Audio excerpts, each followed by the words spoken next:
Can y'all hear me? Look, I just reacted to. I'm doing the Shut up.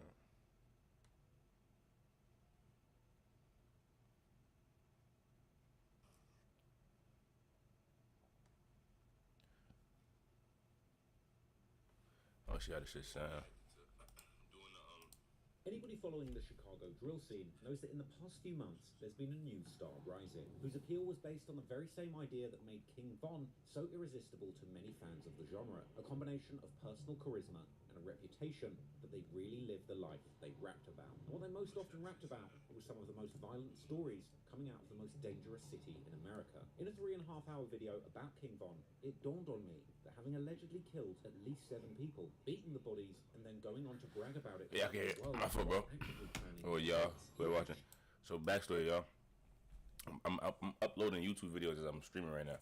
So, I did a reaction to School, Lil School, and just watch the reaction. You'll see why I'm watching this. But I did my homework and I know what happened and what's going on. Well, I'm learning what's going on. Following the Chicago drill scene, let's tune in. In the past few months, there's been a new star rising, whose appeal was based on the very same idea that made King Von so irresistible to many fans of the genre, a combination of personal charisma and a reputation that they really lived the life they rapped about. And what they most often rapped about was some of the most violent stories coming out of the most dangerous city in America. In a 3.5-hour video about King Von, it dawned on me that having allegedly killed at least 7 people, beaten... I didn't even get a chance to watch that shit. I tried to look for it. I couldn't find that shit nowhere. While actively planning more hits, he actually met the FBI's definition of a serial killer. And unfortunately, in recent months, another rapper has emerged who not only claimed to have killed more people... This shit 3 hours, I might have to roll up again. ...about it and quite literally modeled his persona on other famous serial killers. I'm of course talking about BloodHound, or BloodHound Lil Jeff, the self-styled Jeffrey Dahmer of Chicago drill. That's a crazy... The next rapper who was on their way is becoming... Trap Lil Roach. I ain't go front. That's a crazy compare. I don't think he would, for me, God bless his soul, for me. Niggas do bad, niggas do good, niggas die, niggas stay alive. That's a crazy reference, though. I don't think he was out here raping niggas and eating. You feel me? You feel me? That was crazy, Trap Lord. The drill scene with his wild claims that he had 10 to 11 bodies under his damn, Trap Lord, you put me with that one. Comparing his life to video game Call of Duty and saying that he's really up 10 kills, to comparing himself to basketball legend Bill Russell and inferring that he committed as many murders as Russell has. If I catch one more, then I'm like, Bill Russell, you know I really play ball. That's a bar. That's a bar. It's definitely a bar. Before I tell you any more about the Lil Jeff story, I need to give you a very important content warning. This video is going to contain themes... I'm going to keep it 1,000 with y'all. I played the video and set up OBS. And I let that begin and play and didn't listen. I saw this whole disclaimer part with this nigga talking. I'm skipping that, y'all. I ain't gonna lie. He just saying how he can't use this and that and this and that. Niggas added us. This game. He was saying man shit a nigga didn't want to hear. So hold on. I'm gonna be doing this. Just check my videos. See. Wildly claimed that he had only gotten involved in the streets about 3 years ago when he turned 18 and graduated from high school, committing all of these alleged murders in a very short time span. So around what age did you jump off the porch and start hanging out in the streets? I'm gonna say when I came outside for real, I was like 18 type shit. Okay. I just turned like 18. Jeff also became known for his equally wild antics that showed he was a complete loose cannon. For example, when he famously snorted crushed up pills during his DJU interview. Then there was the time he seemingly shot his gun towards someone. I've seen that in live, as well as openly bragging about how he was I've seen that before. For their designer watches. Hey, look, you said take this picture. I was about to ooh, weeps. I got blood on them diamonds and I still wore it. It's like it's what I was tattoo. Nah, these niggas in Chicago be bugging. Hey, no. To compare Lil Jeff to King Von is guaranteed to anger some people, and by no means was Jeff's star power or rapping abilities anywhere near that of Von's. But then again, Von also had support from the biggest artist to ever rise from the drill scene, Lil Durk, and he was several years older than Jeff when his rap career took off. Furthermore, Von had already been in the streets for close to a decade. Mind y'all, I never heard a Lil Jeff song. I reacted to Lil School, and Like I said, watch the reaction. You'll see why I'm here, but I can get a little backstory. Long story short, even though I don't even know how much to make sense to tell you, I go watch it, but still tell you. But listen, look. Lil School was rapping. I guess he was rapping because this nigga died. But they were showing RP Lil School in the video too. So I'm like, how? And they both was in the video. So I'm like, how both of these niggas in the video? But then it just didn't make sense to me. For me, I'm like, stop being dumb. I had to do my research, and now I'm here.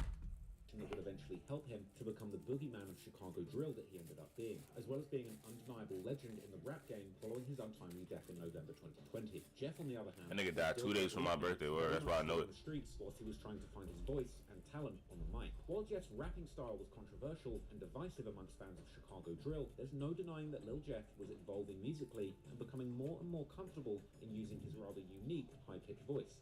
Kind of made him sound like the real-life Joker of Chirac. Unfortunately, we'll never know what might have come from his music career because, as most drill fans know by now, on the 8th of June 2024, Lil Jeff was gunned down in the south side of Chicago, only about a half-a-mile walk from the notorious Parkway Gardens public housing complex, aka O-Block, that King Von was known to rep. And, as always seems to be guaranteed these days, who he was beefing with, though, and the shootout that led up to it was all captured on surveillance footage, even going viral within the drill community just after it happened. But it was not just the fact that Lil Jeff was killed that made his story blow up beyond the drill audience, but more so how he died. As when that surveillance video leaked soon after the news of his passing, the world saw a masked up Lil Jeff getting shot down as he was literally trying to chase another man into his house whilst wildly shooting in his direction, something that he'd even claimed to have done before in several songs. After Lil Jeff's death, the media attention around him would blow up, with even more mainstream rap media platforms like No Jumper, who had previously not reported on him, including him in their content several times. Meanwhile, the twisted online detectives of the Chiracology subreddit were going to overdrive, and in the days following Jeff's death, dozens and dozens of new threads and comments from his fans and haters would fill the platform, with the most devoted Lil Jeff-ologists eventually even starting their very own subreddit to exclusively discuss and declare their devotion to their new king of drill. There were almost comical posts where Lil Jeff-ologists shared their grief, explaining how they were having sleepless nights and depression in the 24 hours following Jeff's death. These twisted posts would explain how the loss of their new favorite demonic rapper had been a personal blow, and how despite the alleged 11 murders to his name, they felt a personal connection to this flawed individual, and how his killer aura had resonated with so many. Soon would come updates, as fans posted saying that it had been 1 week since Jeff's death, and the devastation hadn't gotten easier, with this user explaining that he wants to drill himself so he could be with Lord Jeff. Nah, he's wildin'. Nah, I ain't gonna lie, I don't understand how people, I'm on my phone. I forgot I was supposed to be checking these videos, y'all. How the OBS looking? Let's go OBS. But look, y'all, I don't understand how, this shit done yet? 8 minutes. That's cool, I take my time. I don't understand how niggas get that deep in the feeling from a person they don't know. Jeff's death and the devastation. He said he wanted to off himself so he could be with him. Explaining that he wants to drill himself so he could be with Lord Jeff, and asking other users if they have tips on how to grieve. Another update landed on day 12. That's crazy. The user explained that he'd been saying Jeff's name in the mirror to try and bring him back, and explaining how he can still feel Jeff's presence around him, and that he's been seeing Jeff's reflection flashing wads of money at him in store. So now, y'all, look, remember the analogy with Jeffrey Dahmer. I still don't think that's a good reference, right? But I watched the Jeffrey Dahmer TV series, and I watched the motherfucking documentaries and interviews and shit. And that's how his fans was for him. Like, they was sending him mail, making him comic books. Like, they was infatuated with him. You feel me? And now I still don't respect it, but I could slightly understand the Jeffrey Dahmer reference. If his fans is on some, I'm trying to off myself. They was on some weird shit with Jeffrey Dahmer. Now, all of this goes to show you the bizarre and twisted level of fandom that Chicago drill has really reached, with this adoration of Jeff even topping some of the most extreme King Von glazing that's been observed online. Chicago drill is truly the juncture where internet fandom meets music, meets real-life true crime, and where the very people actually involved in that life are getting killed by the hundreds every year. And when it comes to this combination of music and true crime, the story of Lil Jeff is surely up there with some of the wildest to come out of the drill scene in recent years. But Lil Jeff's story is still one Trap Lil Ross do a great job. I ain't gonna front. No stranger to letting the world know about his reckless escapades in the dangerous streets of Chicago. He was also a fairly new face in the scene, who seemingly appeared out of nowhere just a few years ago, which makes his claims to have double-digit bodies under his belt sound particularly outrageous, making many fans of Chicago drill typically reject these claims as obviously false. Moreover, Lil Jeff hails from an area that's previously received only limited coverage in media focused on the drill culture. So in this video, we're trying to give the most in-depth look into the life and the music career of Bloodhound Lil Jeff so far and try and determine with all of the information available If y'all, today, was I fuck with this, and if y'all fuck with it, with 11 murders to his I'm gonna do a little Scoom if you got one. Serial killer on social media. I'm guessing Lil Scoom is there. I ain't gonna have it confirmed none of this shit. This is me definitely after that. If you see the reactions, I have a purple hoodie on. This is me editing the videos, taking the same footage, making the clips for Instagram, editing those videos. And I'm like, fuck, what I'm gonna do while I'm waiting? My homies went to get on Call of Duty. I said I was gonna get on. I fake lied. I just started streaming and watching this shit because I was real intrigued. I'm like, yo, damn, who little this nigga? And then let me tell y'all, I might talk a lot, but fuck y'all. And if y'all, fuck y'all. I was on YouTube. As I'm uploading my videos, I guess the algorithm must have picked up the BloodHound Jeff shit. I'm scrolling, I'm seeing mad 11 bodies. I'm like, wait, this the nigga I was trying to see if he was. And I'm seeing alright. I'm like, huh? I'm feeling so that's how I got here. But I forgot what I even started saying. Found out. I could have waited, right? And just told doing the ad. I thought I could skip this shit. Let me think what to watch ads. To make y'all want to watch ads. Residents say they're fed up with violence like the weekend's mass shooting, and they're taking back the street. On Saturday, I'm gonna put this one out. Smoke this little shit. Where one person was shot and killed, 9 others wounded. Outside their school, homemade signs demanding peace. They gather. We gonna rock with it, roll with it. We're only 17, 18 years old, and we losing our lives at a young age.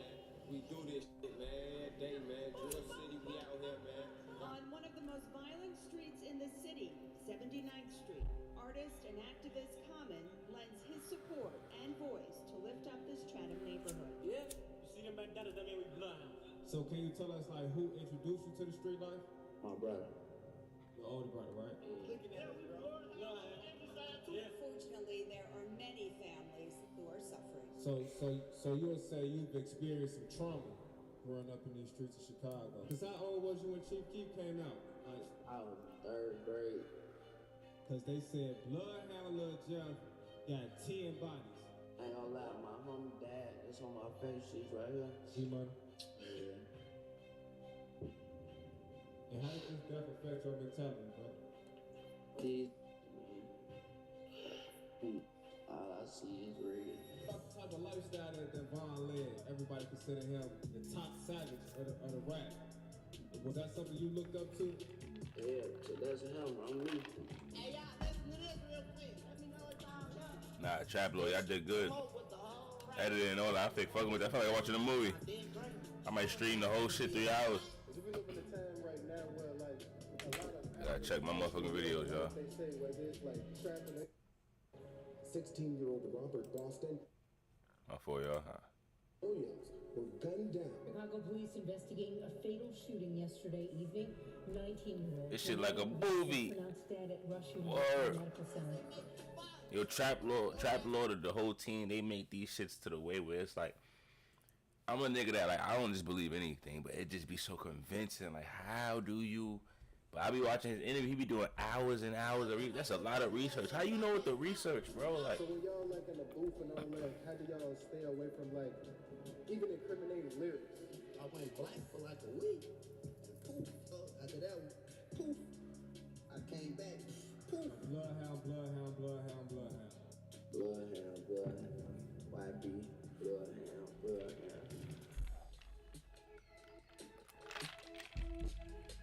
let's get into it, y'all. Trap Lord Roast. You think it's another King Von type of one? It's 1 in the morning. Appreciate anybody that's watching. Jeffrey Lamar Harris was born on the 14th of July 2002, getting named after his father, who shares the exact same name. Jeff's family has seemingly mostly lived around the same area, the east side of Chicago. The BloodHound Lil Jeff story today. Can you start by telling us where you from? Chicago, you know what? East side of Chicago. East side of Chicago. East side. Yeah. However, this east side is not to be confused with the official east side, which is one of the 77 community areas of Chicago located in the far south side of the city. The unofficial east side, on the other hand, which is where Lil Jeff grew up, is mainly part of the Chicago folklore, and thus its exact borders are often heavily debated by locals, with many even arguing that everything in the south side, from State Street all the way to Lake Michigan, actually counts as the east side, which would I don't know what I'm looking at. Or what they. their main rivals STL EBT and Jaro City. And on the All other right. side of the I know about that a little bit. also hoods like Tay Savage's Welch World. Yet these That's moods where are typically Billionaire not Black discussed from. as being part of the East Side, but rather simply being part of the South Side, as in the case of O-Block, STL, and Jaro, or more specifically in the case of Welch World, part of the so-called Low End, another area that's a deep part of Chicago folklore. These which niggas roughly got covers mad the area on the districts. South Side from the state to the lake north of Washington Park. In the drill culture specifically, the East Side has become particularly known for hoods that exist roughly south of 67th Street. I'm telling y'all, I'm not really like a fucking Chicago fucking, what's the word, fanatic. I don't really be, I'm from New York, but I just know basic shit, you know, Lil Herb, Essex, da-da-da. East Side, he said mad other shit. The Jackson Park and Oakwood Cemetery You feel me? border the street, creating a natural boundary. This niggas from UK, remember that, y'all. That's crazy. The side of the 67th Street that claim the East Side, such as TYMB and Heard that City, before. which both rep the 65th Street. While the line of where the East Side ends when going westwards from Lake Michigan is much more ambiguous, with the State Street and the I-94 next to it, generally acting as a sort of last cut-off point, in the drill scene, this East Side is known particularly for gangs like G Herbo and Lil Bibby's crew, NLMB, which is made up of two clicked-up gang sets, No Limit and the Muskegon Boys, with these initials creating the NLMB moniker, which has also been used to stand for Never Leave My Brother. I nigga know everything. Is located in the South Shore neighborhood, which is located very close to the shores of Lake Michigan. Them niggas mad close. Yo, hold on, y'all. I'm not mistaken. Alright, hold on, y'all. It's a stream, so I ain't really worried about it. It's not a reaction. So, boom, right? If I'm not mistaken, where we at? Bro, these niggas is mad close. Right? Hold on, where the old block niggas is at? You feel what I'm saying? It's like they up here, Lil Herb and them niggas right down the street. Them niggas is beefing millimeters away. Deep part of Chicago folklore. My fault. I'm gonna speed back up here. My fault. We was at the 79th. He's right here. Such as TYMB and Grove City, which both represent I lied. drill scene. This He was right here. the moniker, which is A little bit more right there. seem to Boom. mostly stay in a much more central area around the Grand Crossing and Chatham community areas, which generally have been much lesser discussed in the drill scene before Lil Jeff's recent So that's blow-up. lower than This area Herb and them. especially Nah. since the early 2010s Herb and them. specific hoods. Herb and them. Right here. I'm believing. Boom. And then old block and them, yeah, Parkway Gardens right here. So he did. Now, Lil Jeff's family has long ties to the streets in the area. His father, Jeffrey Harris Sr., allegedly belonged to a street set called 068 C Block, C standing for Champlain Avenue, with their main spot seemingly being on 68th Street in Champlain. To put this location in context, this street corner is only about 0.3 miles from the location where Lil Jeff would eventually lose his life. And while there's not much available about this particular set online, Jeff's father was born in the early 80s, and thus he and his set were likely at their most active around the turn of the millennium and throughout the 2000s. What we do know with some certainty is that Jeff's family were closely connected with the very people that Jeff would later go to war with, including the person alleged by many to have been the one to gun. Hold on. So Jeff's father, friend of Jeff's father. I'm a little slow, y'all. Friend of Jeff's father. Same friend of Jeff's father. Oh, them two niggas right there. Jeff, okay, boom.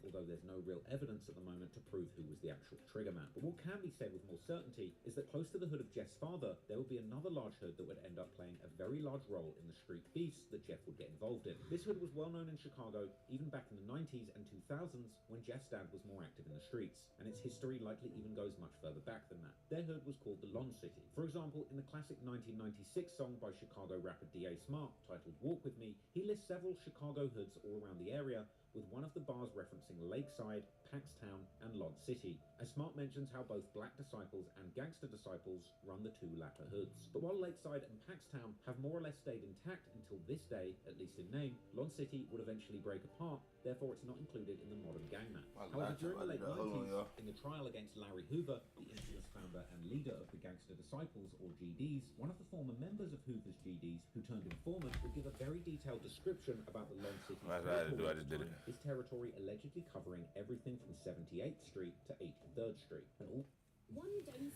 That shit added us.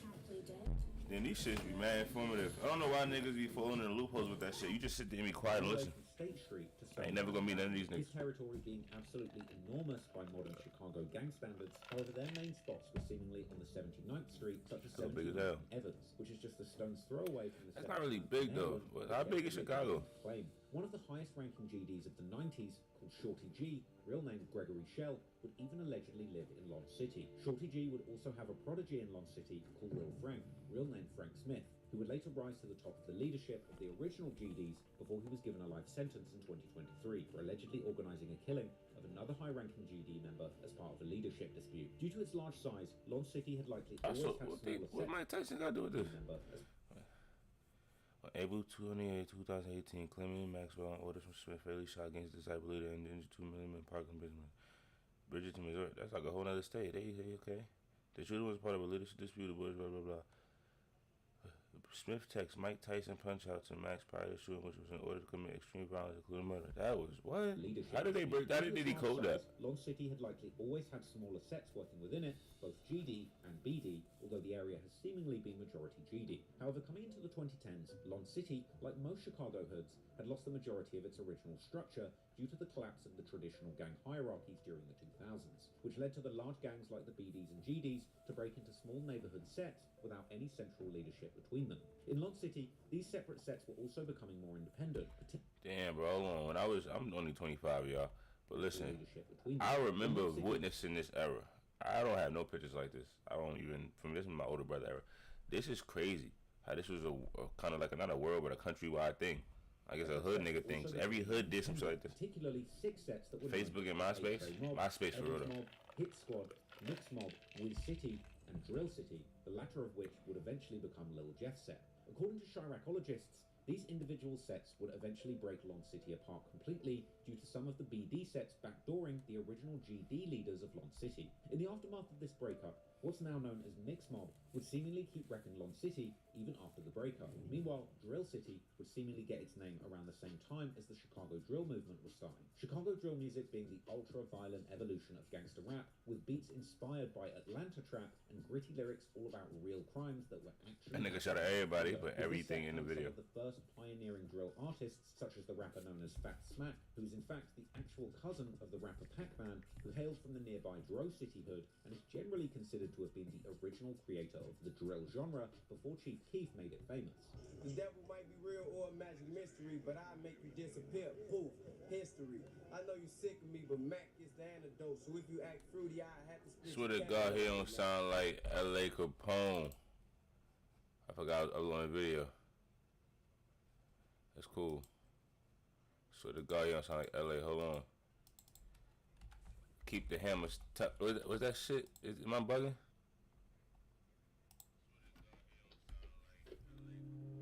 Am I bugging?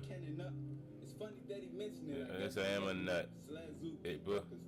Animal, Now keep up your bitch, we need her. Yep. Only 13 watching them putting the keys up. Hold on. The 4-5 made homies freeze up. Got on next thing you know I had to hold on. Study rolling up. Send up Dutch. No nigga, I ain't never give a fuck. Nah, am I bugging? So if you act look. Disappear, poof, history. I know you're sick of me, but Mac is the antidote. So if you act fruity, I have to split your cantaloupe. I know I'm not bugging. This Pac-Man, Mr. Joe City, that's my hair, man.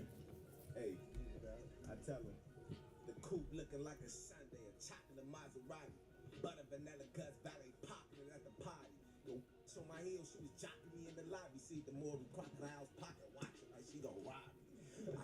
I heard about Pac-Man in the drill scene. They said he started drill. I think like him and King Louis. And I just watched the interview with 600 Breeze and no Jumbo. I think it was some old shit.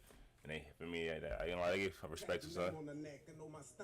Already in late 2010, Fat Smack would put out a mixtape titled A Day in Drill City, this being among the first drill projects ever to come out. Drill City is also known as BNC, or Bar None Crazy, which generally refers to them being an insane or renegade gang set. This means that they generally don't adhere to any central structure of a historical gang, like the BDs or GDs, and essentially are willing to go to war with, or kill people that descended from the same original gang as them. It seems that Drill City will first call with another set from the former Lon City called Wiz City, or Whisper City, named after a boy called Whisper, aka Wiz, who seemingly died in 2008 from medical complications. Similarly as Drill City being bar none, Wiz City would be known as Brain Dead. This generally also meaning that they are insane or renegade BDs, who again don't abide by any centralized BD leadership and are willing to go to war with other BDs. In the very early 2010s, Wiz City was seemingly already beaten hard with several of the former Lon City sets, including Evans Mob, Mix Mob, and 8 Trey Mob.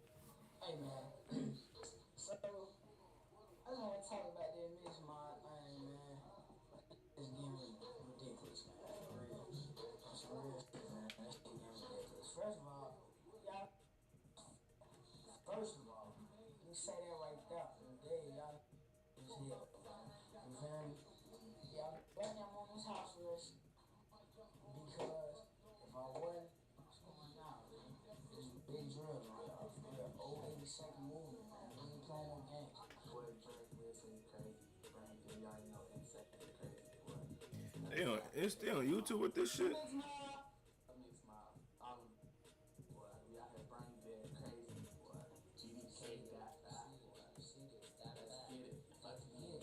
Meanwhile, it appears that Drill City members were originally much more open to linking up with different sects, even ones that were already at war with Wiz City, such as Evans Mob and possibly even Mix Mob, which might be why someone on Reddit presenting them as having lived in the area during the late 2000s and early 2010s describes Drill City as playing sides.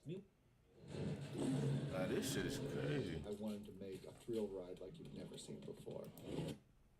Meanwhile, another Redditor claims that Wiz City was getting close with the T.Y.M.B set, which is known from the early drill culture for getting shout-outs from the likes of Chief Keef. However, Drill City was beefing with T.Y.M.B, and there are even rumours that they killed one of their most loved members in 2012, a young man known in the streets as Obama. Real name Reginald Smith, the 24-year-old was shot and killed. Wait, when they killed him? Attack on the 6th Obama. Rumours that they killed one of their most loved members in 2012, a young man. Was this nigga Obama before Obama? Real name Reginald Smith, the 24-year-old. Hold on, bro. Hold on. You moving too fast. Strap low. Was this nigga Obama before Obama? Oh yeah, he was Obama. Nah, Obama was there first. Attack on the 6th. I was about to say. That they killed one of their most loved members in 2012, a young man known in the streets as Obama. Real name Reginald Smith, the 24-year-old was shot and killed. 100 block of South Drexel Avenue. The wildest rumors even claim my shit looking like that. There we go. This killing led to one of the Drill City members getting kidnapped by T.Y.M.B before getting released for a 10k ransom. However, the consensus among Chiracologists seems to be that Obama was more likely killed by a member from another set that would become very close with Drill City. But more about that later. In any case, T.Y.M.B continues to be one of Drill City's longest ops, which is at least partly why even Lil Jeff would drop a Y sometimes in his music videos and on social media. At the time though, Wiz City's alliance with T.Y.M.B would allegedly cause Drill City to separate themselves from them and ally fully with their biggest ops, the Mix Mob instead. This alliance eventually going under the moniker D.C.M.M or Drill City Mix Mob, as represented by Fat Smack and another Drill City member called Leaky in their 2013 song by the same name. And they would also openly claim to be Wiz City K and vice versa, with Wiz City members vowing to K or kill anyone from Mix Mob or Drill City. The war between all these former Lon City sets would only keep escalating in the like, damn, think about this, right? Geographically, why my shit never pause when I want to pause it? Geographically, you got these niggas right here, boom. Linked up with these niggas right here, boom. Then you got Drill City and Mix Mob.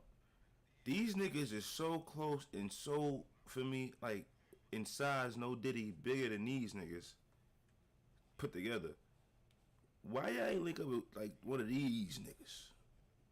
Why y'all choose to link up with niggas, which I would call those avenues, states, blocks, whatever they call them, streets away? Like, that's crazy, because they say if y'all, these niggas, run down on these niggas, they call these niggas.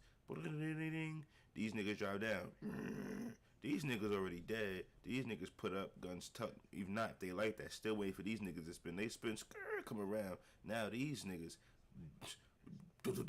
switched up these niggas whip. Now they can't even go back. Now they win the war. You feel me? I play Call of Duty. Keep changing over time, but moving forward, I play Call of Duty. City would seemingly also keep certain enemies that stayed the same, such as the majority GD sets, 8-Tray Mob, Evans Mob, and Hit Squad, who have seemingly always stayed relatively united with each other, and against Drill City, or BNC, as well as the Brain Dead BD set, Wiz City, and another nearby Brain Dead BD set called MTV 079, or Money Through Vernon. I heard before, like, you know, all this, like, all the violence started, I heard, like, y'all was, everybody, every hood was all in one, like, y'all used to go by Lawn City or the Lawn. Is that true or not? Yeah, Lawn City is like the whole area. Like from Shadow State up to Oh, we is Shadow. We is Shadow. But y'all was a part of y'all hood was a part of Lawn City, right? Yeah. Lawn City movement.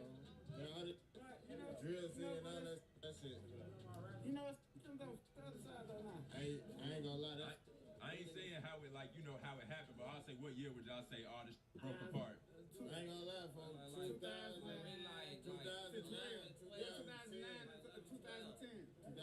2010, bro. That's when really everybody, like, all the on the other side, they started turning the video out, type of shit. A bunch of weird.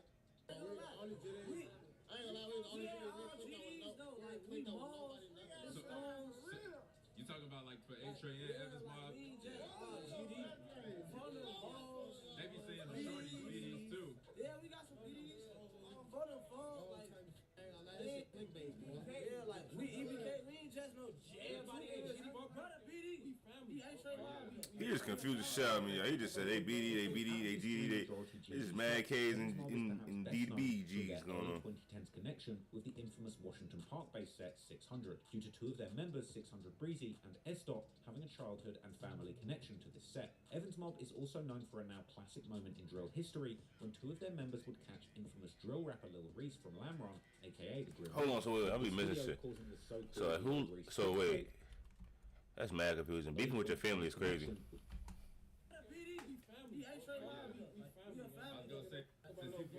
Out of these three majority GD sets, Evans Mob is perhaps best known through their early 2010s connection with the infamous Washington Park-based set 600, due to two of their members, 600 Breezy and S-Dot, having a childhood and family connection to this set. Evans Mob is also known for a now classic moment in drill history, when infamous drill rapper Lil Reese from Lamron, aka the Grim Reaper, with this video causing the so-called Lil Reese poop gate, as people would claim that the video showed visible skid marks on Lil Reese's underwear. A stinky conspiracy in Chicago drill that's been debated for years, and one which fans would eventually go all in on, analysing the patterns of the specific boxers that the Grim Reaper had been wearing that day, to eventually debunk the theory and prove that it was all a big poopception all along, as the alleged brown stain actually turned out to just be part of the design of that particular set of boxers. But anyway, A-Tray Mob are a lesser known set to the average drill listener, although they too would have some rappers attempting to come up in the original drill wave, with artists like Don Darius and Murder Mal dropping some early songs that would gather some decent views, such as their 2013 music video for a remix of Lil Durk's song Competition, where one A-Tray member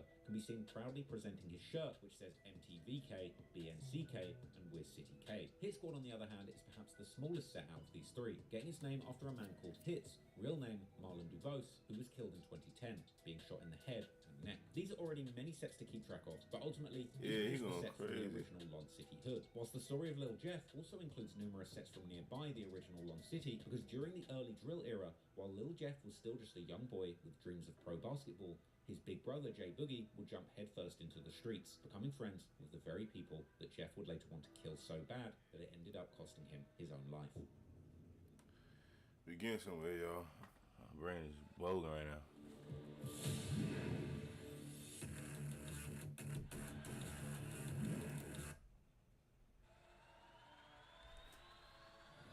For many fans of Lil Jeff, his big brother Jay Boogie is perhaps best known for being the profile picture on Lil Jeff's Instagram account. However, Jay Boogie is almost 5 years older than Jeff and has had a long history by himself in the streets of Chicago, his name being familiar to many of those drill fans who have followed the scene since its inception. Both Boogie and Jeff seemingly spent their early years in the far south side of Chicago in the Burnside neighborhood, more specifically in a hood called Flipside, which reps the 93rd Street, with Jeff attending the CICS elementary school close by on the 95th Street. Boogie, who was at the time also going by the name Young Khalifa, will be close with one of the most loved members of Flipside called Tay, who would unfortunately be killed in August 2014, with Flipside starting to call their hood Tay Block in his honor. However, it seems that before Tay's death, Boogie would seemingly either move more up north, or at least begin to spend more time around the Woodlawn neighborhood, not far from Drill City's hood, with guys from a set called Chris World. Chris World is named after a 14-year-old boy called Christopher Travis, also known as Lil Chris, who was killed all the way back in 2010 by a man named Cordell Glover, These niggas be Wheezy, or dying. Wee Wee,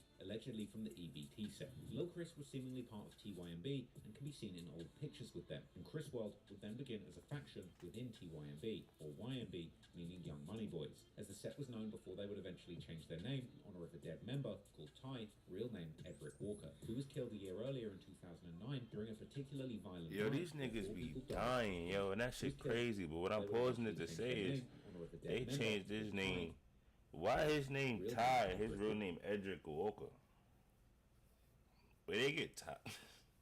RP to all these people for me, you know me out for me, but like, But they get tired from it. This nigga name's Edric. I ain't never seen that name a day in my life. Edric is something. Dead member called Ty, real name Edric Walker, who I was would killed call a year myself earlier Ty in too, brother man. 2009 during a particularly violent night where 4 people died in 3 shootings. But while TYMB was primarily repping the 65th Street, Chris World would begin to rep the 66th Street, which Chris had seemingly frequented, even though he would in fact live near the 64th Street. Around this time, TYMB, the newly founded Chris World, and Wick City, that would later become known as O Block, were all seemingly pretty close with each other, with their main ops being sets like STL EBT. However, this would allegedly change when Obama from TYMB was killed in March 2012, with many now seemingly thinking that his killer was a man called Kenny Mack, not to be confused with the Kenny Mack from the FBG Duck murder case, or several other Kenny Macks from different sets all over Chicago. This Kenny Mack was part of Chris World, and by all accounts, one of the central members in that faction. According to some Chiracologists, Obama's death was the result of a dice game gone bad, which would make sense, given that even though witnesses would seemingly describe the killer simply walking up to Obama, he was in fact found dead in a hallway. Others have claimed that the beef between TYMB and Chris World actually goes back way before Obama's murder, with some drill fans claiming that one of TYMB's top rappers, Money Man, was in fact already dissing Chris World in a song together with Obama back in May 2011, with it being suggested that this dissing then led to Obama's death. However, in fact, Money Man appears to be shouting out Chris World, just like he shouts out several other people before them, including E-Day from 600 and Boss Sean from Wick City, that would later become known as O Block, meaning that around this time, the two sets were seemingly still on good terms. But what does seem clear is that the beef between TYMB and Chris World would indeed begin even before Obama's murder. And while there's even a photo of J Boogie himself seemingly throwing up the Y in January 2012, a few months before Obama's death, while hanging with a rapper Bad Habit affiliated with Chris World, already later that same month, a girl affiliated with Chris World would make the post on Facebook saying F the other side, while dissing YMB, aka TYMB, and also shouting out 3 sets: Chris World, Trap City, and Drill City. It appears that even before Obama's murder, TYMB had been beefing particularly hard with another Woodlawn-based set, this set being called Trap City. Yeah, this shit's so hard to keep track of. 7 representing the 67th Street, that they would claim, more specifically, the intersection. It's mad numbers and Ys and MBs and FGCs and every 79th, 069, 053, man, social security cards, my nigga. Street, damn. More specifically, the intersection of 67 roads. This location is only 0.2 miles from the intersection of 67th and Langley. I check my video, hold on. Posted his Facebook in September 2012, with this being the first photo that he still has up. I'm just gonna watch this shit and post my videos tomorrow. Fuck it. At this point, well established, with beloved members like the 17-year-old named Rio, real name Ryan Gibson, having allegedly also been killed by TYMB in October. Chicago's crazy. Trap City and TYMB had also been beefing through music, such as the TYMB member B Gutter releasing a diss song towards Trap City called Gangbang 067K Diss in January 2012, a song where he dissed numerous members. That shit sound like one of them 4 letter codes your phone be sending you, 067K. As well as shouting out TYMB's allies at the time, Wick City, aka O Block, Lamron, 600, and Mac Creek, which at the time was a faction that was part of Dro City. It seems that as early as late 2011, Chris World had been getting increasingly close with Trap City, in the process cementing their beef with TYMB. Therefore, when Obama was eventually killed in March 2012, Trap City and Chris World would immediately become one of their targets for revenge. Regardless of who may have been behind the murder, J Boogie and other Chris World members were now in an active war with TYMB, together with Trap City and also Drill City, or 06679 as they would call themselves collectively, based on their respective streets on the 66th, 67th,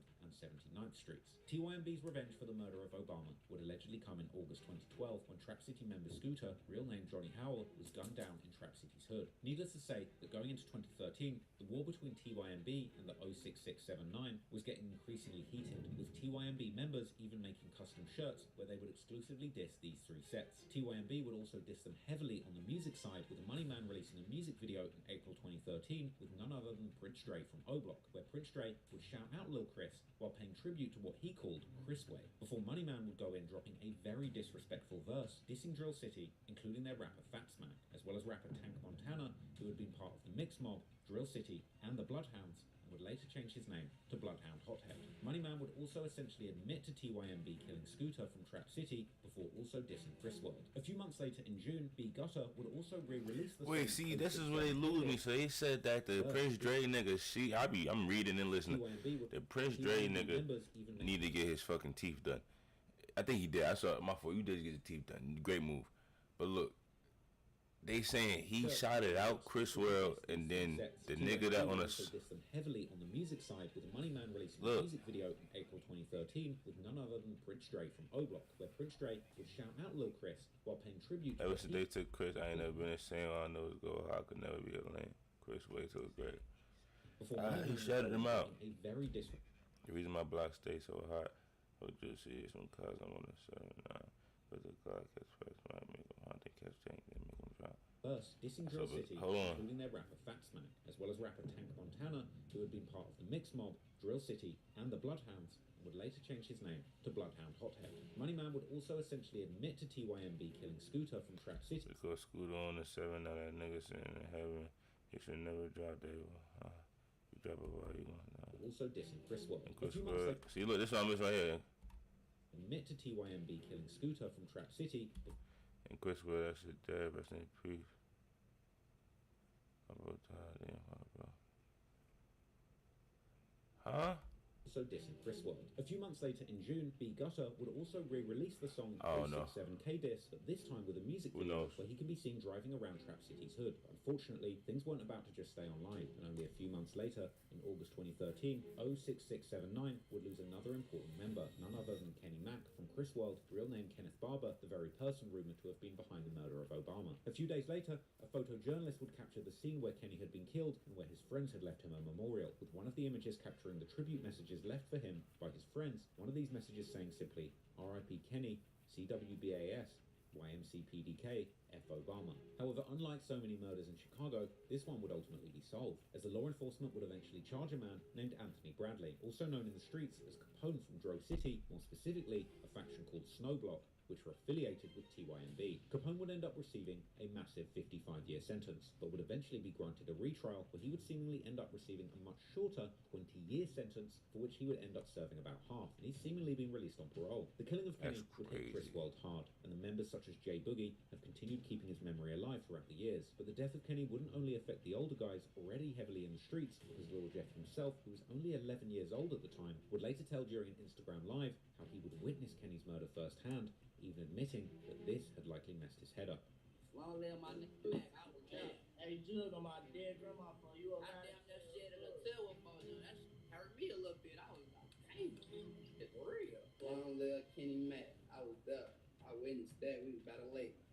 I think ever since then I've been up. That's probably what it was. I feel like they caught my homies.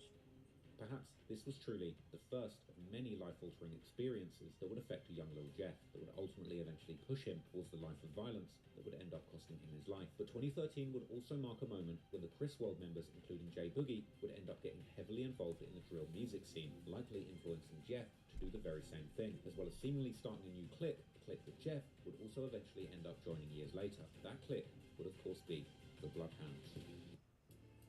This shit dead like a movie. I'm fucking with this shit, y'all. You see how in tune I am? I'm thirsty. I want some ice cream too, though.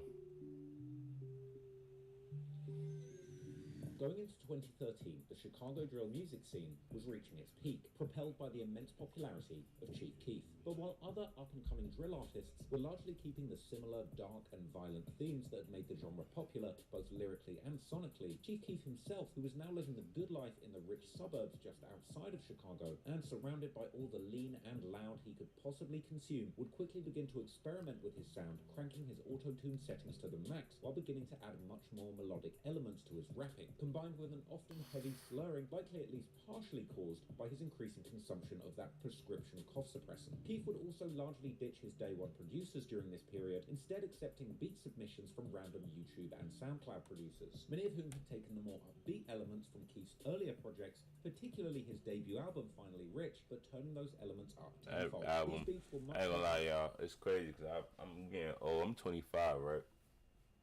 And that's my era, like. I was like 13, probably 12, if not 13, 12, when this shit was coming out. Like, right around, that shit is crazy. When that shit took over and it was a whole, I'm talking about like, what songs can I say? I'm talking about like, bro, 52 Bars, Lil Durk, nah, it's way before Love Song. I'm talking about like Bang, or like, what's that shit called? I used to listen to that shit all the time on iTunes, bro. What was the name of that shit with Chief Keef? That whole. Late 2000s and early 2010s. I would search it up and shit. Trap music I'm too in with tune. artists and groups such as Roscoe Dash, Travis Porter, Young LA, and J Money, as well as of course Future. Yeah, J also Money. being taken from prolific producers from the area like DJ Spins, London on the Track, and K. Wait, that's the nigga. Who that nigga baby moms? That's somebody baby. I'm tight. That's like shouldn't see. Who is that? Who baby father is that? Dash, Travis Porter, Young LA, and J Money, as well as of course Future, with inspiration also being taken from prolific producers from the area like DJ Spins, London on the Track, and KE on the Track. But with a new twist, these beats eventually got the label of futuristic beats amongst fans. While at the time, this era of Chief Keef was extremely criticized by mainstream rap fans, it's now largely considered perhaps his most influential era, playing a large role in making him one of the contenders for Chief the most Keef. influential rapper of the 2010s. Yeah, with this era that his fans tend to call the Lean era, together with what would eventually evolve around 2014 into an equally fantastically named era, the Zan era, arguably largely birthing what would become known as mumble rap, as well as playing an enormous role in influencing the flows, rapping styles, and beat choices of later popular artists like Lil Uzi Vert, Playboi Carti, Kodak Black, and countless others. But the reason why Chief Keef's 2013 era is so important to mention here is because by late 2013 and going into 2014 and 2015, the members of Chris World would also end up getting heavily involved in the buzzing Chicago music scene. But unlike the majority of rappers coming out of Chicago at this time, they would attempt to build heavily on this new sound that Chief Keef was creating, even using the same YouTube and SoundCloud producers such as Intel on the beat, who was one of the producers behind Chief Keef's classic that perhaps best describes the Lean era, the song Love No Thotties. Another producer who was getting mentioned a lot during this period was the French beat phenom Cash Money AP, who produced numerous songs for Keef and other GBE members during this time. Chris World would do this under the name Finesse Crew, which the Chris World rapper Saw J would present in his solo song titled after the group in September 2013. In the music video, we can see many key members of Chris World, including the main people of the Finesse Crew, including of course Saw J himself, as well as Chief 2 Times, Smooth, Bad Habit, now going by BH, and J Boogie, who incredibly at this point was still only 15 years old. J Boogie would eventually not only appear in these videos, but also participate in the rapping, such as the song BAS, released with a music video in May 2014, and a music video for Finesse Party, which was released in November 2014. J Boogie would release solo 16. songs such as his 2014 remix of Bobby Shmurda's Hot N-Word, but for whatever reason, these songs have been now wiped off the internet. Despite most of Finesse Crew's songs being pretty upbeat party anthems, they would also keep wrecking their gang sets in their music videos, including in the banger titled Forever Mac and Chris, which was released in June 2015, as well as being seen dropping Wise for TYMB. However, TYMB was taking the dissing once again to another level, as Money Man would release his remix of Lil Durk's Competition titled No Competition in July 2014. Once again, it would get straight to the point, beginning the song by dissing Scooter and Rio, as well as Kenny Mac and Chris World. He would then begin his verse by saying how he blew someone's brain back on the 67th before aiming his diss directly at J Boogie, saying that he better cool and asking how is he even Chris World when he didn't even know Chris personally, as he had seemingly stayed flipside in 2010 when Chris was killed. Whether or not J Boogie actually knew Chris personally is unclear though, as Boogie himself has seemingly indicated that he did in fact know him, and that he has stayed on 67th since he was a young boy. Money Man would also diss Drill City and several other members from 06679 and their affiliation sets, Lil Ricky from Chris World and Lil Ant from Mix Mob, who was killed in 2013. Perhaps as a response to this, Finesse Crew would eventually end up making their own dedicated diss track released in a music video in May 2015. This song was called simply War, and the beat was a much more Adam gonna make me a PB&J. In the song, the Finesse Crew rappers go back and forth, spitting bars whilst dissing their ops, particularly TYMB, with Boogie also taking part in the rapping, saying that he's the youngest running things, being now 17 years old, before telling how he's driving through the ops hood with big clips while dropping Wise with both hands. This music video would also have a major cameo from a rapper who was making a lot of noise around this time, having become known a few years earlier for being one of the best friends of a true Chicago drill legend, L.A. Capone. This rapper was J.B. Bin Laden, who was the first person to appear in the video, he too dropping Wise with both hands. But this was not in fact the first time that J.B. had made an appearance on a Finesse Crew video. Never heard him before. Already in December 2014, seen a name out there, I don't know. Music video for the song Kickstand That nigga needs some Boy, chapstick. together with none other than Boss Top from O-Block, with this possibly reflecting how O-Block had now fallen out with TYMB too. JB is from a BD set called 400 East or 400 400E, which is directly on the other side of the Interstate 90 from Trap City, and Chris World, with their main block being on the 71st and King Drive. Due to JB's close relationship with LA Capone, and LA even allegedly living on 400 East Hood with JB for a period of time, the set would even take on the name LA Gang in his honor following his death. But it seems that JB had a particularly strong bond with J Boogie, as he would often post it and shout him out on social media. Is that T. Roy? It's not T. Roy. He would have said that. However, not everyone was happy about people outside of 600 paying tribute to LA Capone, and 600 member Blast His Ass, aka Blastum, would in fact call out J Boogie and Chief 2 Times, aka Vontae, for throwing the LA hand sign on social media. Anyway, Chris World and also members like JB from 400 East were still also close with 0679, aka Trap City, and the Drill City Alliance, and particularly they were hanging out with members like CJ from Drill City.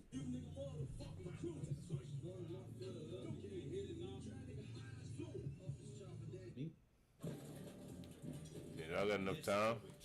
Y'all can make a PB&J in a minute. Where? Everywhere. The old man laid out the plan. Now all we got to do is show them how to do it with style. Hold them to their breath.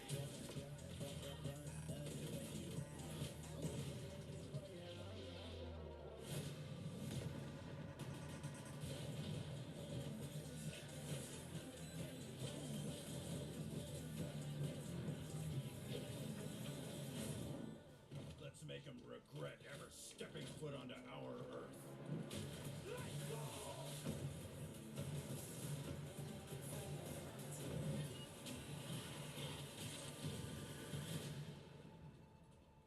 It's about time. Let's finish this.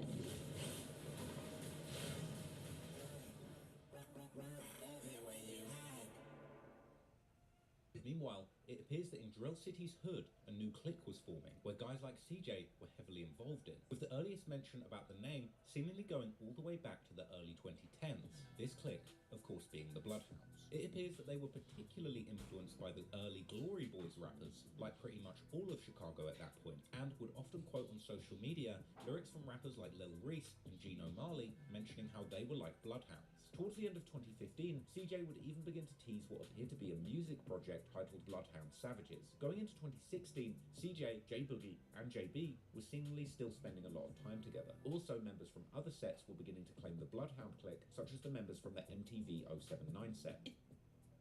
Yeah? You see them bandanas, that mean we bloodhound. Yeah.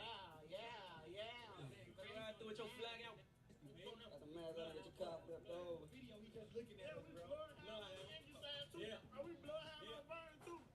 As mentioned in an earlier chapter, MTV 079 is a brain-dead BD set that has had a long-running beef with the same sets as Drill City and Trap City, namely the historical majority GD sets from Lon City, Evans Mob, 8-Tray Mob, and Hit Squad. However, MTV's relationship with Drill City and Trap City was a complicated one, as they had seemingly until recently been also cool with the other brain-dead BD set that these two spending a lot of time together. Others like Lil Reese, seemingly going all the way back to the early 2010s. I definitely sound drink. And particularly they were hanging out with members like CJ from Drill City.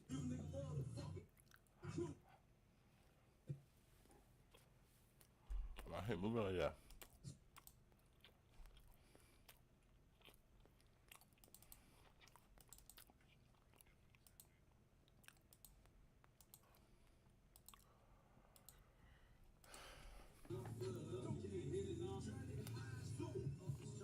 Meanwhile, it appears that in Drill City's hood, a new clique was forming, where guys like CJ were heavily involved in, with the earliest mention about the name seemingly going all the way back to the early 2010s. This clique, of course, being the BloodHounds. It appears that they were particularly influenced by the early Glory Boys rappers, like pretty much all of Chicago at that point, and would often quote on social media lyrics from rappers like Lil Reese and Gino Marley mentioning how they were like bloodhounds. Towards the end of 2015, CJ would even begin to tease what appeared to be a music project titled BloodHound Savages. Going into 2016, CJ, J Boogie, and JB were seemingly still spending a lot of time together. Also, members from other sets were beginning to claim the BloodHound clique, such as the members from the MTV 079 set.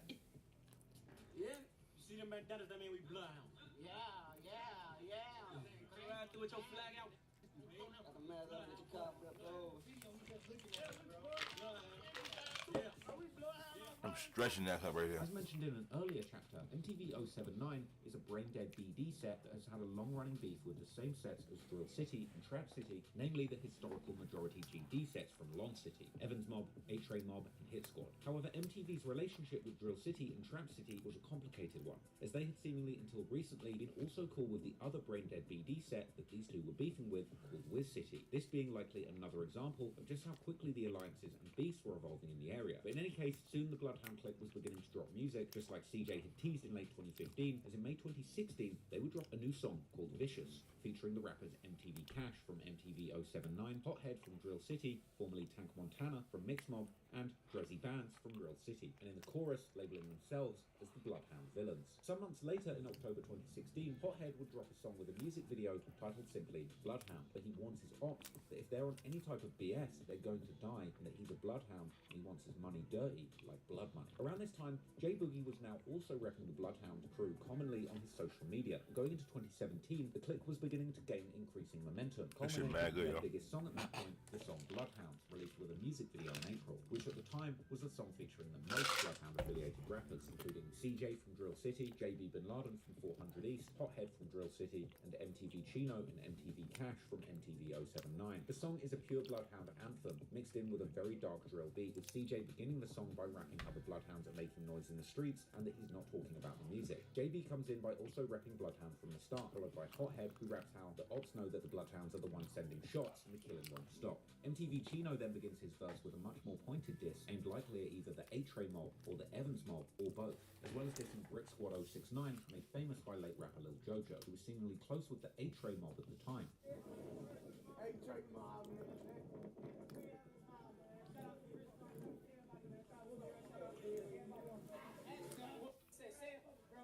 on the motherfucking eye. Oh, here, sorry, man, we out here, man. The song is ended by MTV Cash, who implies that I need others something are to trying drink. This shit find got my. Bloodhound. I had They 2 peanut butter and will jellies, y'all. Also, I'm gonna let J it Boogie play. is in a visible role in the music I'm gonna video, back but with is this often shown motherfucker. poking his gun with a laser beam. And at the very end of the song, someone who sounds a lot like Boogie even begins to rap a few bars. Meanwhile, it appears that in Drill City's hood, a new clique was forming, where guys like CJ were heavily involved in, with the earliest mention about the name seemingly going all the way back to the early 2010s. This clique, of course, being the Bloodhounds. It appears that they were particularly influenced by the early Glory Boys rappers, like pretty much all of Chicago at that point, and would often quote on social media lyrics from rappers like Lil Reese and Gino Marley mentioning how they were like bloodhounds. Towards the end of 2015, CJ would even begin to tease what appeared to be a music project titled Bloodhound Savages. Going into 2016, CJ, J Boogie, and JB were seemingly still spending a lot of time together. Also, members from other sets were beginning to claim the Bloodhound clique, such as the members from the MTV 079 set. Yeah, you see them bandanas, that mean we Bloodhound. Yeah. Come right through with your flag out.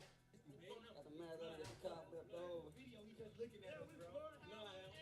Yeah. Are we Bloodhound on Byron too? As mentioned in an earlier chapter, MTV 079 is a brain-dead BD set that has had a long-running beef with the same sets as Drill City and Trap City, namely the historical majority GD sets from Long City, Evans Mob, A-Tray Mob, called Wiz City. In 2016, they would, and in the chorus, like, J Boogie was now also video in April, which at the time, videos too far back. Famous by late rapper. On the motherfucking eye. Oh, here, sorry, man, we out here, man. The song is ended by MTV Cash, who implies that others are trying to claim the name Bloodhound, but they are the real Bloodhounds. Also, J Boogie is in a visible role in the music video, where he's often shown toting his gun with a laser beam. And at the very end of the song, someone who sounds a lot like Boogie even begins to rap a few bars before the song fades out. The Bloodhounds were at this point clearly an established group, seemingly made primarily out of members from Drill City, Chris World, 400 East, and MTV 079. But while they were for a time being putting out quality music, it was clear from their raps that they were also staying very busy in the streets. Meanwhile, Lil Jeff had gotten to about high school age, still holding on to his dream of becoming a professional basketball player, with his 2017 sophomore team even seemingly winning some tournaments. Unfortunately though, it would appear that the next year his dream would come crashing down, as Jeff would not make it to his high school's varsity team. He would later talk about this during his DJU interview, saying how not making the team made him realise just how real life is, and that he had no idea what he would do after. So all this is brand new. This is a brand new life you living, Lil Jeff, because you 21 now. So I wonder what you were doing at 16. I was 16. Around that time, You was doing the soldier I boy. was trying to play basketball, but that's around the time I ain't make the varsity team. So at 16 was when I was realizing this shit for real.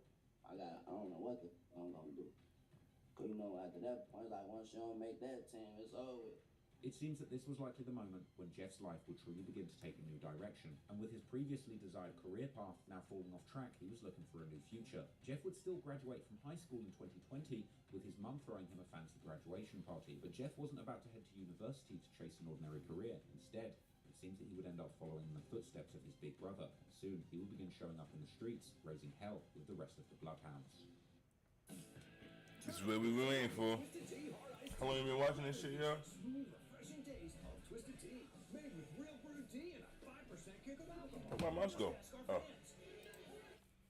45 minutes is what we waiting for. Yes, sir.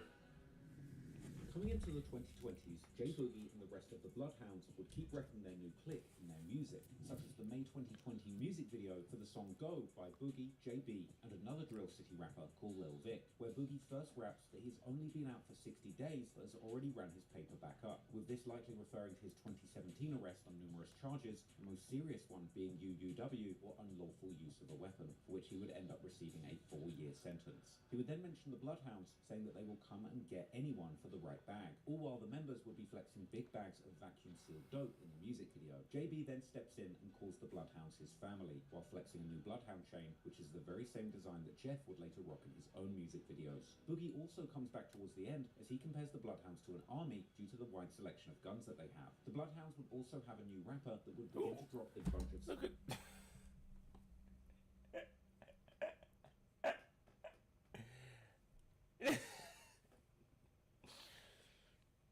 Nah, what? Why they chose that picture? To the wide selection of guns that they have. The Bloodhounds would also have a new rapper that would begin to drop a bunch of songs around this time too. His name was Bloodhound Z Money, real name C.A.M.P. In fact, he's actually Lil Jeff's cousin, with some of Jeff's family members from his mother's side commonly liking and commenting on Z Money's family's social media posts. There are also old photos of Z Money from the early 2010s, together with J Boogie and the mother of Jeff and Boogie. In a music video by Z Money dropped in December 2020, Z Money can be seen hanging out with J Boogie, flexing big guns and stacks of cash. Unfortunately, not long before this video dropped, Boogie would get in trouble with the law once again in August 2020, when he was seemingly arrested twice on numerous charges, including possession of a stolen vehicle, once again UUW. This would once again see J Boogie doing another long bid in prison, with his projected parole date now being in 2027. Meanwhile, the new generation of Drill City, Trap City, and Chris World members were also reaching adulthood. One of these kids being the Bloodhound rapper Vert, or Relvert, who seemingly spent much of his childhood in these neighborhoods. In fact, his and his old friends' social media accounts still have plenty of pictures left from around that time period, and in these pictures, the young Vert can be seen dropping the Ys, likely once again for TYMB, whilst also throwing what seems to be either a 6 or a B hand sign, perhaps either as a homage to 66th Street, meaning Trap City or Chris World, or for Barnum, the Drill City rep.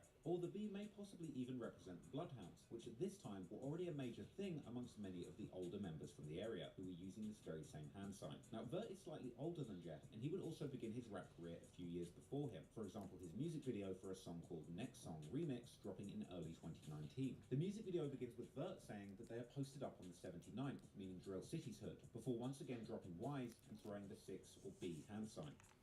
Hey, you not supposed to come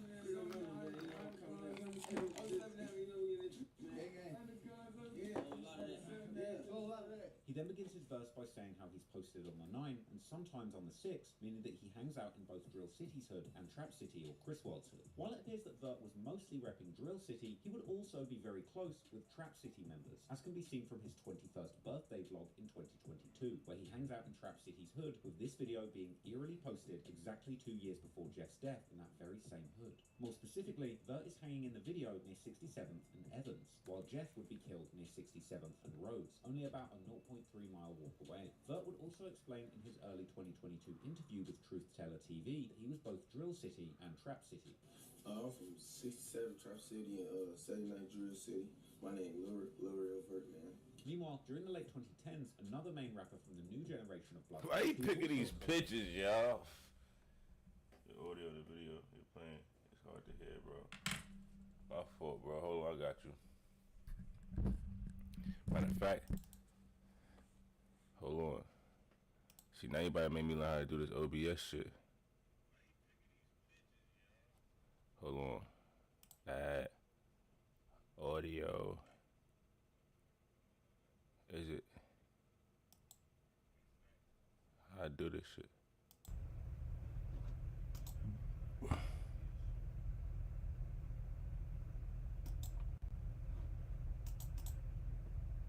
Yeah. Hold on though.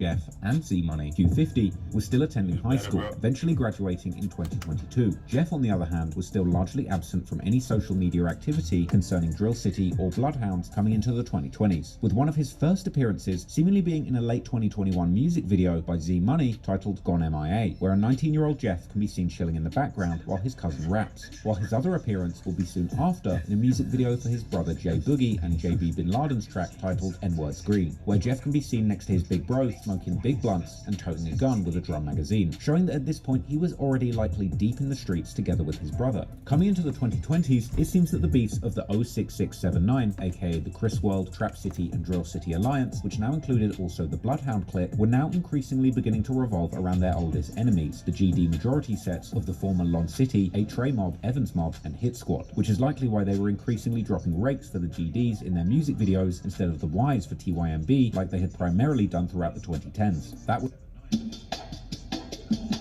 Hey, it must be your lucky day. We have a free upgrade available to our pen. That would have been back when the beef with TYMB was particularly hot, but still... 6679, aka the Chris World, Trap City and Drill City Alliance, which now included also the BloodHound clique, were now increasingly beginning to revolve around their oldest enemies, the GD majority sets of the former Lon City, H-Ray Mob, Evans Mob and Hit Squad, which is likely why they were increasingly dropping rakes for the GDs in their music videos instead of the Ys for TYMB like they had primarily done throughout the 2010s. That would have been back when the beef with TYMB was particularly hot, but still, Vert would aim his disses in his September 2020 song No Dissin' squarely at TYMB and H-Ray Mob, saying both Die Y for TYMB and F83rd for H-Ray Mob. However, in his November 2021 remix of Lil Durk's track Piss Me Off, he would rap how it's F the Ops and Young Money, perhaps showing that the beef with TYMB was a much more passive beef now, while the beef with H-Ray Mob, Evans Mob and Hit Squad... when this video first started, y'all. See how it's 3 colors, how it was just Evans, my nigga, but when this shit first started, it was like 9 different colors on this shit and I was lost, but the history is a lot. But now this shit kind of simpled down. More active at this time. Some months before the release of that song, on the 1st of March 2021, a very respected H-Ray Mob member called Clay, real name Darian Cherry, was sitting in his car in the H-Ray Mob's hood on the 86th Street when another car pulled up next to him and somebody began firing shots from the inside. Clay received a gunshot to the mouth and was transported to the University of Chicago Medical Center in critical condition. Clay would survive the shooting for the time being but would remain in hospital fighting for his life. One member from the H-Ray Mob who would comment on Clay's situation particularly often was a guy called Lil Crew, real name Nairi Curtis, who was seemingly a very close friend of Clay. Crew was also an aspiring rapper who had been releasing music since at least 2017. Crew would comment on Facebook the very next day how he wasn't going to say too much, perhaps insinuating that he was going to respond by actions and not with words. However, his later post would also make it clear that Clay's situation was weighing heavily on his mind. Crew would also write about a week after Clay had been shot how they were testing their guns on stop signs because the ops weren't outside. And later, he would comment on how the ops had been on their high horse after Clay had been shot, even though they knew Clay had been sliding on them often. Unfortunately, Clay would eventually succumb to his injuries and pass away in May 2021. And to honor his memory, H-Ray Mob would begin to call their block the Clay Way.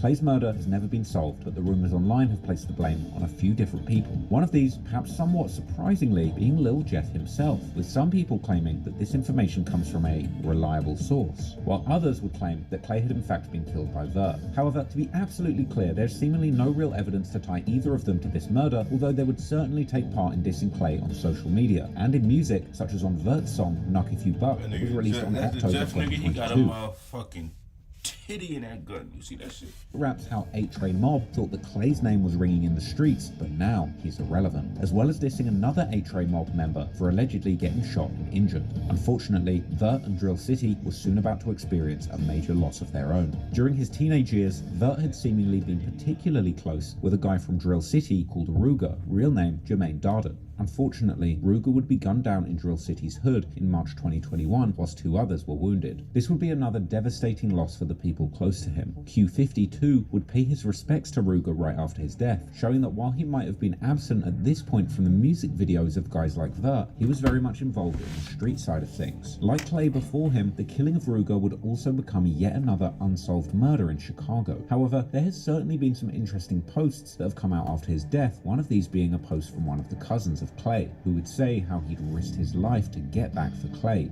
Then, less than a month after Ruger's death, on the 13th of April 2021, at around 7 p.m, Lil Crew would be outside of the very same 300 block on 86th Street where Clay had been shot at the beginning of March, when someone would open fire at him, striking him in the chest. Crew would then be taken to the University of Chicago Medical Center, just like Clay had been. Y'all been This with time, me the from 11 injuries... joining. I know I've been watching this for like an hour.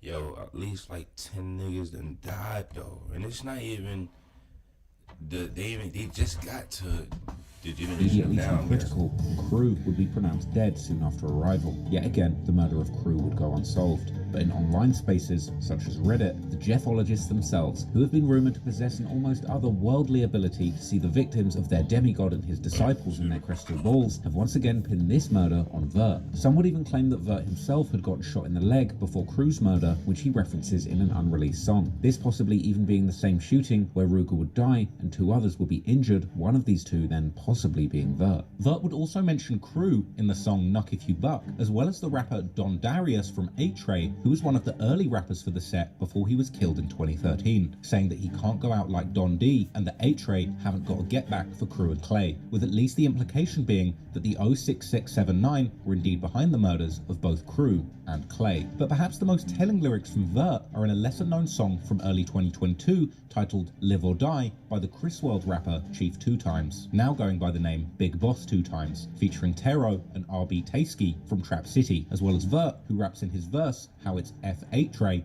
before specifically mentioning both Crew and Clay, saying how he got them both lit. Yet others have claimed that Crew was in fact killed by somebody from the Woodlawn set. See, bro, see how you could take that two different ways? You could be like, okay, he got the brothers lit, so you could say he killed both of them, or he just said their name a lot. But it's like, I don't... Yet others have claimed that Crew was in fact killed by somebody from the Woodlawn set 800, who are known for beefing with numerous sets, including both the BloodHounds and the A-Train mob. However, what is once again clear is that following the murder of Crew, Vert would use many of his songs to send messages that they had in fact gotten get back for Ruger. Firstly, in the beginning of June 2021, Vert would drop a music video for his song titled Play By The Rules, where the video begins with a tribute clip of Ruger dancing to Lil Durk's song No Auto Durk, where Durk raps the famous line, "New op pack in the air, this gas or what?" Then, a few months later, at the end of August 2021, Vert would drop a music video for his song Drill Life, where he raps how he has to kill 10 of his ops for them to feel what he felt, with this likely being another reference to Ruger. This was followed in November with a much more direct claim in Vert's Pissed Me Off remix, with Vert rapping how they got get back for Ruger and how they lost 1, but their ops lost 4. Then, once again, at the end of December 2021, Vert would drop a music video called Gang, together with JB and a rapper called Lil Cap, where they can be seen with a cutout of Ruger, while Vert begins the song by rapping how they cried for Ruger but also slid for him, and that the score is not even, with him implying that they are doing so much damage that their ops are claiming that 06679 is cheating. The dissing would continue in 2022 when Vert would release the music video for his song titled simply Drill, where Vert first repeats a bar of how someone was dissing on their raps but now they can't speak, with this being a possible reference to Crew, before then continuing to pay tribute to Ruger, saying that he's pulling up on his ops block and making them run. And the references to Ruger would just keep coming, with Vert then releasing a music video for his song 21 in June 2022, with this being the music video that they had been filming in Trap City's hood during the celebration for Vert's 21st birthday. In the song, Vert once again mentions how he cried after Ruger's death, but he had then wiped his tears and gone to sliding, and saying how it's been back-to-back homicides ever since. At this point, it was clear that no matter who had been behind these murders, the war around the east side was getting very heated, and unfortunately, the war wouldn't only continue between the established alliances such as A-Tray, Evans and Hit Squad versus the Drill City, Trap City, Chris World and the BloodHounds, but it would eventually morph into a deadly civil war within the 06679 alliance. The University of Mount Olive offers exceptional online degrees for adults that provide convenience, flexibility, and affordability. UMO offers more than 100 majors, minors, and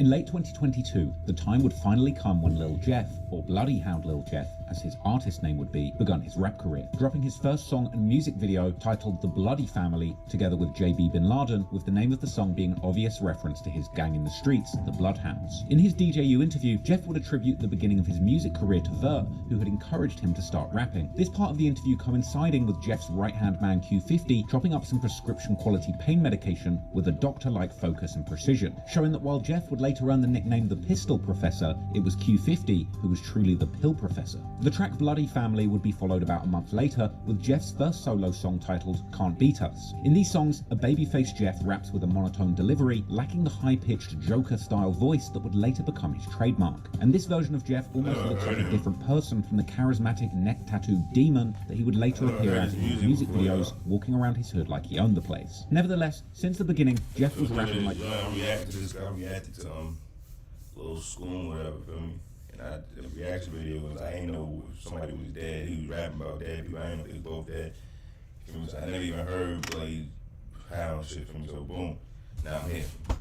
Was really, truly about that life, ending the song Can't Beat Us with an outro monologue where he repeats twice how he's really not a rapper, whilst insinuating that he's actually a killer who just raps because that's what the fans want to see. This was followed in late November with the first collab between Jeff and Vert, a song and music video titled I Love My Draco, and the music video begins with a clip showing a masked up Jeff in traffic, contributing to the image that Jeff and the other young bloodhounds were actively sliding in the streets in between dropping their songs. This would also be the first video where Jeff would begin to showcase the more high-pitched voice that would later become his trademark, with him giving a little monologue mid-song dissing his ops, particularly TYMB. Jeff would then begin rapping how his mum prays every day that he makes it back home, but he tells her that he's okay because he's the one doing all the killing, before flipping the script Lil Durk style as he announces how this is all fake and just a song, the insinuation of course being that this is really not just a song. The music video then ends with a scene of JB, Jeff and Vert calling J Boogie in prison. Free them boys, we them boys, man. Folks on the way. Free J Boogie, man. Free J Boogie to count.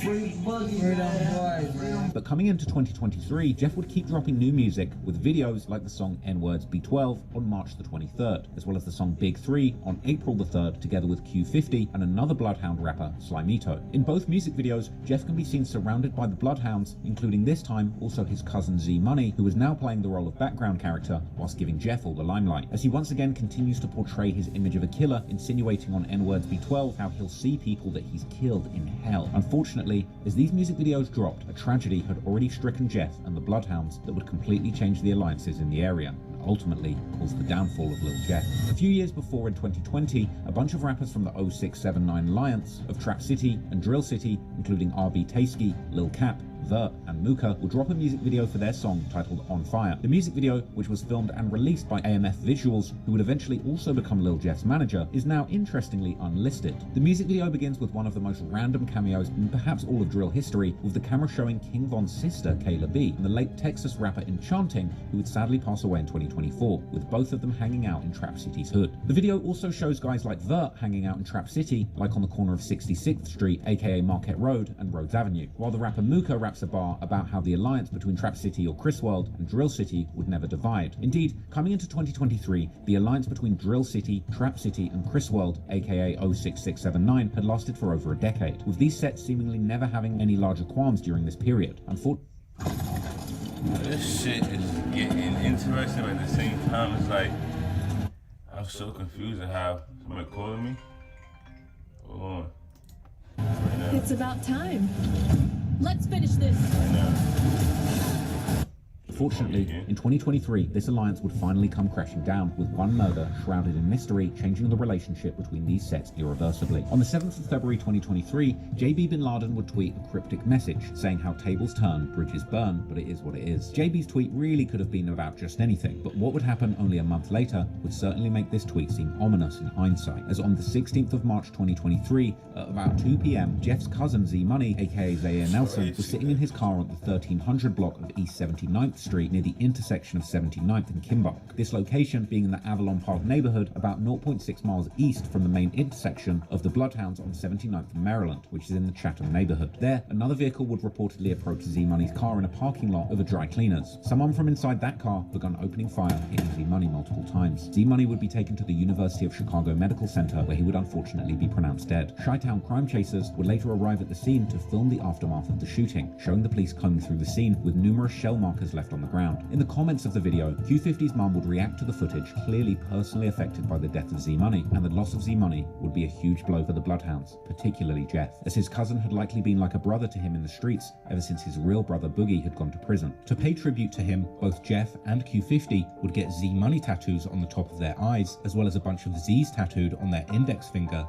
aka their trigger fingers. But, as can be imagined, Z-Money's death was an even greater loss for his family. In December 2023, a non-profit journalism project called The Trace, which investigates gun violence in America, would actually write a story about Z-Money, aka Zaire, and in the piece, they would interview his mother. In this truly heartbreaking piece of journalism, the mother explains how Z-Money had been dropped off at the hospital, but according to a doctor, he had been dead on arrival, having been shot over 29 times. The mother would also reveal that Z-Money had been waiting for his friend in the parking lot who had gone to drop off some clothes at the dry cleaners to be tailored. And when the shooters appeared, this made Z-Money attempt to run away, but ultimately getting caught by the hail of bullets, with it also being explained that his friend had then arrived and returned fire before fleeing the scene. And that friend was later not willing to speak to the police in fear of getting in trouble with them himself for using his gun. Unsurprisingly, Z-Money's murder would once again go unsolved by the Chicago Police Department, leaving his mother even more traumatized, with her explaining in the article that she was tortured by the idea that she might just be walking the streets amongst her son's killer in the local community. The mother's fear was indeed legitimate, because as the rumor goes now, Z-Money was allegedly killed by people who were very close to him, more specifically by his old friends from Trap City who had allegedly backdoored Z-Money. At the time of the shooting, Z-Money's death would be posted in Reddit's drill community Chiracology, but the speculation about the reasons behind his death would only truly begin after Lil Jeff began making noise in the drill scene, with some claiming that the killing was actually all the result of a girl and a stolen gun, while others completely denied that any backdoor situation or setup had even taken place. However, the case would seemingly get some clarity in July 2024 when members of Trap City, including Trap City Rob, Vert's former good friend Tero, who's also a rapper, and OTF Black, who's actually a friend of Lil Durk and a Trap City OG, would give an interview to the Chicago YouTuber X-Man Rico, where they would insinuate that the relationship between Trap City and Drill City had actually gone sour over a stolen chain. Cause the way Reddit, this is why I want the clip too. They say his dad from down here, Big J or something like that. Big J. Yeah. Anybody you got? Also, his daddy is from down here. Yeah, fuck used to hang with them. They know what they did. So okay. They know what they did. So okay, the Bloodhounds, y'all was cool. Everybody that got a that was my homie. He stole the chain, bro. We tried like he took it. He stole my own chain. Who was that? South Jackson? Nah, brother. One of the other guys. This one of the other. This other one. Both let him wear the J. He come back like he got into a house when he was 12. Last scene, he lost it. You know what I'm saying? That's how they look. You know? Yeah. You know what's crazy?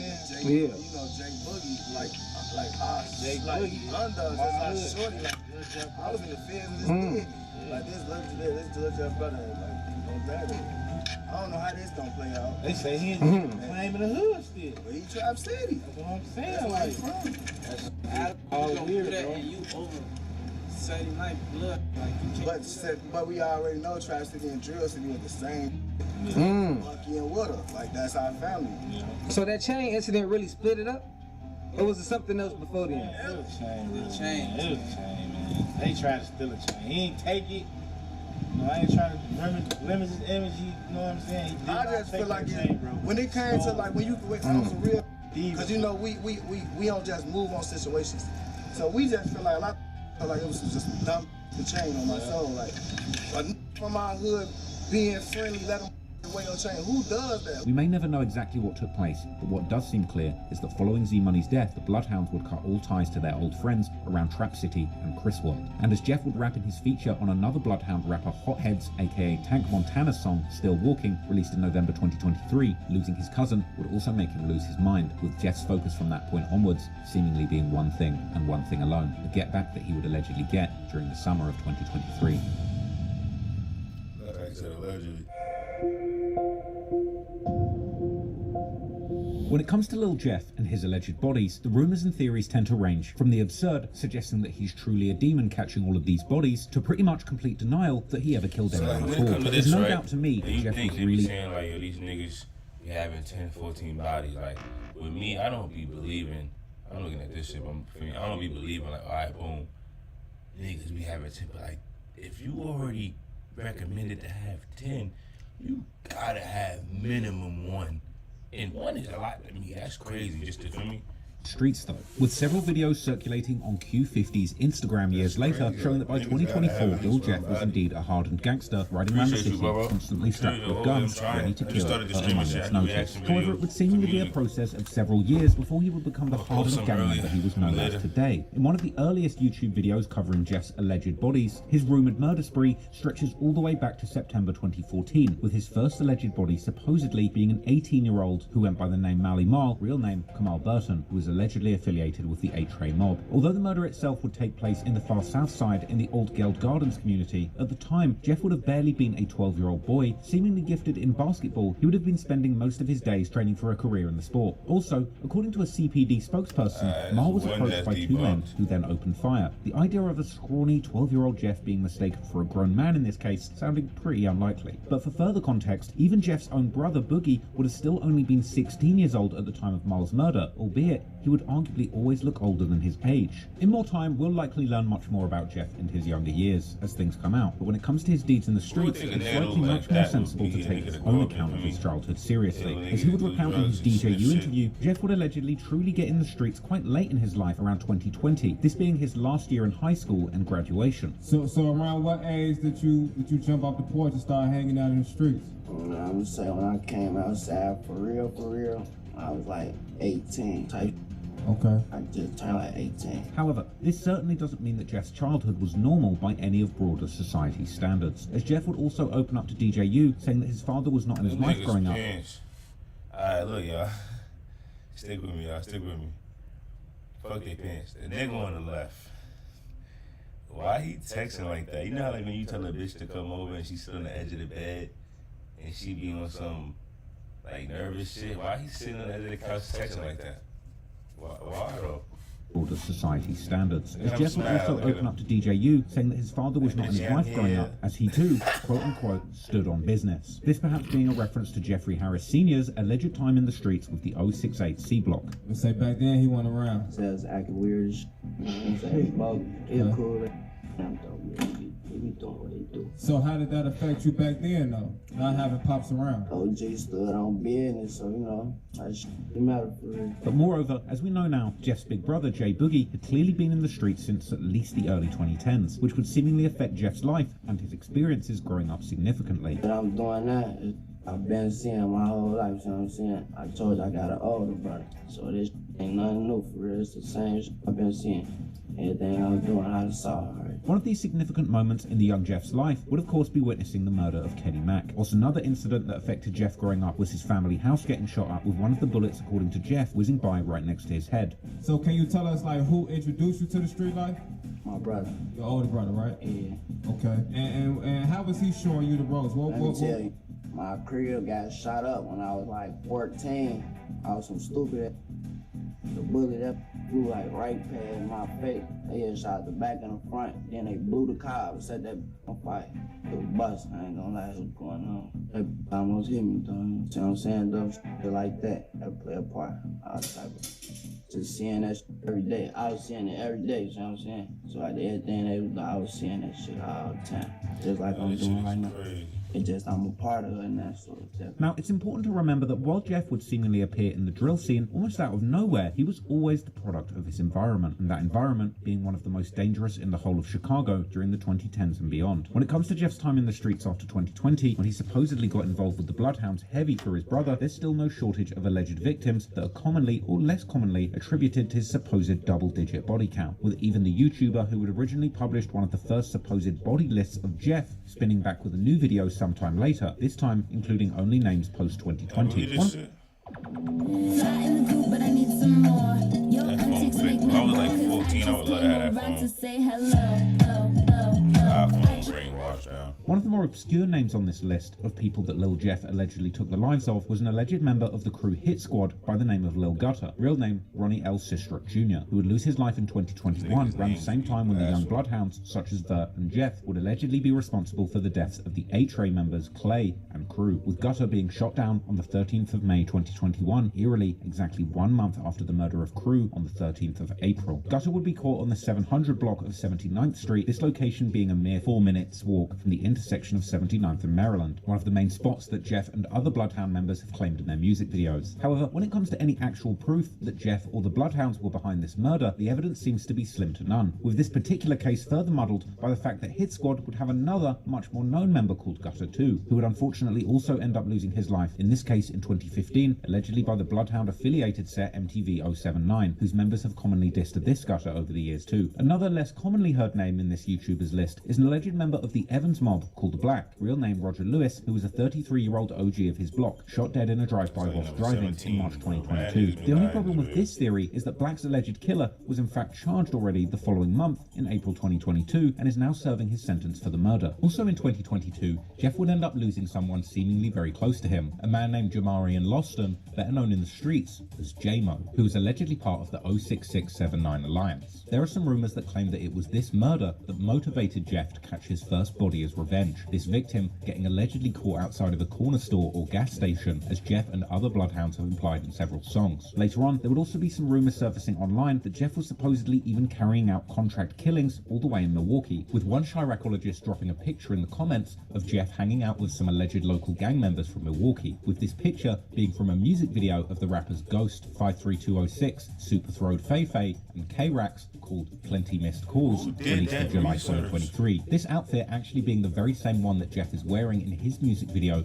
for the song N-Words B12, released on March 2023. In fact, even now, K-Rax still seemingly has Jeff as his profile picture on Instagram, which he likely changed following Jeff's death. Jeff and the other Bloodhounds would also later make several references to doing contract killings and to Milwaukee, with JB Bin Laden rapping in the song Run But Can't Hide that also features Lil Jeff how the Bloodhounds have blood for hire, meaning that they're selling hits too, whilst Jeff himself would also rap in the song LA Freestyle how someone tripped and got killed and how he's in Milwaukee like the NBA team, the Milwaukee Bucks. Q52 would claim in the leaked song BH4L how people know that he has bodies from state to state and that he's clapping people in Milwaukee for money. However, while some people on Reddit swear that this is a fact, there seems to be very little actual proof to back up these claims, and it appears that when it comes to the more plausible rumors, these will begin not...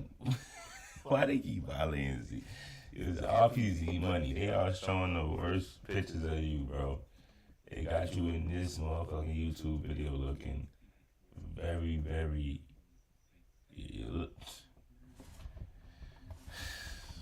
people in Milwaukee for money. However, while some people on Reddit swear that this is a fact, there seems to be very little actual proof to back up these claims, and it appears that when it comes to the more plausible rumours, these will begin not long after the death of Z-Money in March 2023, with one of the first alleged victims of Jeff following Z-Money's murder being a young man called Lil Pooh, real name Pierre Boozer Jr., who hailed from Jeff's old stomping grounds, being allegedly part of the Flipside set who repped the 93rd Street. However, Pooh was seemingly well affiliated in the East Side, with his brother allegedly being part of the 95 mob located in the Princeton Park neighborhood, while Pooh was also, according to some, allegedly affiliated with none other than Trap City, with him even having 067 in his Instagram profile name. However, there's very little to be shown about his affiliations on his social media. To the contrary, there's more to be shown about Pooh's connection with the Bloodhounds, although the reason behind these connections could be either affiliation or rivalry. Whatever the case, at the time of his death, Pooh was seemingly living far away from Flipside, Trap City, or Drill City, all the way outside of the borders of Chicago on the 1800 block of 223rd Street in the community of Sauk Village. There, on the 9th of April 2023, a few weeks after the death of Z-Money, police would respond to reports of shots fired and find an unresponsive Pooh laying on the front lawn of his home with multiple gunshot wounds, and his death would soon be ruled a homicide. Unfortunately, it seems that from the beginning, the police had very little to go on to solve Pooh's murder, and they would end up reaching out to the public in the hope that they would receive some clues or witnesses might step forward, but these clues would never seemingly materialize, and this murder remains unsolved. However, However, in this case, there are several examples of Lil Jeff seemingly claiming responsibility for Pooh's murder. For example, on the 9th of April 2024, the French Chicago drill aficionado Squid Ape would make a tribute post to Pooh on his Instagram, which would quickly gather numerous comments of people laughing at his death, which one commenter would ask what he had done to invoke such a reaction, to which Lil Jeff himself would comment saying that Pooh had been dissing Z-Money. Then, a few days before Jeff's death, an unreleased song of him was leaked online, the song having a bar where Jeff seemingly describes Pooh's death, saying how Pooh had dissed Z-Money and now he's gone, before describing someone waiting for him to come home whilst laying in the grass outside his house. This bar seemingly describing exactly what might have taken place before Pooh's murder. On Reddit, one commenter would point out how Jeff had been hanging out with members from Flipside not long before his death, whilst guessing that this is why the song was never officially released at the time. However, on Jeff's posthumous album Stepping in Blood, this song is indeed included with the title In Your Home. But one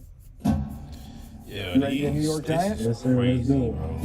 Our team's still adding pieces. We still have the draft. But what makes the matter even more confusing is the fact that one of Pooh's good friends from Flipside would seemingly post an earnest tribute to Jeff following his death. And to make matters even more complicated, Jeff by no means wasn't the only one dissing Pooh after his death. Only a few days before the murder of Pooh, the young man would be killed in the community of Park Forest during an altercation at a house party. Park Forest being only a short drive away from Pooh's Sauk Village community. As it would turn out, the killed man was not just anyone, but an actual blood brother of the infamous rapper and Chicago drill, Wooski, originally from the STL EBT set. His brother, who was called Lowski, real name Ladarius Williams, allegedly belonged to a set called the E-Block, and also apparently was part of a clique called Haddyway, which, much like the BloodHounds, allegedly consists of members from a few different sets and is named after a boy called Haddy, who was killed in 2016. This clique having been in a deadly war with JB Bin Laden's 400 East set for years. As the rumour would be, Pooh had allegedly had something to do with Lowski's death, and following Pooh's death, the members of the Haddyway would also seemingly claim to have been behind his murder. Meanwhile, following Jeff's death, Pooh's brother would rejoice on social media, laughing at how everyone who had dissed his brother had ended up getting shot themselves. However, who all these people were besides Jeff was not entirely clear, as it seems that Pooh was a known menace on the east side, as a rapper affiliated with the Mixed Mob set called Lou Glocks would say in his tribute to Pooh. This being yet another example that Pooh seemingly had both many affiliations, but also many enemies on the east side. But then, coming into the summer of 2023, Jeff would allegedly catch someone that almost no one would deny being his likely victim. As mentioned earlier, the murder of Z-Money would allegedly break down the decade-plus-long affiliations between Trap City or Chris World and Drill City, with Jeff and his BloodHound friends from that point onwards seemingly being consumed by their urge for a get-back for Z-Money. In the song 333, which would seemingly first leak or be unofficially put out by Jeff's team some weeks before his death, the track would officially be released on the 14th of July with a music video that was filmed while Jeff was still alive. In the song, Jeff raps a bar about the BloodHounds shooting so much on the Rhodes Avenue that their ops had to shut their trap down. This bar likely referring particularly to the Rhodes Avenue roughly between the 66th and 68th streets, which is one of the main areas of Trap City or Chris World. Indeed, looking at sources like Chicago's Spot News, who follow the CPD's police radio traffic, there will be numerous times that gunshots will be reported around that area during the summer and fall of 2023. In fact, in his February 2024 song called Striker, Jeff even specifically implies that they are the reason why Trap City's hood is so often on Spot News. However, the alleged get back for Z-Money would surprisingly take place far away from the hood of Trap City. On the 25th of June, at around 8:55 p.m, Trap City member called Leal, real name Jaleel Goins, will be sitting in a parked rideshare car in the Little Italy neighborhood near the University of Illinois Chicago campus. This neighborhood, sometimes now called Little Italy or University Village, is these days a truly upmarket neighborhood that's experienced high levels of gentrification since its inception as the home of many of Chicago's first Italian immigrants, and the demolition of all the large public housing complexes during the 2000s. By all accounts, this is one of the safest neighborhoods in Chicago, one of the last places where one should expect to be a victim of gun violence. Nevertheless, while Leal was sitting in his rideshare car on the 1300 block of West Taylor Street, someone would approach the car on foot and open fire through the rear passenger window, shooting inside the car numerous times before running away. The rideshare driver would immediately take off and drive the seriously wounded Leal to the nearest hospital, which was less than a mile away, but by that time it would already be too late and Leal would be pronounced dead upon arriving at the hospital. The local ABC 7 News would be at the scene later that night and the next morning, interviewing the locals who had witnessed the shooting, with one of them explaining how the police may have counted 8 shots on the car window, but she claimed to have heard more than 20. This perhaps said something about the type of gun that was used in the shooting.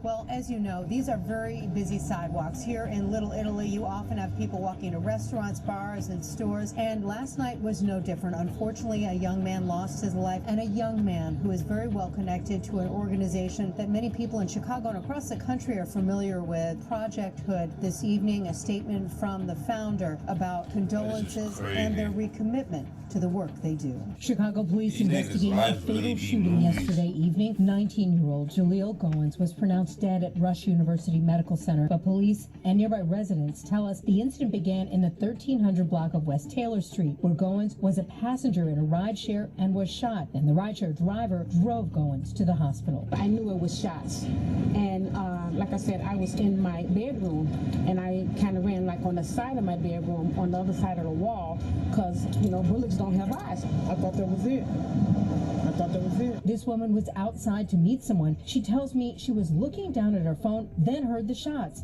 She thought she had been shot, but she had not. I'm down there on the ground crying and shaking and stuff. Pow, pow, pow. They said it was like 8 shots. No, I believe it was more than 20. Pastor Corey Brooks confirms Goins was the son of an employee at Project Hood, releasing a statement saying in part, "Today, we are not just an organization. We are a family mourning the loss of a young life taken far too soon." I'm still processing it because I'm still shaking. It's scary. You know, we should be able to walk out our door, walk to get something to eat, walk to get the newspaper. Stuff is happening everywhere, but something definitely needs to be done about the crime.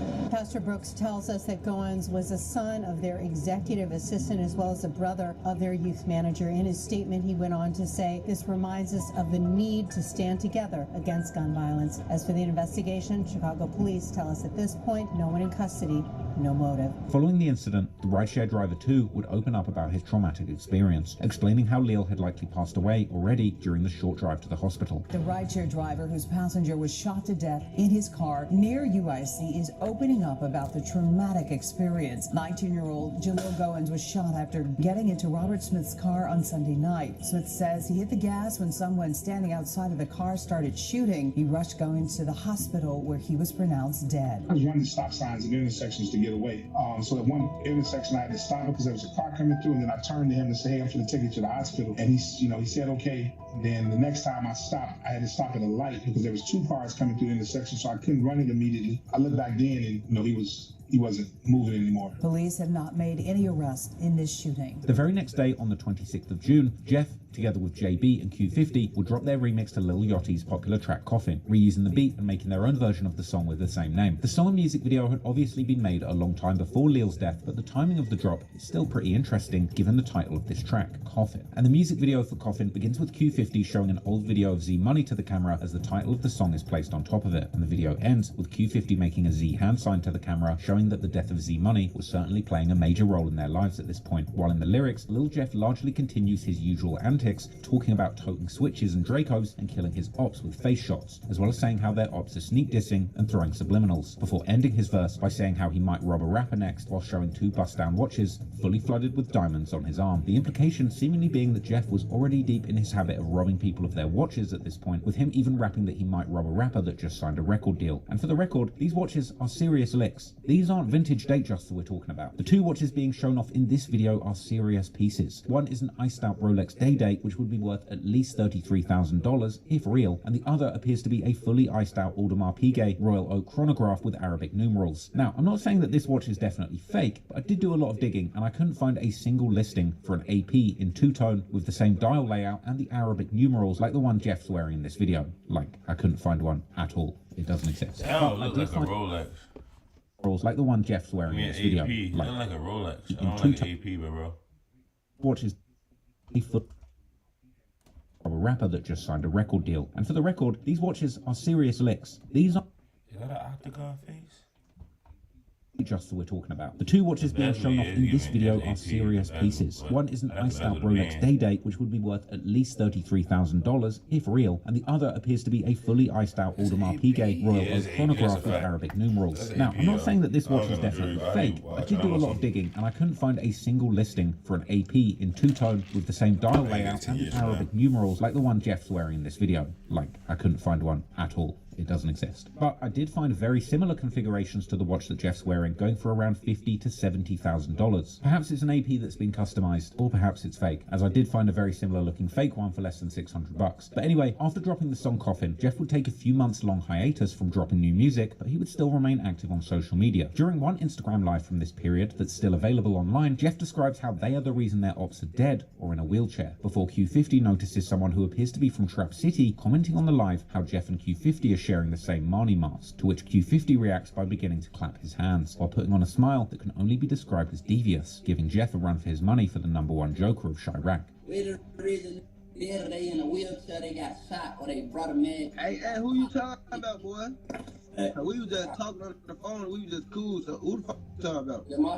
They said we was sharing a Marnie mask. The first grade, we was not a mask that we, you know. That's a hat. What the fuck is that? That's a hat. That's just like this. The clapping of hands would eventually become somewhat of a trademark for Q50 when referring to killing ops or getting back for Z Money. Y'all move out here. Everybody probably see y'all got seen the this video, tattoos on your face. It's probably real noticeable. You know that. That's that get back for my man. That's that get back for my man. Y'all basically let us know who that too. We see y'all keep his name alive every chance y'all get. That's cuz. That's our cousin, folks. Me and folks' cousin. You see photos, he don't real sandbox baby. Let us know like the impact he had on the hood that he. You see his tattoo on face. You see that? Hey, look,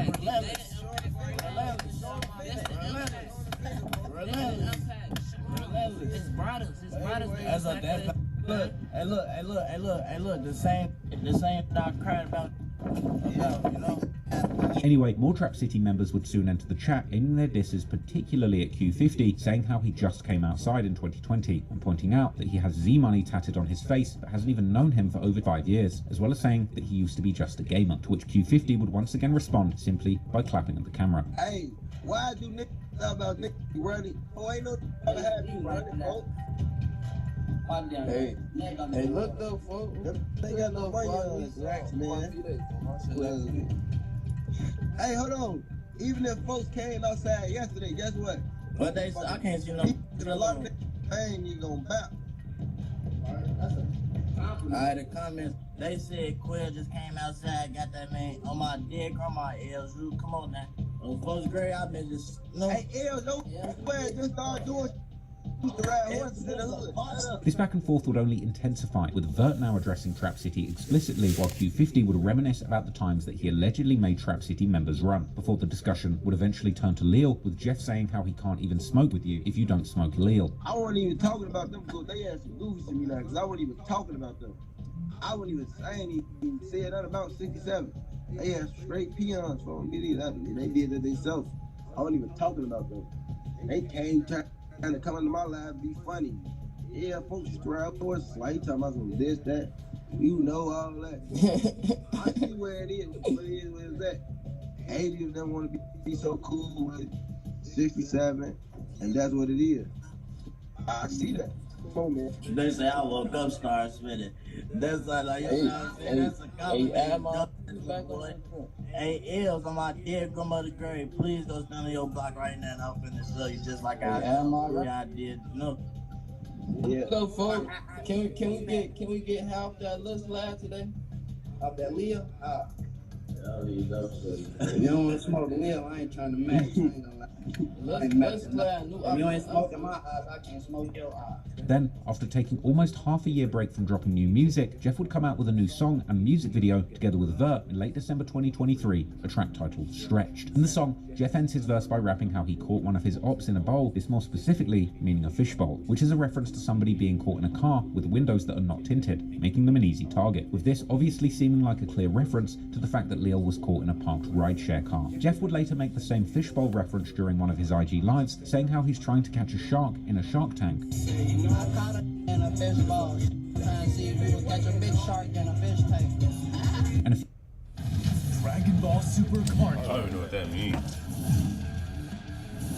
It's crazy how this nigga is dead. And a few months later, in March 2024, the Trap City and Lil dissing would continue as Jeff and Vert released a song and music video titled FTO, a common abbreviation for F the Ops. And on the song, Vert first raps how his old friends have become his ops now, before Jeff comes in, starting his verse with a wild opening line saying that he left 7 people dead in his city, and this time dissing Lil by name, saying how he's not giving any passes and anyone lacking is getting smoked, before saying how they're smoking on a Lil pack. Later that same month, Jeff and JB Bin Laden would release their song and music video titled Run But Can't Hide, where Jeff raps just like Vert in the previous song that he's now beefing with guys that he used to be so close with and that they used to sleep in the same bed. This would be almost word for word the same thing that Jeff's mother would allegedly tell him in a text message, where she appeared to praise him for the murders he was doing in the streets and appearing to be in awe of her son's violent reputation, saying, "Go ahead, son, your name ringing bells in the streets." I said, "Is that my boy?" And going on to say that she loves to see him sliding on the kids who slept in the same bed as him as a child. With this old Instagram story from Jeff showing this supposed text exchange with his mother going viral after his death and even getting reactions from channels like No Jumper. Dissing Lil and Trap City had now become a common occurrence in the BloodHound's music and would continue like clockwork. In the song No Tomorrow by Q50, Jeff and a rapper called FG Red dropped with a music video in April 2024. Q50 raps how he calls the last dead op from the 67th, aka Trap City, an Uber pack. And this was once again followed by that same month with Jeff's solo song Tony Montana, where Jeff raps how they're killing their ops while the ops are throwing up L's. This once again seemingly being a direct reference to Lil, as Jeff and the BloodHounds would also make it their habit following the death of Lil to drop L's as a diss to him. In the song 333 by Lil Jeff, Q50, and the honorary BloodHound member Lil Scoom from a set called the Burly Boys, that would first appear online in May 2024, but would later be released after Jeff's death, together with a music video. Jeff would once again seemingly reference catching Lil inside of a car, saying how Lil saw him and realized he was stuck. Even after his death, new songs would keep coming out, where Jeff references catching someone in a drive-share car, such as one song that was aptly titled Lift,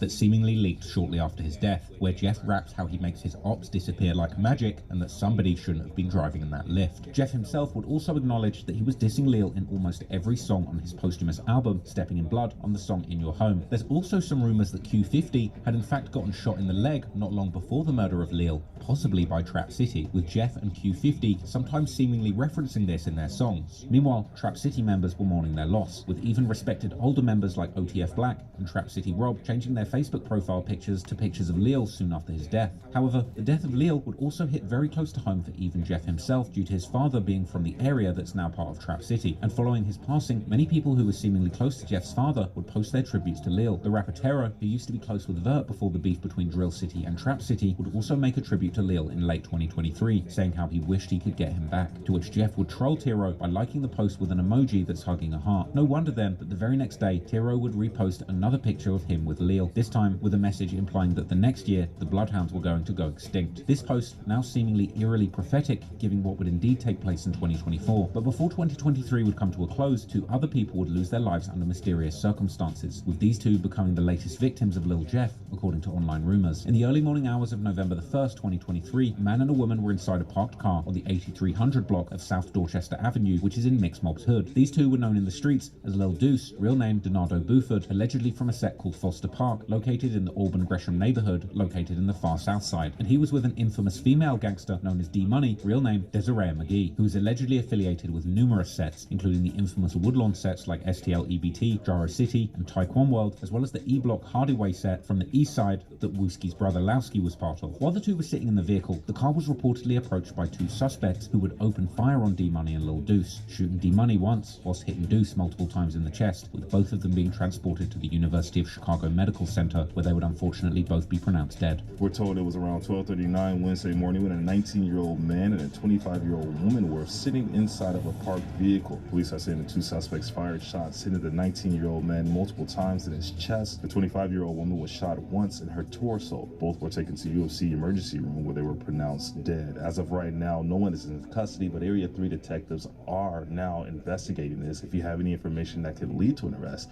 police would like you to contact them immediately. For now, we're here in the Mary Nook neighborhood. Glenn Marshall, WGN News. This is another one of the rumors regarding Jeff's alleged body count that seems to have very little proof going for it, and many drill fans on places like Reddit and Chiracology have seemed either confused about this rumour or have straight up denied it, with one of the few pieces of evidence used to justify this claim being a post made by Jeff on April 2024 when he would quote an unreleased King Von song whilst adding 10 emojis after the lyrics, with many fans considering this as Jeff literally listing all 10 of his supposed victims, with number 7 of the emojis being a so-called woman's hat emoji. This emoji then supposedly being a reference to D-Money. Interestingly, Jeff would actually seemingly go back and edit this caption, switching the hat emoji to a princess emoji, making it even more obvious that he was indeed seemingly referring to a female victim. The so-called rescue worker's helmet emoji next to it, on the other hand, is much more open for interpretation, with one possible option being that the emoji's red colour actually refers to the Black Pea Stones, who are known to rep the colour red, with Foster Park, where Lil Deuce was from, actually being a Black Pea Stone stronghold. Or alternatively, Deuce could be symbolised by the crown emoji on either side of the princess emoji, crown being one of the symbols used by the People's Nation gang alliance that the Black Pea Stones belongs to. In fact, in a tribute video for Lil Deuce posted on his Instagram story after his death, his family can be seen putting crown decorations on top of a cake for his 20th birthday. Following the death of D-Money, Jeff would also boast on social media how the Bloodhounds were killing everyone, including women and kids. Hey, little Fredo, what you on, little cuz? I still love you, folks, but it's like my little brother feel how he feel, and I'm around with him right or wrong or dead wrong, you know that. So it is what it is, folks. I wish y'all the best of luck, but we do spank ass, and you know this person. For real, we really kill kids. If it get to that point, it make me mad enough, mamas will start getting all type of my shit on right. My shit really up and purse fuck on my head. Face ass, neck ass, back ass. It's also worth noting that D-Money was seemingly close with numerous members of Trap City and would do stuff like promote their music and wish them a happy birthday on their social media. Moreover, some people close to D-Money, such as the rapper Flame, who is also from the SDL, EBT, Jaro City and Taekwon World areas, would seemingly diss Lil Jeff following his death. There was also seemingly some kind of connection between Jeff and Lil Deuce, as the two were actually following each other on Instagram. But while these two victims seem like wild rumours at best, the next two are commonly believed to be the work of Jeff and the other Bloodhounds, with these two victims, in many ways, launching Jeff into the spotlight and helping him rise to become one of the most infamous names in modern Chicago drill, as well as being one of the most ruthless shootings the west side of Chicago had ever seen.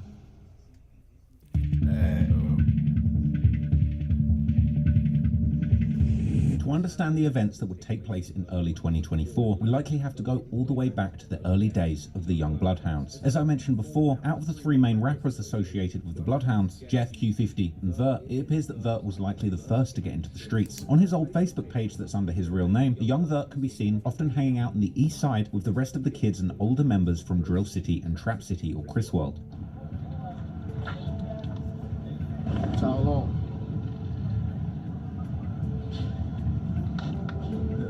No, I asked him something. My head. Yeah, my head. Huh? Okay.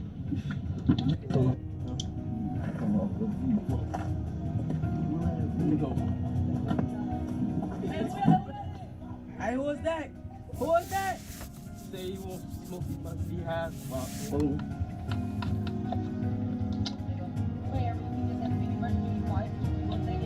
Everybody good over here? Everybody good over here? Man, these little niggas. Doing this shit up. All you got is right there. Fuck that. These time I ain't doing. Check it out. Put up.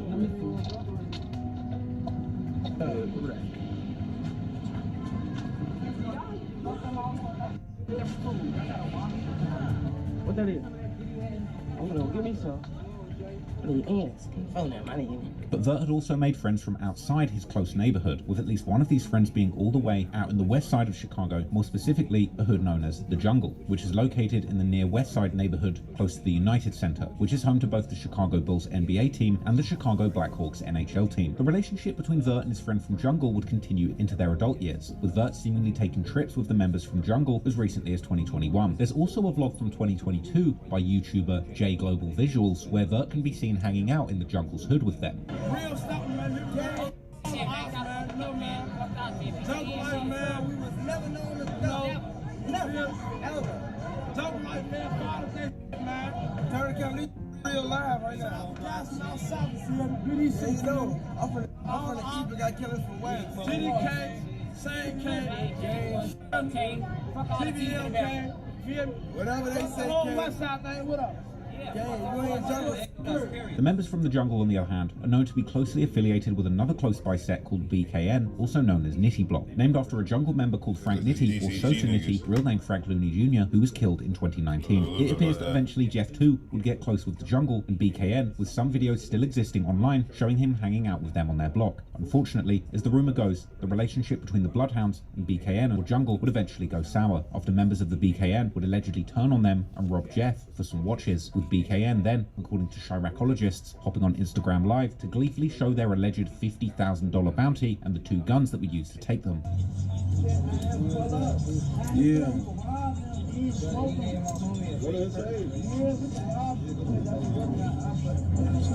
They coming like, look, tell the op. We talking about you taking off for him. We got like 50K down. That fake AP they got.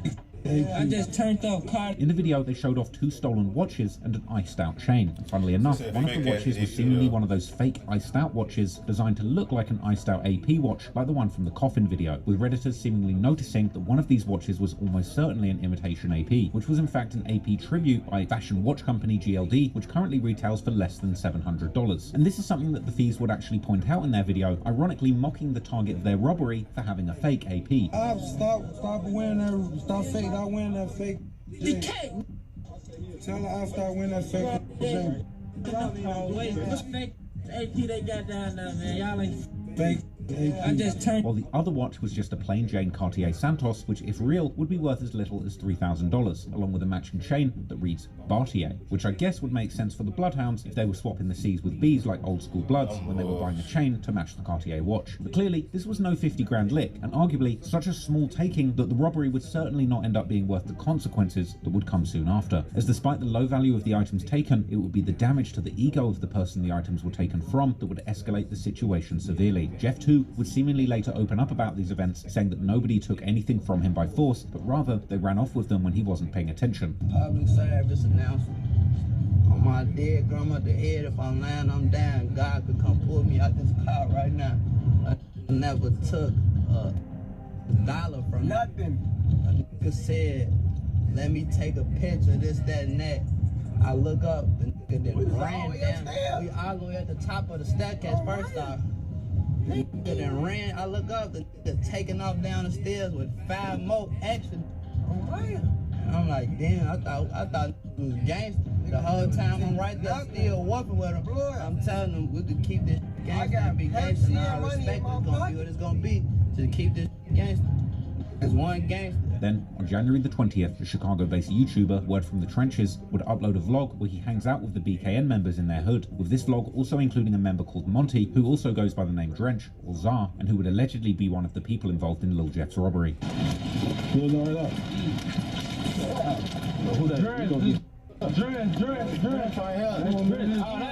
another one of the guys. He by himself, man. Don't think brother, all the way on the other end, brother. On the other end, he by himself. Dread. Hey, tell C look, man. I need some new sleep, man. I was for guess I got him in the Detroit. Just come up,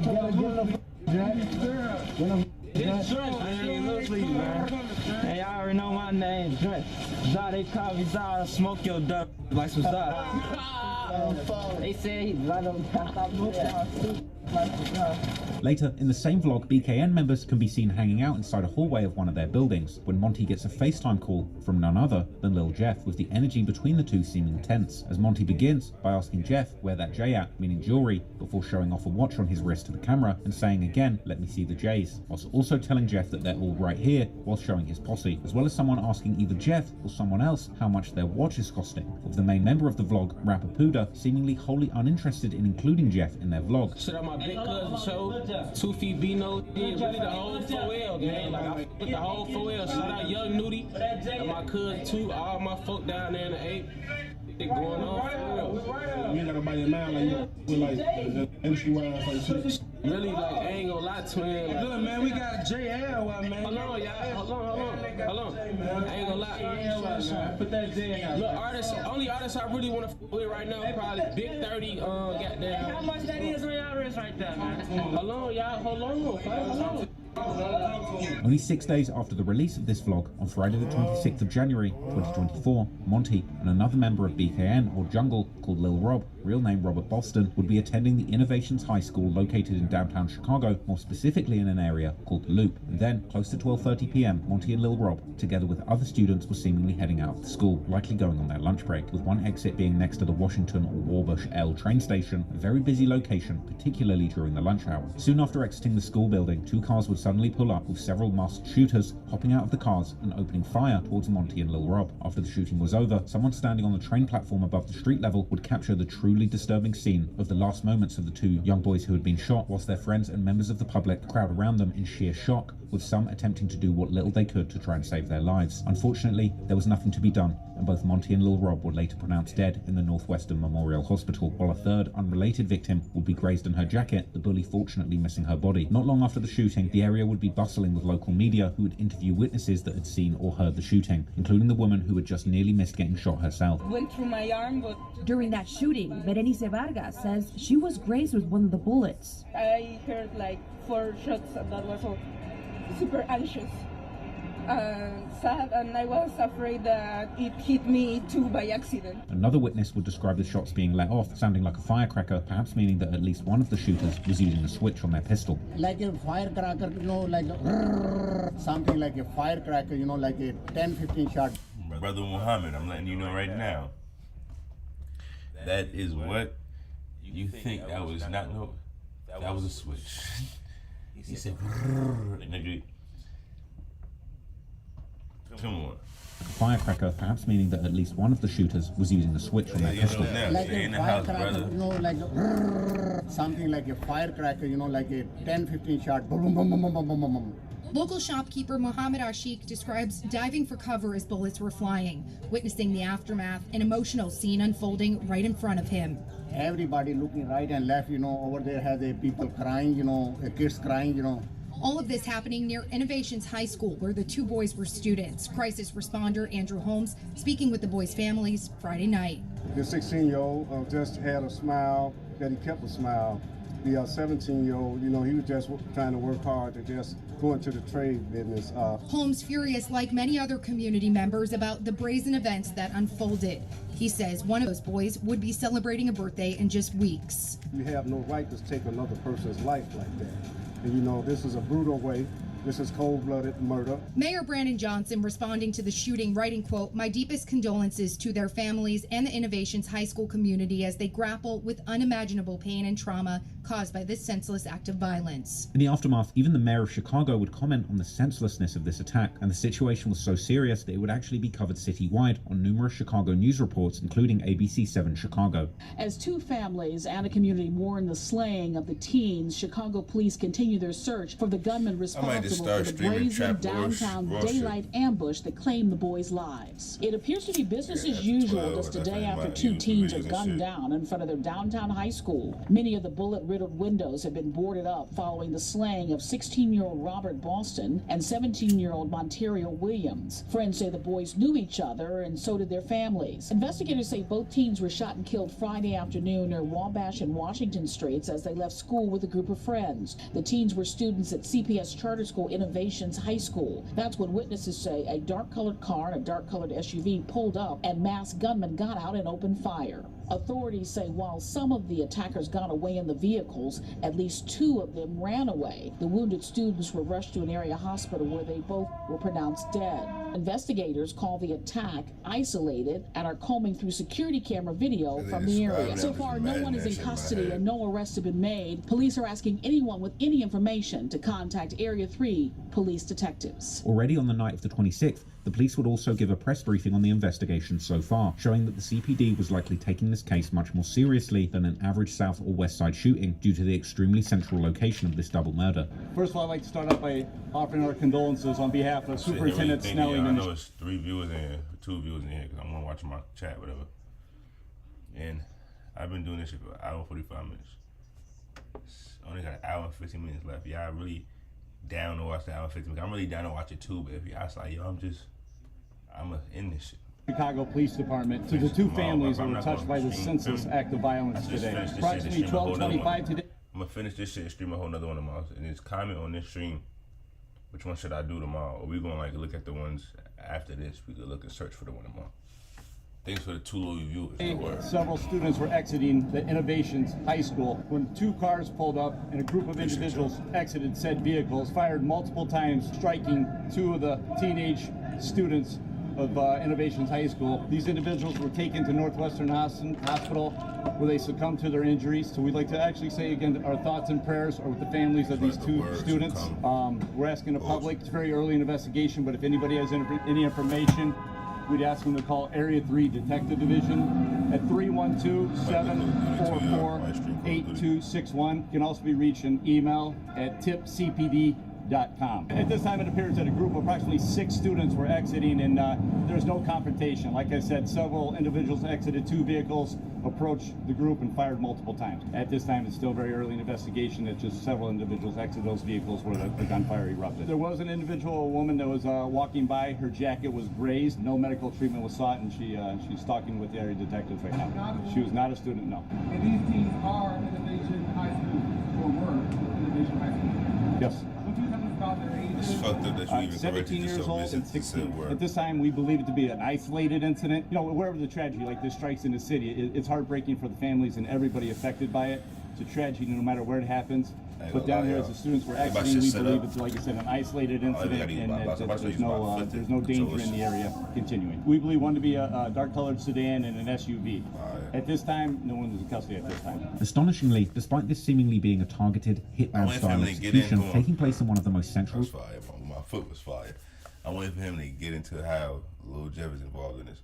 Because I'm looking at the sections as the, like the little time red line going. And it's cutting the section. This is the biggest section. And he's wild. Yeah, he's wild right now. It's Lil Jeff. My fault, y'all. You could copy the words in this shit. Hold on. You wild.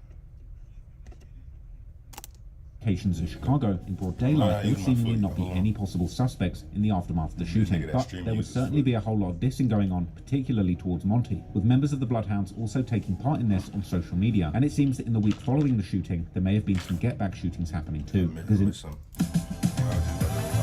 run windows on now and in a world with no limits.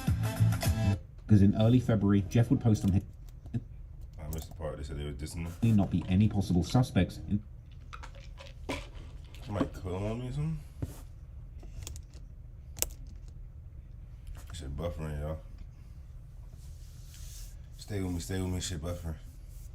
My mouse right here. Aftermath of the shooting, but there would certainly be a whole lot of dissing going on, particularly towards Monty, with members of the BloodHounds also taking part in this on social media. And it seems that in the week following the shooting, there may have been some get-back shootings happening too, because in early February, Jeff would post on his Instagram how his ops had lost their mind and were killing innocent people. Jeff would also seemingly get a new tattoo around this time of 10 teardrops falling down his neck, the message being that he had now officially updated his body count to 10 murders. But perhaps most notably, 2 of these teardrops appeared to be connected to each other, with many people believing that these 2 connected teardrops actually referenced Lil Rob and Monty's murders. Meanwhile, BKN were also seemingly dissing Jeff with a rapper called Get Back Dot, dropping a music video for his song Lost My Mind, also in the beginning of February, where 2 watches are shown together with the song title, these watches being clearly different from the earlier video, supposedly showing BKN members flexing Jeff's watches, yet seemingly very similar to the other 2 watches that Jeff had displayed on his second Instagram, with this suggesting to me that he hadn't got the watches back, but had at the very least upgraded or kept a much better pair of watches. However, the next move from Jeff would be the motherlode of apparent self-snitching that would end up arguably changing his whole career trajectory, as on the 16th of February 2024, exactly 3 weeks after the shooting that claimed the lives of Monty and Lil Rob, Jeff would release his biggest song to date, the track titled Ah, together with a music video that now has almost 2 million views. The video begins with the BloodHounds showing off their full gun arsenal, before Jeff begins his confession, verse, starting by saying how he's toting a 10 milli and that his gun has some recoil, before saying then people did what they did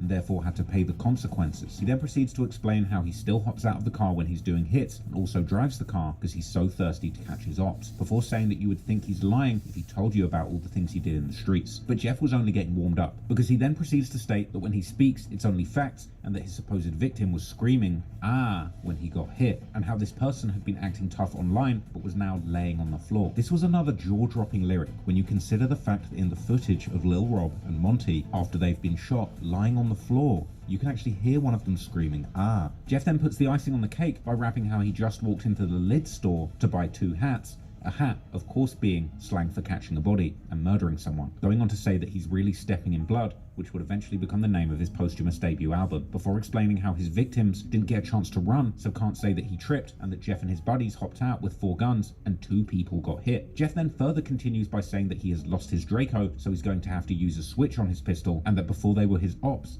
they were his fans. And the verse just keeps on going, with Jeff then rapping how somebody's best friend died and he wishes that he was dead with him, but it won't take too long until he's also dead, because Jeff is a madman who can't stop chasing and killing his ops, before explaining that they got the drop on their ops and spin the block, which would indeed seemingly be the only way that an attack like the one pulled off on Monty and Lil Rob could even be pulled off. Jeff would say that his favourite ops got killed, and he then appears to forget for a moment that he was in the middle of a confession, or perhaps he simply begins to reminisce about his earlier crimes, as he then lays down some bars about taking cops on high-speed chases and how he refused to fight and will just kill you. He explains how he loves robbing people for their jewellery, particularly watches, as well as being so thirsty that he might even take your socks off your feet, as well as saying that he'll pull up on the side of your car and kill you right there. Jeff then continues saying how he's the top op and known for putting his victims on Fox News, with the local Fox 32 Chicago channel also being one of the first news outlets that reported on the killing of Monty and Lil Rob. We begin with breaking news. 2 high school students killed in a Chicago loop shooting. Jeff then finally ends the song by saying that he is indeed everything that they say he is, a slimy guy who will walk you down before killing you, before shouting out Q50 and sending a stern message to all his ops that they better watch their mouths when talking about Jeff. But of course, Jeff was only getting started with the dissing with this song, and he would soon continue disrespecting his ops on social media, where even Shoebox Baby from O Block would comment on his live questioning how come Jeff suddenly has so many views, asking him if he's a rapper now, while Jeff would rap lyrics from his song before noticing that a BKN member was commenting how Jeff was going to die, with Jeff then dissing BKN, saying how sending threats had gotten Sav killed, this being a possible reference to a 17-year-old boy from Jungle's neighborhood called Ray Sav, real name Raekwon Williams. He was killed in 2016 and had seemingly been even close to Vert in the past, as well as saying that sending threats had also got Lil Rob killed, the implication likely being that Lil Rob had died due to Monty's actions. And that's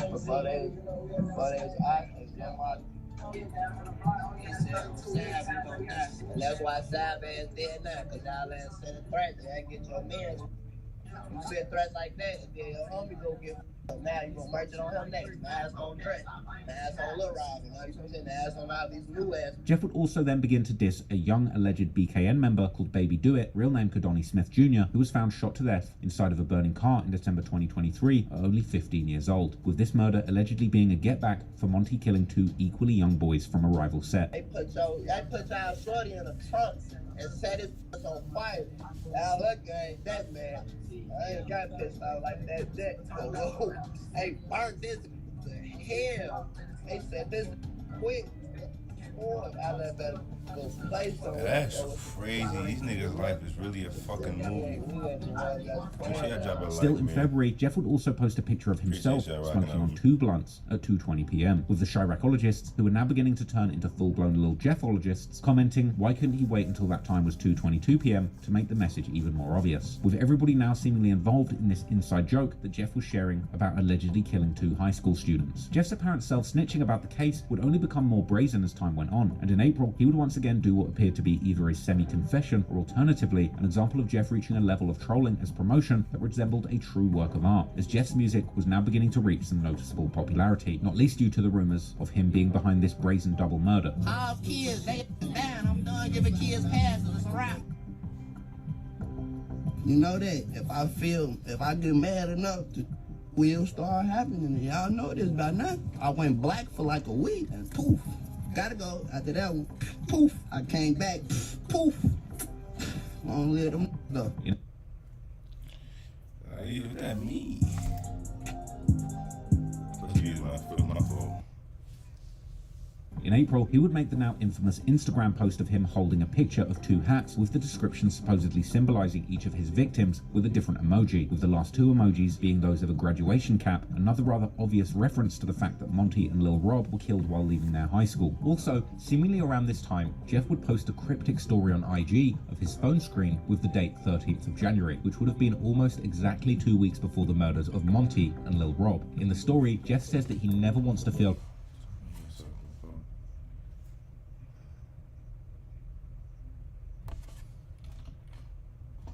story on IG of his phone screen with the date 13th of January, which would have been almost exactly 2 weeks before the murders of Monty and Lil Rob. In the story, Jeff says that he never wants to feel like he felt that day, and that after whatever happened that day, he made a promise to himself never to forget, and that it's been 4 months since he stood on business. Plus then some. Vert 2 was seemingly participating in the dissing, releasing a song and music video titled Out West, with Vert of course seemingly having a long and personal connection with the West Side sets Jungle and BKN that had now come to an end, just like his long affiliation with Trap City had come to a close the previous year. In the song, Vert raps how he's not too cocky to ask his friends for help before seemingly dissing Jungle and BKN for trying to beef with him whilst their homies had been killed, and specifying how he had been just chilling and kicking back when hearing who had gotten killed, this perhaps being a reference to Monty. Vert dedicating an entire song to allegedly dissing his old friends from the West Side seems to point to his involvement in whatever took place between the BloodHounds and BKN, which is also something that members from Trap City, including his former friend Tiro, would later indicate during his vlog with X-Man Rico.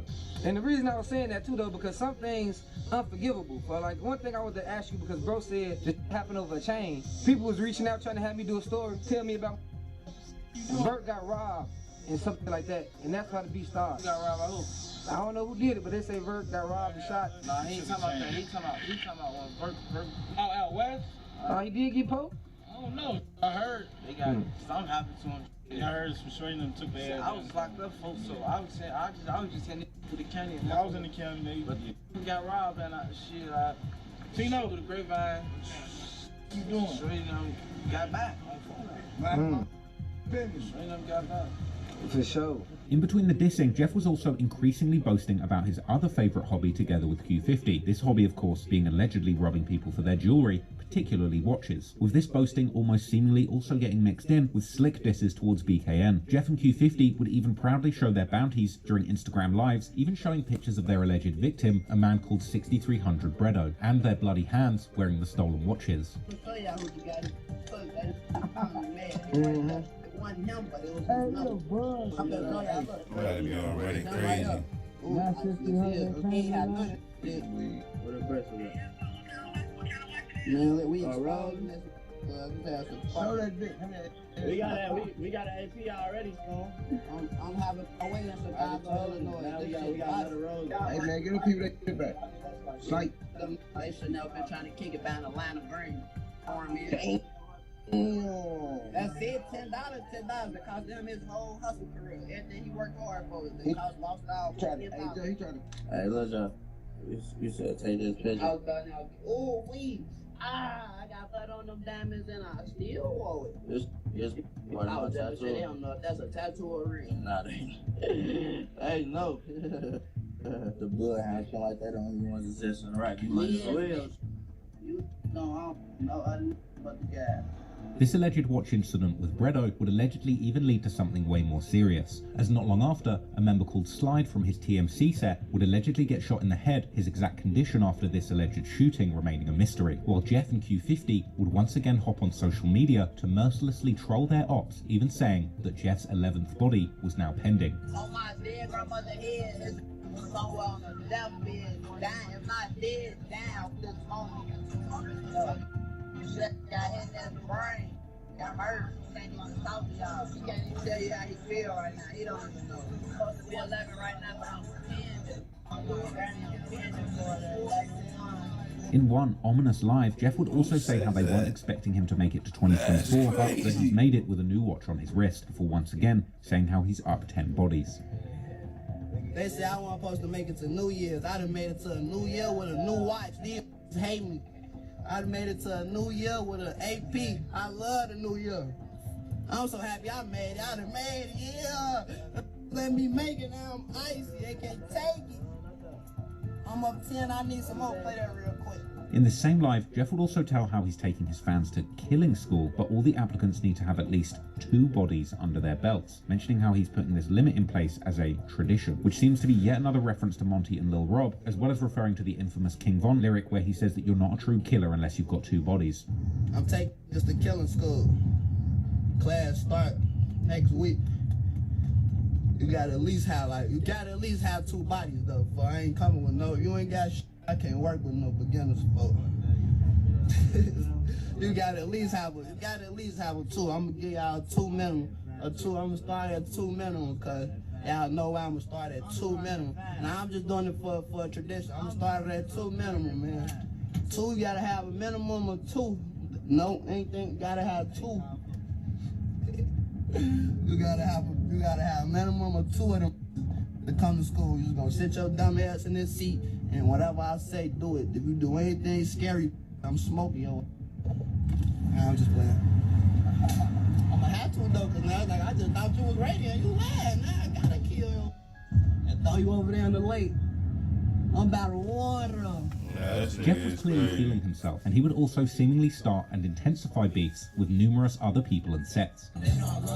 800, a snake, OTG, a whole low end. Yeah. Shorty, Mike, y'all, yeah. You niggas, Chicago, matter of fact, the city, all y'all too, watching me. Bam too, Buck Slide too.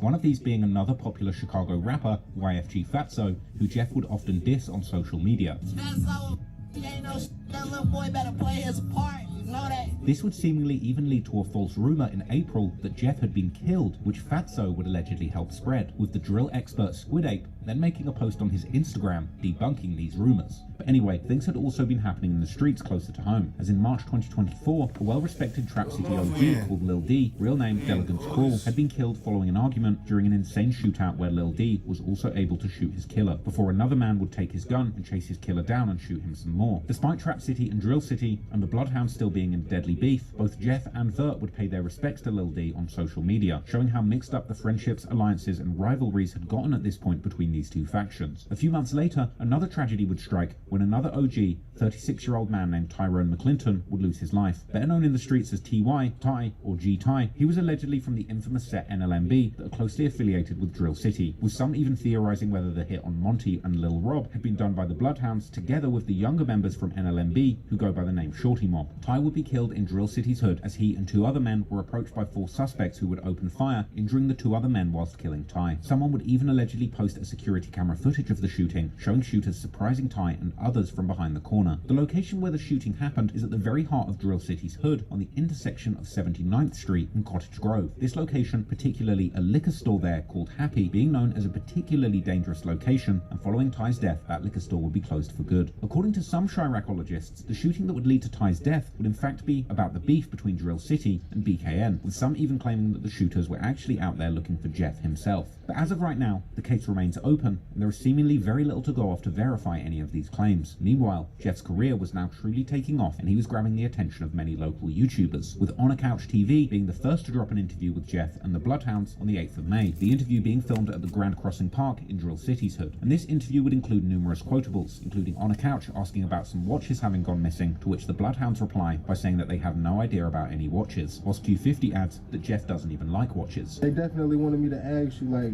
do y'all be safe out here? It was some situation they wanted me to ask about, like with some watches or something came up missing. About who? Like somebody or some watch or something from over here probably got took or something.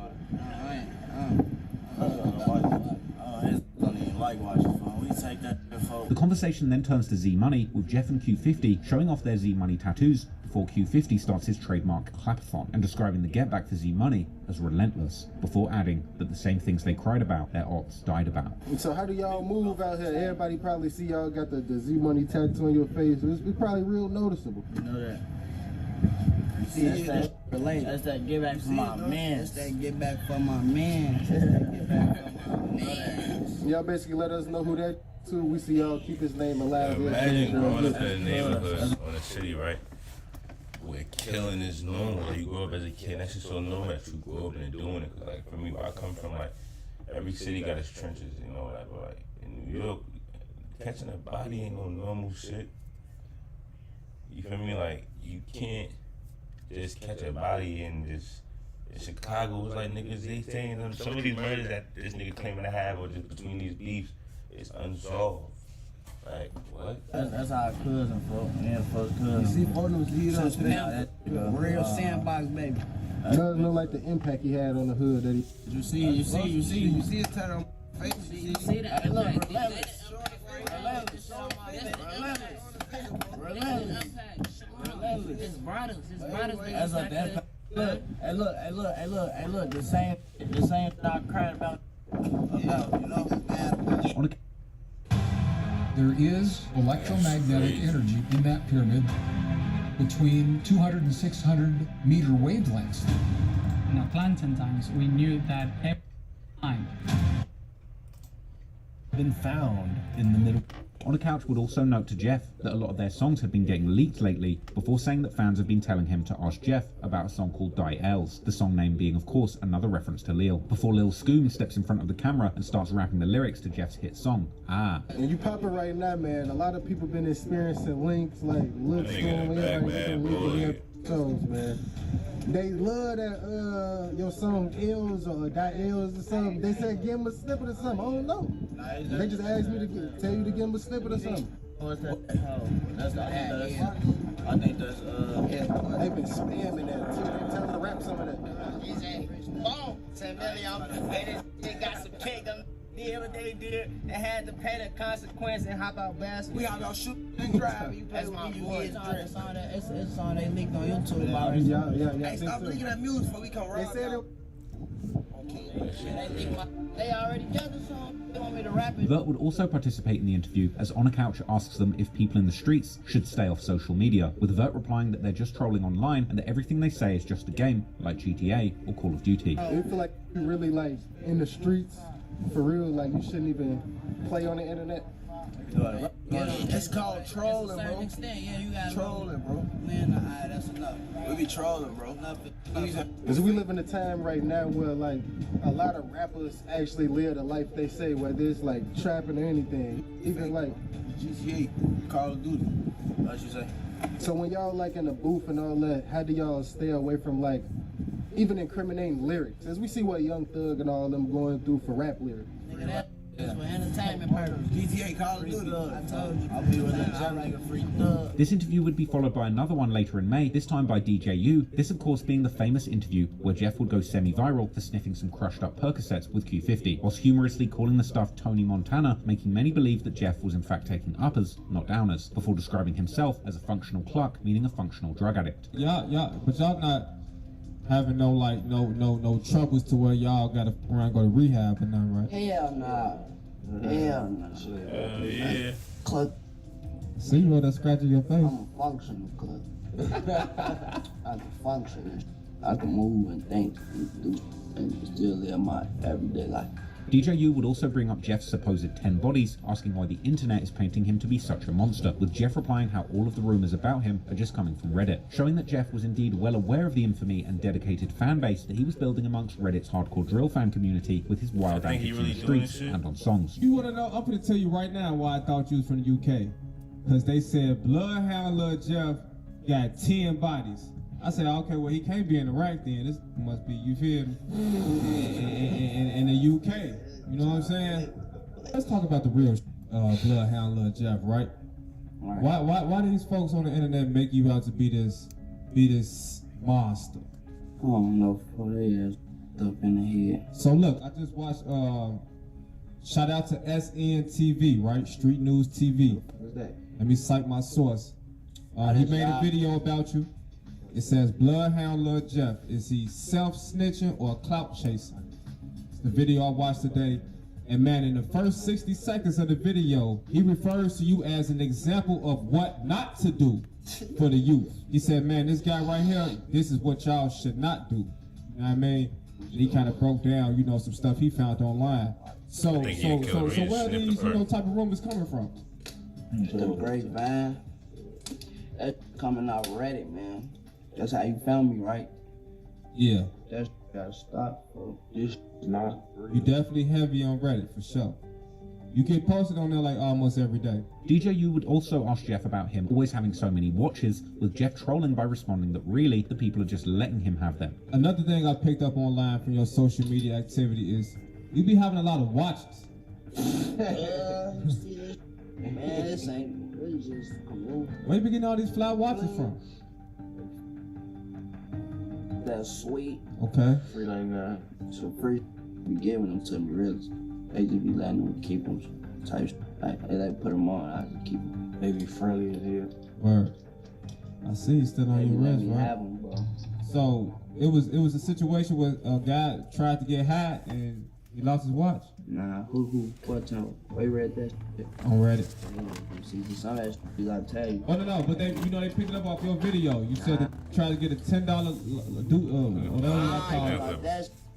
I thought you was saying I was trying to get high. Oh yeah. Yeah, man. Listen about that. Yeah. That one got it for real. Alright. He let me see that. Yeah, never asked really you borrowing it right now. I'm about to say he never I asked don't give it back, so I'll just borrow it. DJU then continues by asking if anyone has ever taken anything from him, likely already knowing the answer, with Jeff responding by rehashing the events leading up to the deaths of Monty and Lil Rob before quoting his song. Saying they did what they did, before Vert cuts in and does a whistling sound, with every chiracologist in the audience surely being able to read between the lines the message that Jeff was sending. But Jeff then caps the topic off by saying that it wasn't really about nothing and he just took the L and moved on. Have someone ever tried to take like some of your belongings from you? Now listen, I ain't gonna lie. I did run off on me before. I will tell you that. Did what they did. What, he zeroed you on the move or something? Yeah, basically. That happens to the best of us, man. We know I've been finessed. Yeah, his ass ran off and it wasn't about shit. We didn't know I've been finessed, bro. Just a little. That's what comes with the streets. It wasn't about nothing at all. I'm talking about at all. Yeah, I feel like that ain't nothing. Like, I feel Hell like no, you can't even count that. I mean, you can count it as an L, but you just tried that. That's scary, ain't it? Like, what I'm doing about scary charges again. Sure, yeah, I just took my L and moved on. DJ. Like the taste of fresh apples? I believe this nigga is a little demon. I really wish I knew my motherfucking nail clipper was, yo. So relax with the crisp, angry Orchard Heart That was gonna be crazy if I looked at my nail clipper. DJU then attempts to further dig into the topic, asking if these events turned him into a monster, but Jeff responds by implying that no, because he's been had odds. The conversation then turned to asking what it really was that turned Jeff into a savage, with Jeff replying that it was actually the death of Z Money, saying how after his death, all he has seen is red. Did that turn you to like some type of monster or some shit like, man, these? Nah, it been these. That just made me watch these. I watch these. Not Alright. So what was the one situation that has occurred in your life that made you fuck these niggas? I told you. Ran off on you. Nigga, that's what I just asked. Oh, that's like you said, it's been. Yeah, been these. I ain't gonna lie, my homie dad, that's on my face right here. Z Money? Yeah. Okay. It was super deep after that. Fuck everybody after that. Okay, I see Z Money on his face as well. Y'all share the same tattoo. Okay. So this definitely had to be somebody that meant a lot to both of y'all. How long ago was his passing? May. What was that last May? Yeah. March, April. About a year ago? That shit was a year ago. Yeah. No, March. Yeah, March. Yeah, that was March. Last March. Yeah. Mm-hmm. It been a year. And how did this death affect your mentality, brother? These niggas, all I see is red. Jeff would seemingly also troll Lil Rob and Monty by repeatedly saying, stay in school. Hold on, let me do a redo. What you say, stay in school? Yeah, come on, redo. I'm still saying y'all though, cause I don't put them AB on some bullshit. Come on, you ready? I can redo it. Yeah, it's rolling, brother. You ain't even.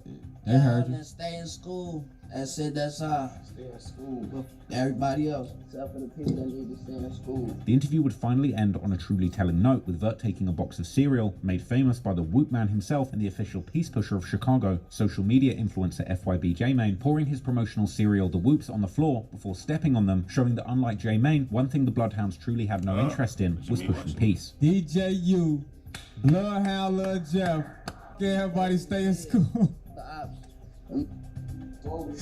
Hey, shout out to Word to Production.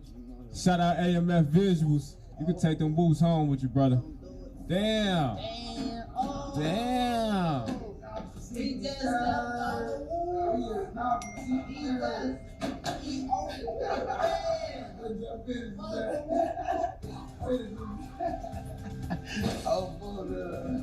Jeff's rap career was now on a new level, and still in May, he would head off on his first trip to Los Angeles as a popping new artist. On the 21st of May, AMF will drop a vlog about their LA trip, where Jeff, C.A.M.P, and Vert can be seen living the rapper lifestyle, chilling in a big Airbnb.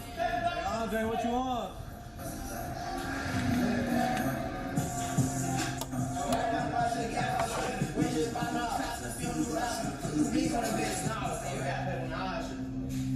Driving in fancy cars. They got us, here's what it is, shit, I'm going back. What you on, man? Free falling out. I owe jail call for the guys, man. Shopping.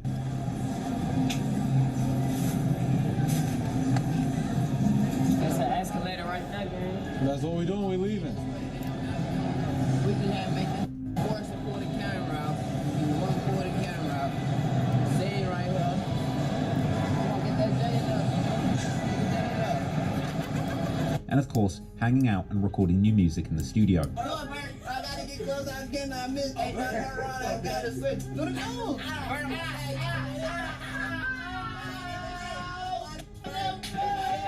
Diamond on the way. The next to the million. White. 1 M on the way, you at 300K. Got 300. 300,000 views on that. Jamie Foxx.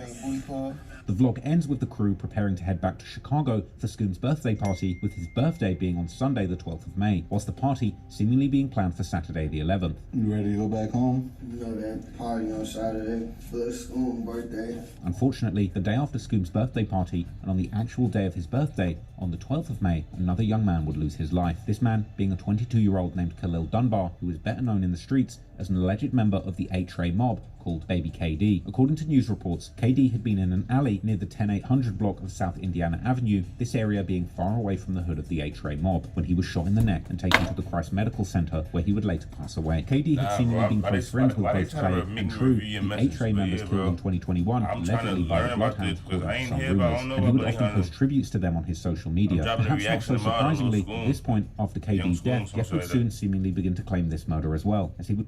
If you want to take your vehicle's performance to new heights, you gotta give it P. Like our original equipment technology, antifreeze and coolant.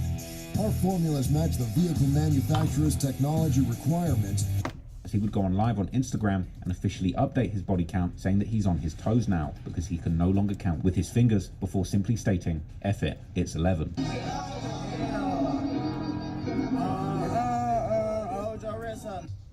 Hey, when he play this, y'all know I'm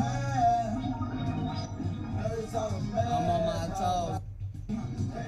We got his soul. I want him bust it. So AP don't play with him. He want him. Yeah. Shit ain't fresh. That shit ain't I'm gonna bust it in. 3 fight. That shit is 11. You're gonna be 8 and I'm gonna scan your scary. Hell, Q50 would also make his official body count update in late May, saying how he's up 8 now, whilst back in March 2024, the number had seemingly still been just 7. After supposedly coming back for a quick birthday bash and a murder, Jeff would then soon head back to LA to continue living the rapper lifestyle again with Vert and C.A.M.P, this time right in time for Vert's birthday, which was on the 26th of May. During this trip, Jeff would end up linking with several Chicago drill legends, including Rico Reckless and G Herbo. We the rappers that rap the rappers. That rapper, we rap against Christmas. Ain't no duplicating this. We rap shit like it's Christmas. That was my BC though. For real. I said Philly. Like it's Christmas. Rapper, we rap. Rico Reckless and G Herbo. We the rappers that rap the rappers. He from Philly. He a draft from Philly. We rap against Christmas. Ain't no duplicating this. We rap shit like it's Christmas. Boy, we killed for real. I say, Lil Vert, Lil Jeff, because they different from, they ain't trying to rap. We rapping, we scrapping, we trapping. Them did what they did, man. We mapping. Ain't no light right here, ain't no light right here. I'm gonna get off the phone though. He would also be shooting music videos with his manager AMF, one of these being the music video for the song LAX, released on May the 28th. The song itself being a tribute to the city that Jeff returned to after allegedly catching his 11th body, where Jeff once again aims disses at Monty, saying how he turned Czar into Czar, with this being an obvious play on one of Monty's nicknames being Czar, and with Czar also referring to a strain of high-grade cannabis, as well as likely being a reference to the vlog, where Monty himself says they call him Czar, and he'll smoke your dumb ass like some Czar. Hey, I already know my name. They call me Zara, smoke your dumb like some Zara. The song itself racked up 25,000 views in its first day of uploading, which isn't superstar numbers, but telling of a genuinely engaged core fan base that Jeff was cultivating at the moment. Jeff was showing potential in music, but his lyrics were so demonic, it was hard to imagine his story ending any other way than tragedy. And unfortunately for him, soon he would end up in the sort of situations that he always rapped about putting other people in. And just like his ops, soon the whole world will be logging onto the internet to see the demise of the latest killer drill rapper in 4K.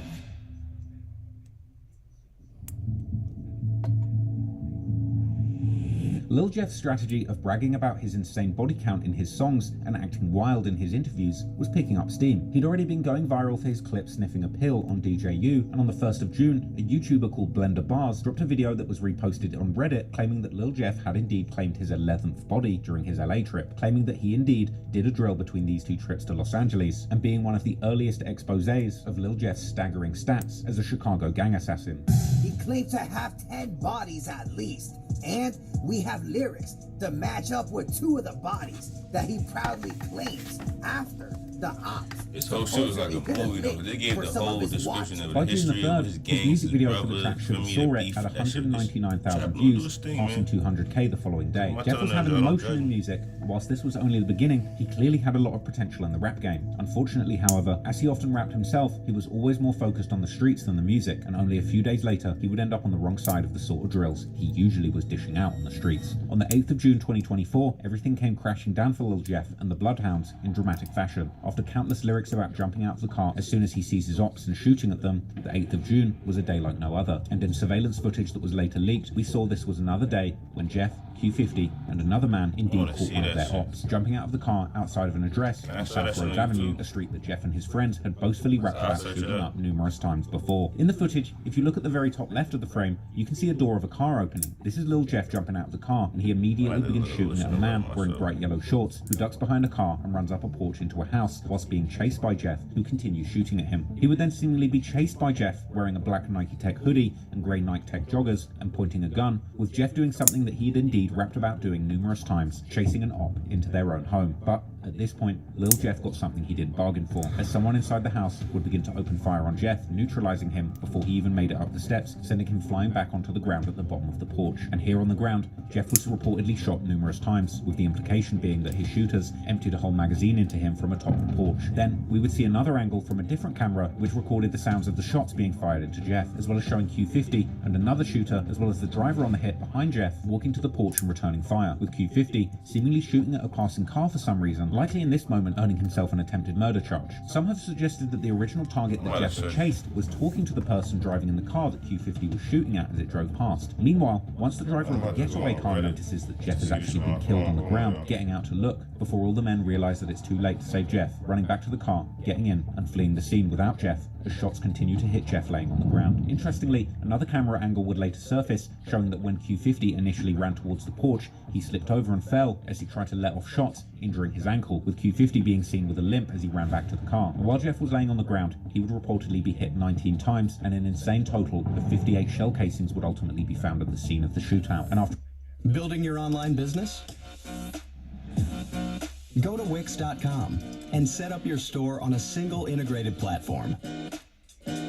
Add products, showcase them dynamically, and seamlessly track your inventory. Accept multiple secure payments, and design your storefront down to the very last. And after it all went down, reports of the shooting would begin to circulate on Twitter, and police scanner audio would describe a chaotic scene. A later video by YouTuber Loyalty and Betrayal would actually do a full breakdown of the scanner audio. 302 San, we're hitting 12 rounds, 6639 South Road. Straight 10. Anybody go in there, be careful, it might be crossfire. And, that's crazy. Earth 310, anybody heading over there to the road, use caution because it may be crossfire, and now we getting a person shot. 6647 South Road. I just watched that shit, yo. That shit was crazy. We got multiple casings on 6641 South Road, on the front porch and the sidewalk. Multiple shell casings, 6641 South Road, on the front and the sidewalk, on the front porch as well. 6641 South Road. Alright, they saying somebody's doing a self-transport right now. They telling my partner on the phone. We trying to figure out what car took them. 306 Adam. Yeah, 306 Adam. One of the residents at 6641 says they threw a guy in a car and they're on the way to the hospital. I got some blood drops on 6641. Black SUV, Adam Lincoln King 3937, Wisconsin Place, just dropped off a victim at UFCA going northbound on Maryland. The black SUV with Wisconsin Place, Adam Lincoln King 3937, northbound Maryland. For a black SUV, Adam Lincoln King 3937 with Wisconsin Place, they just dropped off a victim at UFC that was shot. And that vehicle stolen. Footage would later circulate showing the Chicago police combing the crime scene, placing a whole bunch of evidence markers where the many shell casings had been left. But interestingly, at the crime scene, Jeff's body was notably absent. That's because apparently Q50 and the other man seemingly took Jeff's body to the hospital after the shootout, somehow managing to spin the block, coming back, and retrieving Jeff's body from the porch where he died without taking any more bullets themselves. An image would later go around online which seemingly showed Q50 and the other man carrying Jeff's body into the hospital. But it didn't take long for the dust to settle on the actual shooting before the footage of the shooting began circulating on Reddit's Chiracology subreddit, where many were quick to give their perspective on this wild modern-day shootout captured on camera, with many suggesting that Jeff and the Bloodhounds had actually underestimated their opposition and ended up outgunned after being overzealous. As one commenter put it, honestly, the video puts it more out of the actual perspective of what it looked like in real life, because cameras only see a certain angle. They actually were only like 20 foot behind him, with the car being like 80 foot at most. They were behind him, he just ran ahead and got overzealous and got blasted for it. Hindsight is 20/20, my G. Granted, they did turn back the minute they realized there was more opposition than they thought, but by that point, they were in a full-blown shootout. Dude in the red got hit, and they were in the middle of the road with only cars for cover. Once they realized they were outgunned and got to the car,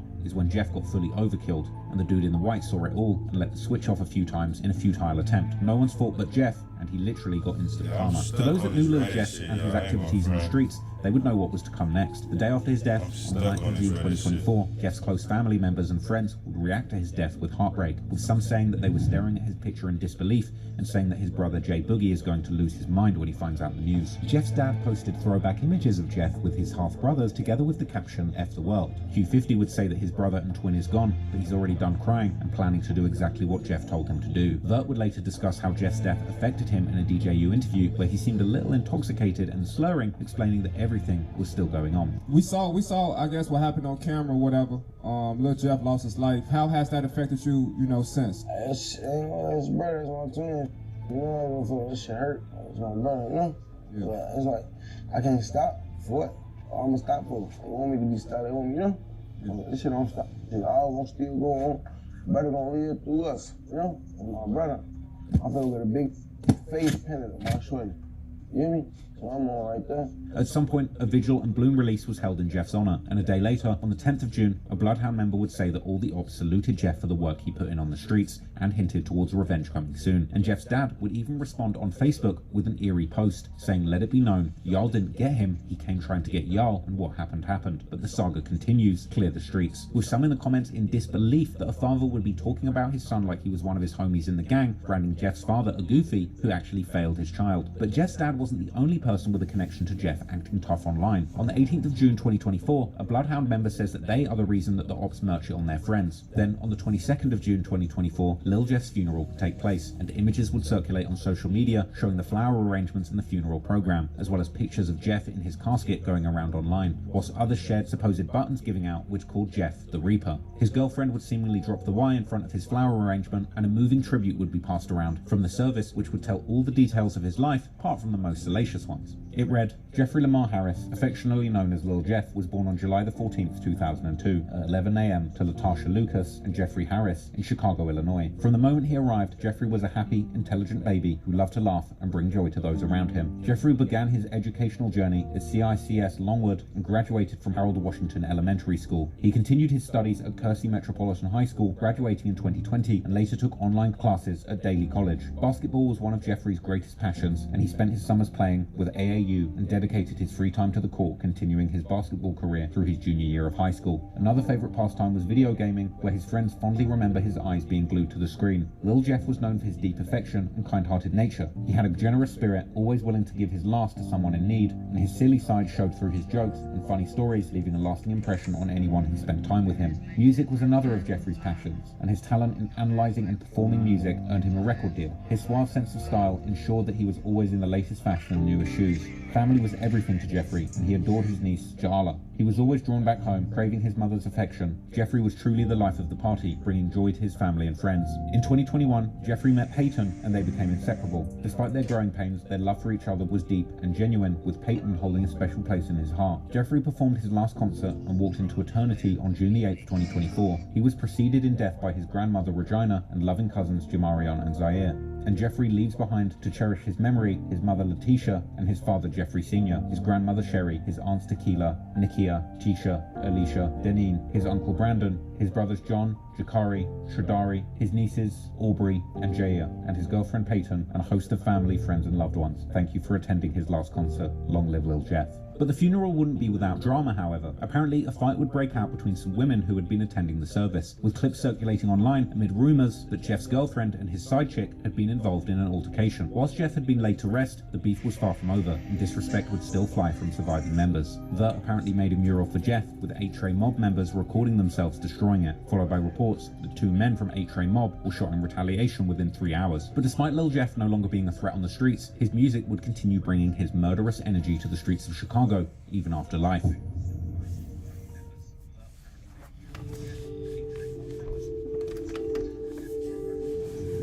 On June the 26th, just days after his funeral, Lil Jeff's first and only full-length album would be released posthumously, and the project would be released under the label Grade A Productions, started by infamous former Chicago street rapper Lil Bibby, the same label responsible for releasing much of Juice WRLD's brilliant catalogue. Now I know some people are going to hate me for saying this, but I feel that this album, Steppin' in Blood, is one of the greatest Chicago drill albums or projects ever produced, and it's not just because of the demonic and violent content, but Lil Jeff's whole flow and delivery throughout this project, combined with the very unique Chicago drill beats that are reminiscent of the golden era of the genre, make Steppin' in Blood an incredible time capsule that both reaches back into the past of the early days when Chicago drill music was sonically completely original and not watered down or manufactured, as well as the lyrical content maintaining on the cutting edge of the modern era of drill and street rappers, obsessed with ultra violence and committing murder just so that they can rap about it. It's like something out of A Clockwork Orange, but it's set in Chicago and now. The project is hyper-aggressive from its very first track, which is interestingly a studio remastered remix of Lil Jeff's classic song, Ah, improving the audio quality, as well as adding a verse from former No Limit street brother of Lil Bibby's and Chicago drill legend in his own right, G Herbo. But after Herbo's track ends, the first new song off the tape is the booming track Spot News, named after Chicago's infamous Twitter account that tweets please scanner info, reporting the shootings in the city literally as they just happened, something that Lil Jeff seemed to trigger numerous times. The beat for Spot News is booming and reminiscent of the early days of Chicago drill when it was melodically heavily influenced by Atlanta trap. The mixing and mastering is on point and the drums shake the room before Jeff jumps on the track with his lazy flow, perfectly complementing the beat with back-to-back bars describing his lifestyle of being a killer in the streets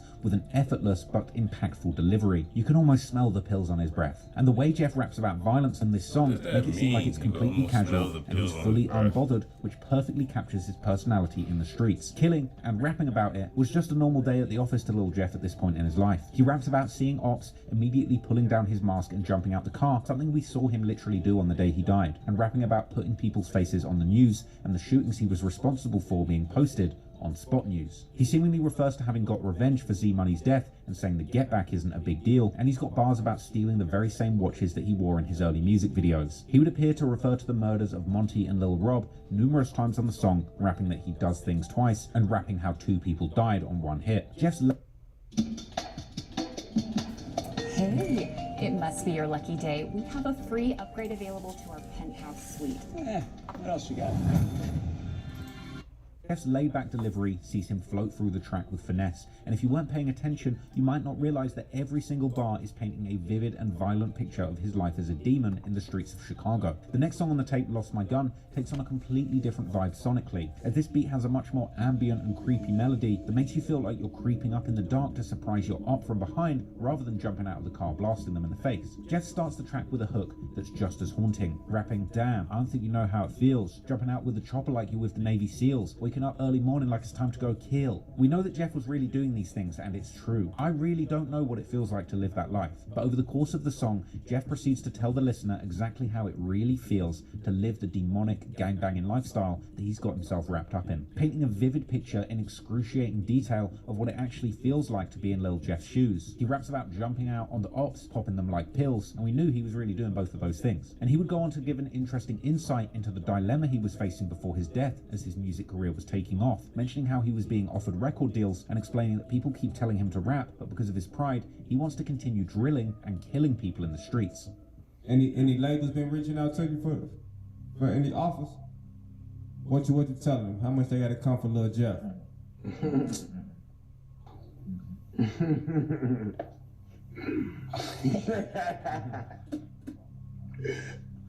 They know. I be telling them. They know. I talk to them and tell them. Yeah. I ain't going for no.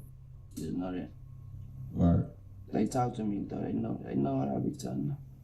It's a surprising level of self-awareness and quite prophetic considering what actually happened to Jeff. And in the next line, Jeff would seemingly predict his death, rapping that he's going to die before he gets arrested. On the next track titled On My Wrist, featuring fellow Bloodhound Vert, Jeff would rap boastfully that you can't hop in this car if you never killed nothing, and wearing black Nike Air Forces while walking down his ops and killing them. The next track, the LA Freestyle, was another reference to Jeff's time spent in LA, with this song having one of Jeff's most demonic bars, referring to the murders of Monty and Lil Rob, with him rapping, "I know 2 ops didn't graduate," and saying that there's nowhere safe and that he smokes people downtown.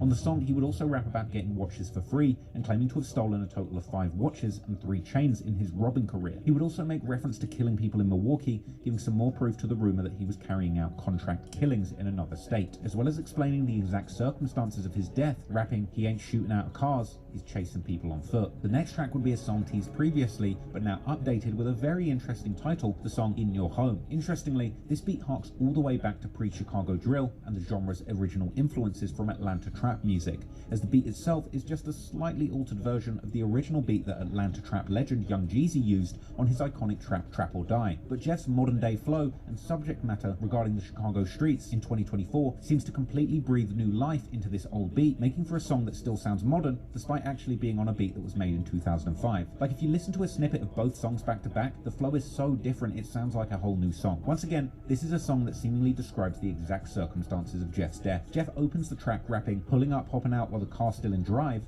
Vert hop out, Blitz F him up on both sides. Later rapping, "Last dude got chased all the way in his home." This is a crazy lyric as it shows the video where Jeff dies really wasn't the first time he had tried to chase somebody into their home trying to kill them. Ironically, this is the very thing he died trying to do. And people would post the lyrics in the comments saying that there's clearly no cap in Jeff's raps. Jeff would also diss Lil on this song and rap openly about the get back for Z Money. Commenters on this track on YouTube would praise the lyrics for being just straight up murder confessions. The next song, 9 with a 9, had a more modern day Chicago drill type beat with a haunting melody that sounded like it could be more at home on the next Lil Durk album. This was another aggressive anthem which included more bars seemingly aimed at Lil Rob and Monty, with Jeff rapping that a couple people died because of a watch. The next song, Here We Come, was another more modern beat with extremely violent content, with Jeff rapping about putting his ops on Spot News, referring to the deaths of Lil Rob and Monty once again, with more crazy lyrics where Jeff claimed to be able to count his bodies on 10 toes. Looking at the comments, this was seemingly the very demonic bars that fans were turning up for, but Jeff's delivery was so smooth, if you weren't paying attention you might not realize that he was rapping about having actually killed 10 people. On the next song, titled Threat,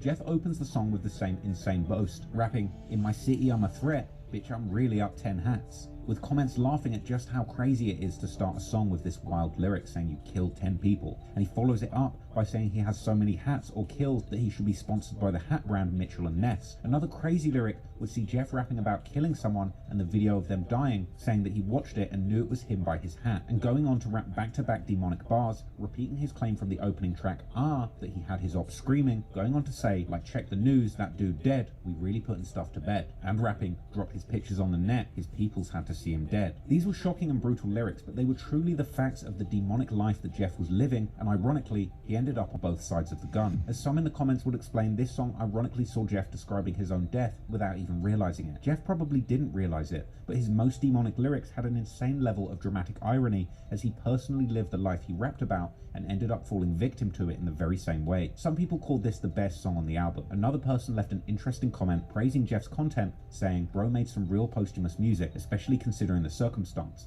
It's the same story, and the guy screwed up letting him front head of a drill. He should have stayed out of Chicago. Bro would have been big. The music just hits different knowing who Dude really was. This stuff's the definition of hard. Let's be honest. Dude was really what Tupac rapped about and pretended to be, while others praised the production of the song." But the next track, Bill Russell, had even more lyrics that saw Jeff describing how he lived, and ironically, how he died at the same time, rapping if somebody runs up on them, he's going to hit them in the face. and again describing his own death without realizing it in the next bar, rapping, "Don't run because we chasing dudes." He would brag about having 10 kills again, and the penultimate track, Should Have Saw It, is probably my favourite song on the album apart from Ah. The beat is a booming, high-energy instrumental that transcends Chicago drill and would actually be a club banger if the lyrics weren't so damn violent. And in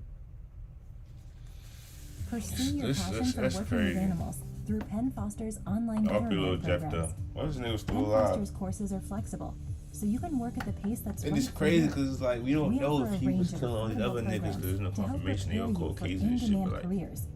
From training as he a pet died groomer trying to to kill earning your somebody. veterinary technician associate like degree. clear as day, like it's not even an assumption. And in the bars, Jeff goes back to back with aggressive lyrics and a relentless flow, delivering line after line about his real life as a killer in Chicago, with interesting details we hadn't heard before, like one bar where he claimed his mother saw him shooting a Draco outside of his home, and more bars that seem to describe his death, chasing somebody but not being able to make it far. Other bars mocked his ops for clumsily slipping over on drills, which is ironically exactly what his friend Q50 did in the footage of the shooting where Jeff lost his life. And a bar that's so eerily similar to how Jeff died, it feels like he wrote it from after death, rapping, "I would have ran inside his home if my gun ain't click." This song was hard as nails, and setting aside the fact that ironically all the things Jeff said he did to his ops actually ended up happening to him on camera, he really painted a vivid I can picture see of that, being bro. a hopeless You from shooter in the Chicago, streets of bro? Chicago, dishing out pain and living a life that can sadly only end one way. There was one particularly you insightful comment on this track firsthand seeing saying, this shit? "Damn, Lil Jeff, I've seen this story play out so many times.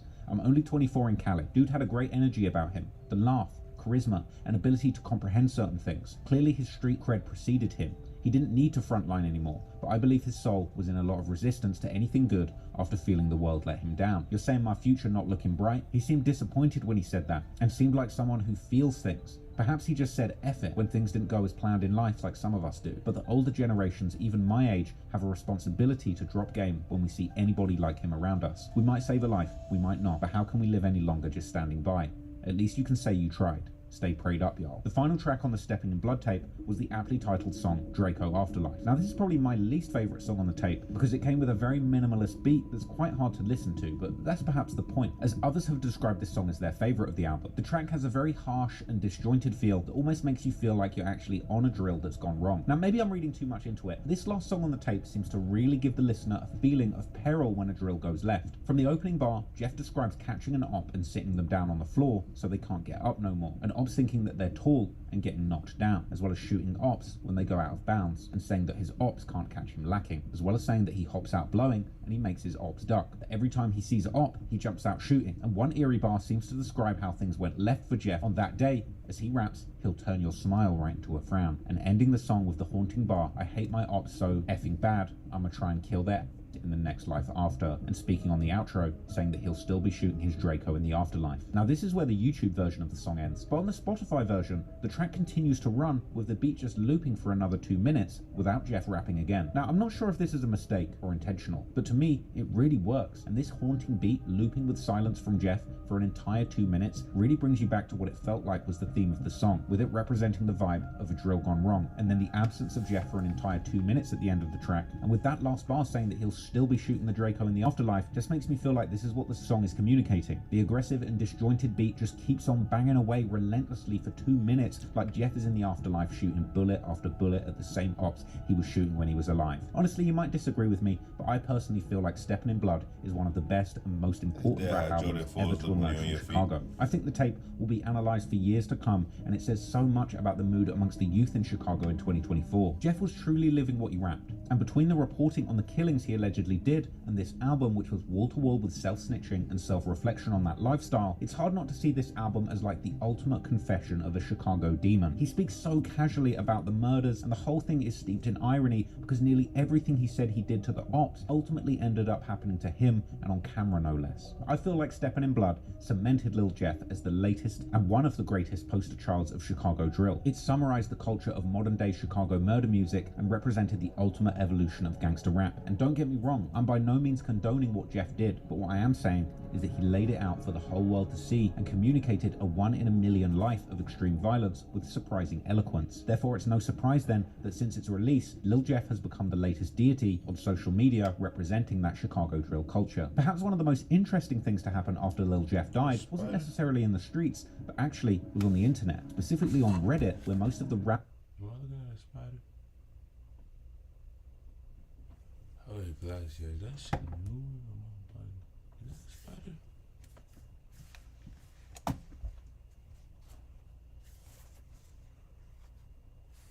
You think that's a spider?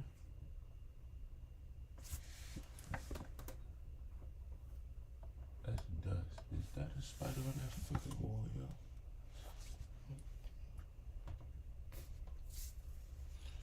I'm gonna ask you why I got a broom right here. Why I got a broom right here?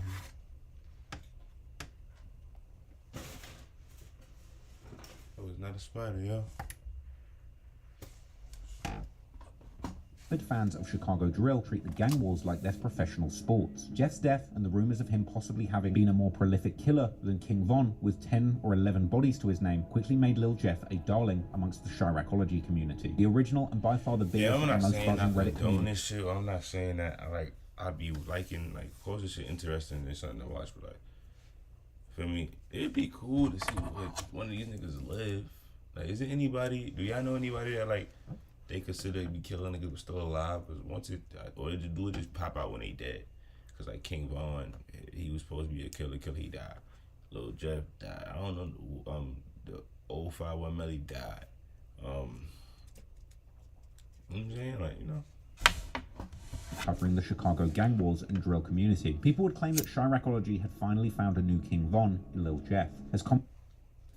So much time and effort to build your own business. Or I don't want some, I don't understand this. Would you? As comments would say, the sub was now in shambles after the death of their #1 draft pick prospect in the 2024 gang wars, and that people had only got interested in him now that he was no longer here. One post would pop up 4 days after Lil Jeff's death with a montage of his happy moments and a caption reading, "I literally have no idea why Lil Jeff's death hit so hard. Like, I can't even explain it. Dude's personality was just top tier. I wanted this dude to just make it and leave the BS alone. Looking at his parents, he didn't even have a chance at life from the start. RIP Jeff Hardy, Jeff Dahmer." After that, speculation would begin as a rumor spread from Street News TV saying that Jeff was actually wanted for the double murder when he lost his life, and posts praising Jeff saying a desire to avenge him could pull someone out of a coma would go viral in Chiracology too. However, despite Jeff becoming a huge topic for debate in the Chiracology subreddit, for some, they would need to take it a step further, and soon a whole new community dedicated solely to Lil Jeff alone would emerge with the name r/LilJeffology. Interestingly, the Lil Jeff subreddit actually was created 2 days after Lil Jeff's death on the 10th of June 2024, with the first post actually being simply a text post with his name. But soon, more tributes began appearing on the barely populated message board, with the first reading, "Long Live Big Bleed," next to the tape, and the next reading, "Long Live Jeff." Look,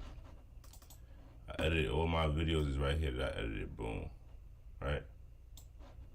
I ain't even upload all of them. I only uploaded 2. I had to do, feel me? But I started watching this shit, so I said, fuck, let me stream it. I ain't even drop. I still got the purple hoodie on everything. However, it wasn't all love, as Jeff's internet ops would begin commenting, mocking him for getting shot so many times on the ground. But that didn't stop the obsessive fans continuing to show love. Another post reading, "Bleeding for life, long live Mr. Take Your J," and soon fans would begin to take the glazing to comical levels, to the point where it would seemingly become a joke to declare your intense love for Lil Jeff. One poster shared saying that they had a hard time sleeping last night and that they felt Lil Jeff would have made King Von proud. And commenters would explain how they felt the same and they couldn't believe the people who were trashing Jeff before his death were now becoming fans. Others said they'd woken up since Jeff's death, wishing it was a dream, while some commented that they had to smoke to numb the pain and that they had nearly thrown up when they heard the news. The next post would claim that Jeff left bloody footprints all across Chicago and Milwaukee and claimed that he'd be remembered forever for his actions in the streets, with fans in the comments beginning to debate on their favourite Lil Jeff songs and verses. And this is where the post began to get truly bizarre and ridiculous. Another post would then emerge titled, "If y'all down, right? I'm a real nigga. Yeah, I do reaction videos. I record my videos, edit them, and post them. I don't do live streams like that. I be trying. But since y'all down, you feel me, and niggas is joining, leaving, joining, but it's something that's catching niggas' attention, I do another documentary in this stream. I do a 6-hour stream. I ain't been asleep since what time? I don't even know, y'all. It's like 2 in the afternoon. Probably 1 in the afternoon. Already been 12 hours. So if y'all, for me, in the comments, if y'all fucking with if I scroll and see another one y'all interested in, let me know. Why can I copy and paste from the video? 24 hours without Lil Jeff, where the original poster complained that they've suffered depression and sleepless nights because of Jeff's passing, claiming that his lyrics were like therapy to him and that he felt a deep personal connection to Jeff despite his 11 bodies and personal flaws. Now Jeff had died, he claimed there was a void to fill in his heart that he couldn't fill, and he praised the Lil Jeffology subreddit as a place where he could grieve Jeff in solidarity with other fans. But not all the comments took this seriously, and I wouldn't either. But many others praised the sentiment and made comments bigging up Jeff for his violent crimes and paying homage to his hat emojis representing kills. Others would comment absurd nicknames for Jeff, saying things like Long Live Mr. Too Slimy, aka Big Bleed, aka Jeff Hardy, aka Mr. I Would Have Ran Inside His Home If... For me, I'm over every Tuesday, Wednesday, Thursday. I'm just a little drowsy and tired. I'm gonna fight through that shit. I'm gonna get overdrive and turn up if we do the motherfucking thing. But I'm off Tuesday, Wednesday, Thursday, so I'm gonna start streaming those days that I'm off at around this time. I'm gonna do my reaction videos in the day, but those 3 days I'm gonna stream like 4 or 5 hours around this time. He's gonna tap in. My gun ain't click, aka Hefe, with his haters even clapping back in the comments to those and mocking Jeff for how he went out, saying aka Mr. I got my S pushed back and lit up 15 times because I thought they stopped making guns when they made mine. Others made more sensible comments that seemed to have truly taken the pulse of the drill community at the time, with one person saying the replies to this weird comment are even weirder. You followed Lil Jeff because of his bodies. Standing a crackhead serial killer ain't it, fam. You're disciples of death and you need Jesus. Lil Death will be forgotten by next month. However, Lil Jeff was not forgotten next month, and every day that went by, his legend would only get bigger. People refer to Lil Jeff as J-Roy in honor of King Von's nickname V-Roy that he got from his best friend and prolific O-Block shooter, T-Roy. People posted Jeff's lyrics saying V-Roy would have been proud of J-Roy, aka Jeffrey Dahmer. People vowed to snort perks in Jeff's honor. Some said they were so devastated by the loss of Jeff, they were ready to pass on themselves, and claiming that they had even dreamed of Jeff drilling them. Some compared Jeff to Michael Jackson and Tupac Shakur, marking the milestone of it being exactly 1 week since Jeff lost his life. And another saying things haven't gotten easier after a whole week, asking other Lil Jeffologists on grieving tips, and claiming that every day it was getting harder, not easier, to live without Jeff. By day 12, people were saying that they were saying bring back King Jeff in the mirror 3 times, but nothing was working. Joking aside, some people were truly devastated by the loss of Jeff, while others were simply curious as to exactly who was responsible. Funnily enough, in the days and weeks that followed Jeff's death, these rabid internet communities would not only get to work cracking the case and identifying Jeff's shooter, but also splitting into 2 factions, with Redditors picking sides and going to war with one another about who was really in the right in the situation that claimed Jeff's life. After Lil Jeff's death, eventually many comments would surface dissing the set that were allegedly responsible for taking Jeff's lives to defend themselves, with things like Trap City K becoming a regular post in Lil Jeffology. Other posts would say that they would soon be changing their name to Trap Cemetery and claiming that Trap City would be in danger forever now. Some would go as far as to say that it makes them happy every time that they see shots fired on Trap City's hood, but interestingly, it didn't take long for the users of both Chiracology and now Lil Jeffology on Reddit to produce a name of who they believe shot Jeff. According to Chiracology, who cracked the case a mere 2 days after Jeff was killed, the alleged shooter was Trap City Rob, or iTrap Rob, who had actually been arrested several times at the house where the shooter had allegedly shot Jeff from the porch. Posts would circulate within days naming Trap City Rob as wanted and on the run, with one news article on Jeff's death confirming that the shooter was wanted by the police. On the 16th of June, Chiracology would appear to identify Trap City Rob in a fresh post just over a week after Jeff's death, with some people pointing out that in this photograph, Rob was wearing a shirt that seemingly was trolling Jeff and the situation how he lost his life. Trap City Rob would then begin to go viral on both subreddits, with numerous posts alluding to him having been Jeff's killer. Interestingly, Trap City Rob was another person who members of the BloodHounds had once been friendly with, and throwback pictures would later circulate showing BloodHound Vert and another man standing alongside Rob, and alleged comments on the original picture by Vert would be dissing the other man in the picture who posted it originally, a man by the name of Trey, who was actually a relative of Vert's that Jeff was even following. Vert would call them out in the comments of the picture for trolling, but it's unclear if he was dissing Trey or Rob or both of them. But he would go on to comment Goofy K. Someone called Stalk in a Bag 067 would comment something back, for which an apparent Bloodhound member would comment, drop a low so we can give your kids a Father's Day surprise they would never forget, with Stalk in a Bag then deleting his entire Instagram account. Drewski Gang Trey, who posted the picture, also posted a story with Kayla B, King Von's sister, even though No Limit, Lamron, THF etc. are all seemingly cool with the Bloodhounds. Just days before the killing of Jeff, Vert appeared to still be liking Trey's posts, although he could well have been trolling, and Trey also had posts liked by Jeff himself all the way back in October 2023, so perhaps they were friends, or maybe frenemies. Nah, for real. Anyway, some YouTube channels like They just- BloodHound they TV just- would circulate name reports already that in no the name, charges that were being filed shit. against Little Lil more Jeff's future to shooter, but no official paperwork has circulated. However, once the internet had realised that Trap City Rob might be the main suspect, the keyboard warriors on Reddit would begin to go to work. Trap City Rob is actually a rapper as well, and after he was identified as a possible shooter in Jeff's case, a 4-year-old song of his would begin to go viral on Reddit. The track was What a Feeling, released in July 2020, and didn't really get much shine at the time, but now Rob was potentially the killer of Chirac's new favourite killer rapper. Suddenly, there was a spike of interest in Rob's old song. The views would jump up by over 10,000, and the YouTube upload of his song would be flooded with comments referencing the Jeff situation. One would say that Jeff came to deliver the mail, and Unk said return to the sender, with Unk seemingly being a reference to the fact that Trap City Rob is somewhat older and probably the generation above Lil Jeff and his friends. Another comment would say Big Unk never hopped off the porch,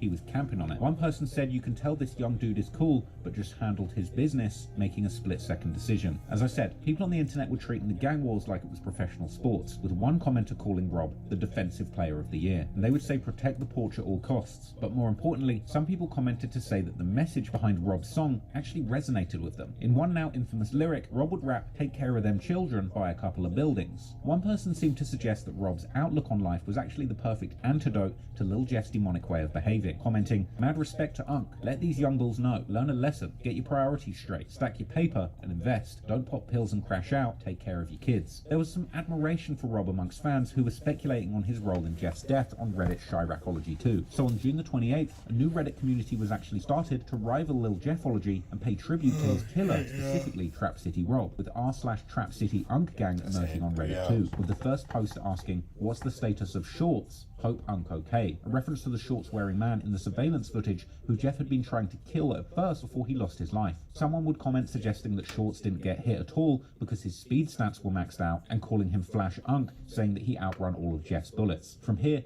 people would begin posting messages of support for Rob and Unk Gang, with one post saying, "When the bloody hounds start misbehaving, call Team Unk." Other posts said, "Protect Unk at all costs," with people commenting, "Protect Rob like he protected that porch." Members begun referring to themselves as PDN, or Porch Defender Nation. People would be posting a list of Unk's accomplishments in 2024 so far, saying that he's got fans worldwide, his ops are neutralized, his porch is protected, and making reference to his lyrics. But things were actually a little deeper than just Lil Jeff haters showering respect on his alleged killer. The next post asked the followers, "Why did you join Unk Gang?" with the comments responding being surprisingly insightful. One person said the predictable, "Well, Unk stood on business, gotta give him his flowers." Another person said, "I'm actually in Unk's age range, so I respect a man who does his job and does it well." Whilst one commenter explained, "Who else gonna hand out a lifetime whipping on these 20-year-old demons who are out here killing dudes for Instagram fame?" Now, I thought this was an interesting comment because it gets to the heart of the generational divide of gangsters and trappers. Rob is a little bit older than Jeff, and it seems that his attitude and outlook, at least from his music and interviews, is that he's much more mature and focused on making money and taking care of the people around him. That's a stark contrast to the energy that Lil Jeff was putting out.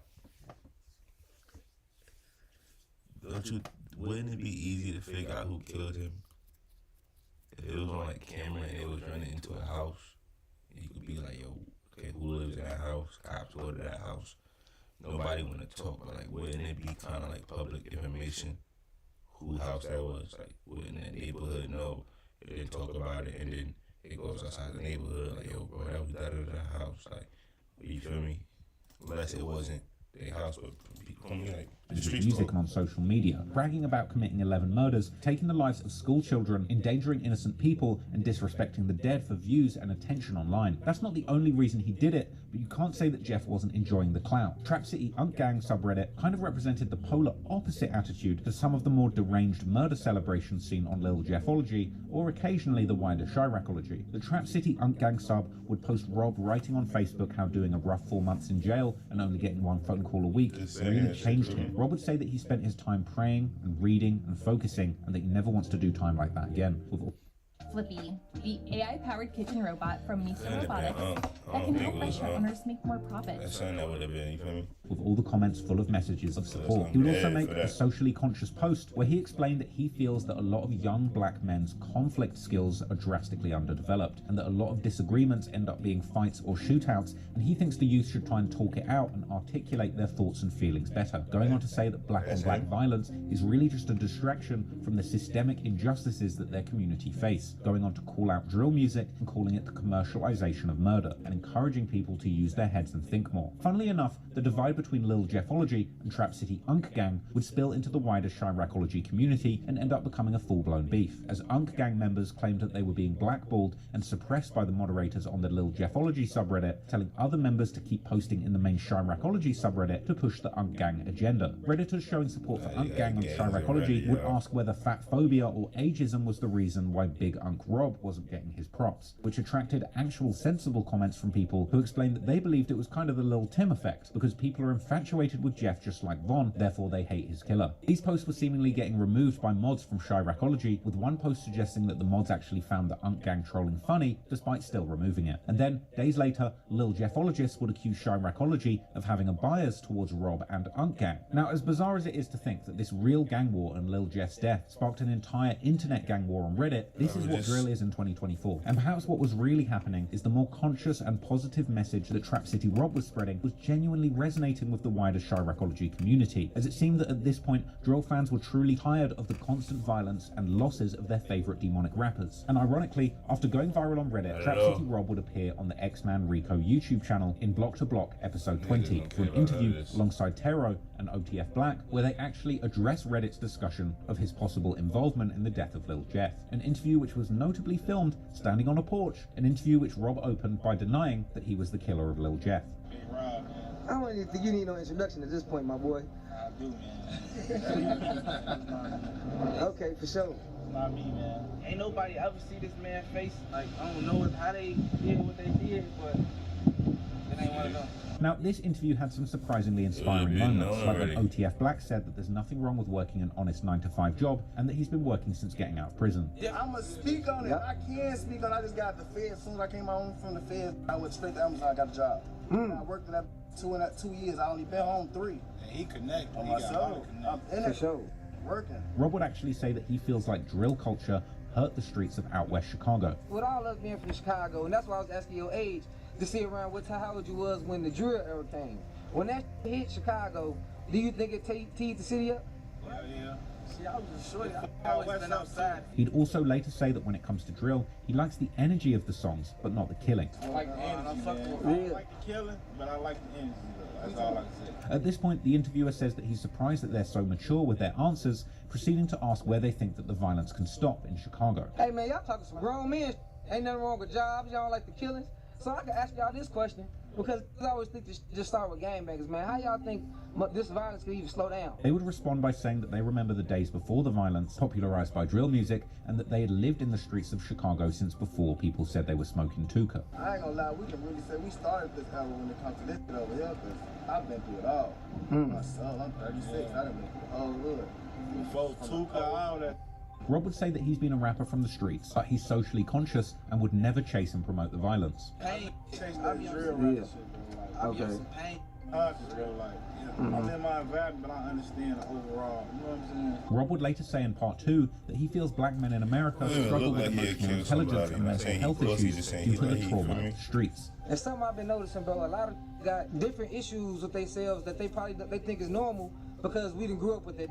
Like PTSD, anxiety, anger issues. Listen, man, the black man is very underdeveloped and undereducated in America, bro. Ooh, not me? No, just listen, bro. When it comes to emotional intelligence,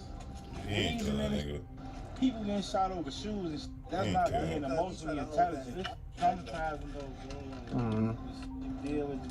Choose to deal with it. It's the life we put ourselves in. Rob would elaborate, saying that he's conscious to the plot against his people through violent drill music and that he doesn't plan to fall victim to it. It's a plot against us, bro. We fall into it, but I'm not gonna fall victim though. You know? That was strong, right? That was. Man, Rob talking that grown man. Man, Rob, bro. Black and Tero would then bring up the post from Chiracology where people in Trap City Unk Gang subreddit suggested that Rob should run for president, creating a meme that put his face on the iconic picture of Malcolm X, with them breaking into laughter and finally acknowledging that they do indeed read the content posted in the Trap City Unk Gang subreddit, and with Rob going on to say that he's now getting recognized in public. Yeah, y'all seen that picture? Hey, they crazy on Reddit, folks. You say protect the trap at all costs.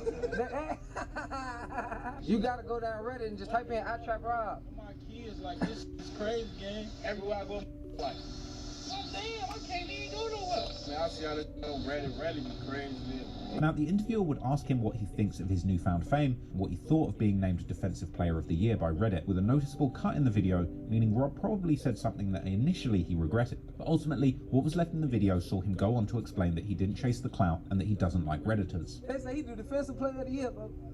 But on some serious nah, it ain't like that. It ain't that. But is that something you could talk about in club? Since I see, because you got a whole chase that shit. I don't even like it, so I don't need internet crazy. OTF Black would say that Reddit likes to put bodies on people and that they once put one on him, seemingly a reference to an IG story that Black had posted some time ago telling people if they want their respect, they should get their bodies up, with commenters on Reddit saying this was self-snitching and speculating that he may have been referring to his involvement in the FBG Cash murder, with Black essentially denying this in this interview. Yeah?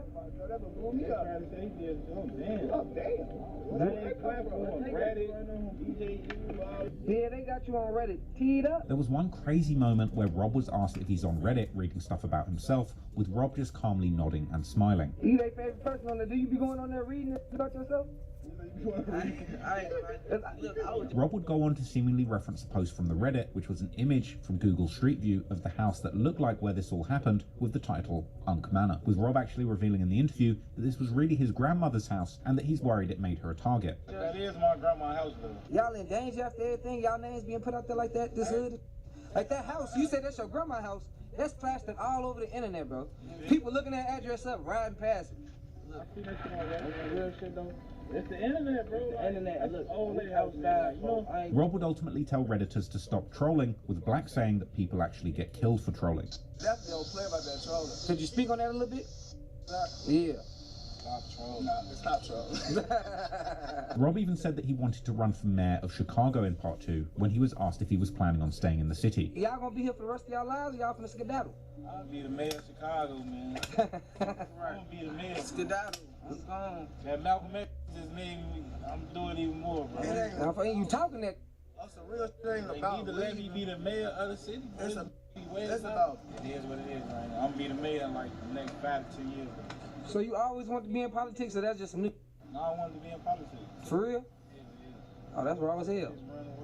Now, joking aside, somebody who's actually been in the streets of Chicago and the correctional system may well end up being quite good at changing things for the better if they became the mayor. But anyway, something people commented on from this interview was just how much looking around that they were doing to make sure that nobody was approaching them while standing on the porch, with Reddit later circulating a meme that had pasted all 3 of their heads on a carrier strike group, with Rob even posting this meme to his own Instagram page with a laughing emoji. It seemed that Trap City Rob was actually one of the few people in the streets of Chicago with a genuinely positive and progressive message on the state of the gang war, and this was noticed in the comments that praised Rob for a positive approach and not dissing anyone. However, unfortunately, just because some positivity is being spread doesn't mean the war is slowing down. In fact, exactly a month after Jeff's death, one of his closest friends and frequent collaborator, Lil Scoom, was reportedly killed too, shot dead and left in the streets, with broken-hearted Chiracologists pointing out that now, out of the big 4 people in their friendship group, Lil Jeff, U50, The, and Lil Scoom, only 2 remained alive. Breaking overnight, one person is dead after a shooting on the city's west side. Police say a man was sitting in a rideshare vehicle. You see 8 bullet holes on the rear right passenger window, 1 major hole on the door. So far, no one has been arrested. Meanwhile, a local anti-violence advocate, Pastor Corey Brooks, says it was his assistant's son.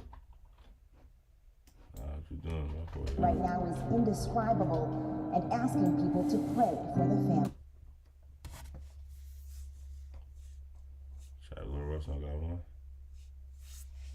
Inside nearby businesses, the mother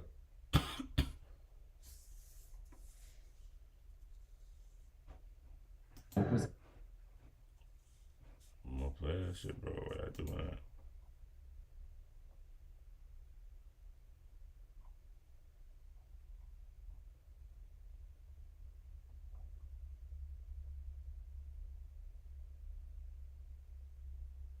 Classmates were shot dead in the Loop. I told you IBC Duel was in the fucking video with them. That's him right there. Another. Who is this nigga though? That's crazy. Hold on, y'all. I'm text. He probably don't got another one. Then we just watched that whole shit. 49. Did we just watch that whole shit? The age of 18.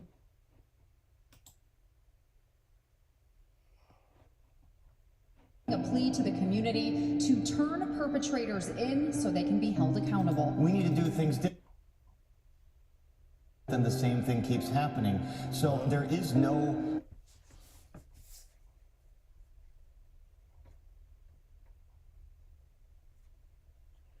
See, you gotta trap more Ross or trap lower Ross. I don't be knowing. He told me about the loss of his father. He got shot when he was going to a store.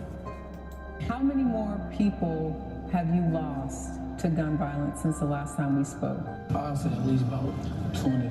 20? I couldn't tell you. You couldn't tell me. I think Chicago has been labeled helpless by the nation. The violence here has robbed them of a childhood free of tragedy, a cycle that has continued into adulthood.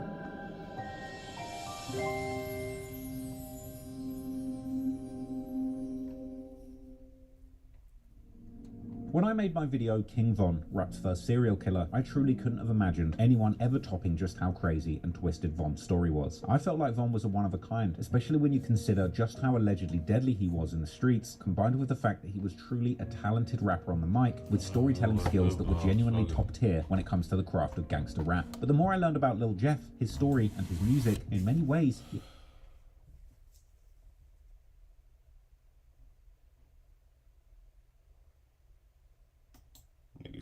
principles. I just got the weirdest text. In some ways, he even oh took yeah? things a few steps. It was like, dear old phone, I think it's time.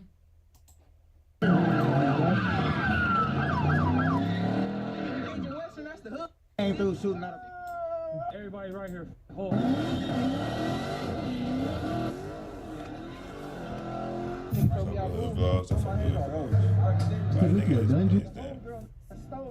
Slept in this house right here. You got bullet holes. I fuck with LA and they gang culture, man. Here, and it was dangerous to come back here. Niggas be mad aggressive. Cuz come back like 2 days later on hood, leave cuz flipping the car. What you doing? I can't get no money, brother. Signed just like a 4-year max contract extension. Neighborhood. Yes, we're going to a neighborhood that you're probably very familiar with. And if you're not familiar with this neighborhood, I don't know how you're not in tune because it's in your city too. Well, okay, not definitely in your city too, but because like you North Dakota type. But it's in a lot of major cities. A lot in California, Texas, Missouri, over 800 sets and 35,000 active members all over the U.S. But we're not in none of those places. Well, I mean, I guess we're in California, so one of those places. Los Angeles, rolling 60s, the original 60s, the blueprint, literally formed in the 70s by the legendary. Trap Lord Ross definitely is a crazy FBI man. The biggest loc I've ever seen, dogs. Jacked. But if you don't know who Tookie Williams is, it's crazy. It hit different when you don't know who Tookie Williams is. Shout out J-Man. Homework on Tookie Williams, who started one of the biggest gangs in all of the world. Nah, I don't wanna. Hold on, bro. I'm talking about hood vlogs. Yeah, I'm not talking about I want to see hood vlogs. I want to see this channel hood vlog. Come on, man.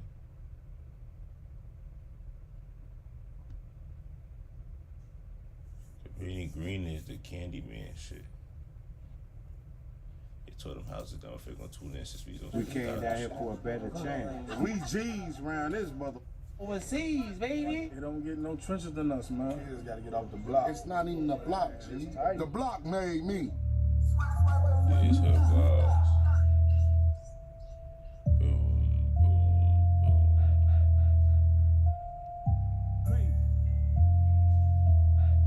That shit like this. this. What's going on, guys? I It's don't a get beautiful it, day out here in Chicago. I'm with my good people, and they're going to show their hood. It is FPG Bigger, man. Welcome to my hood, Cabrini Green Projects. Let's get to it. 1, 2, 3, 4.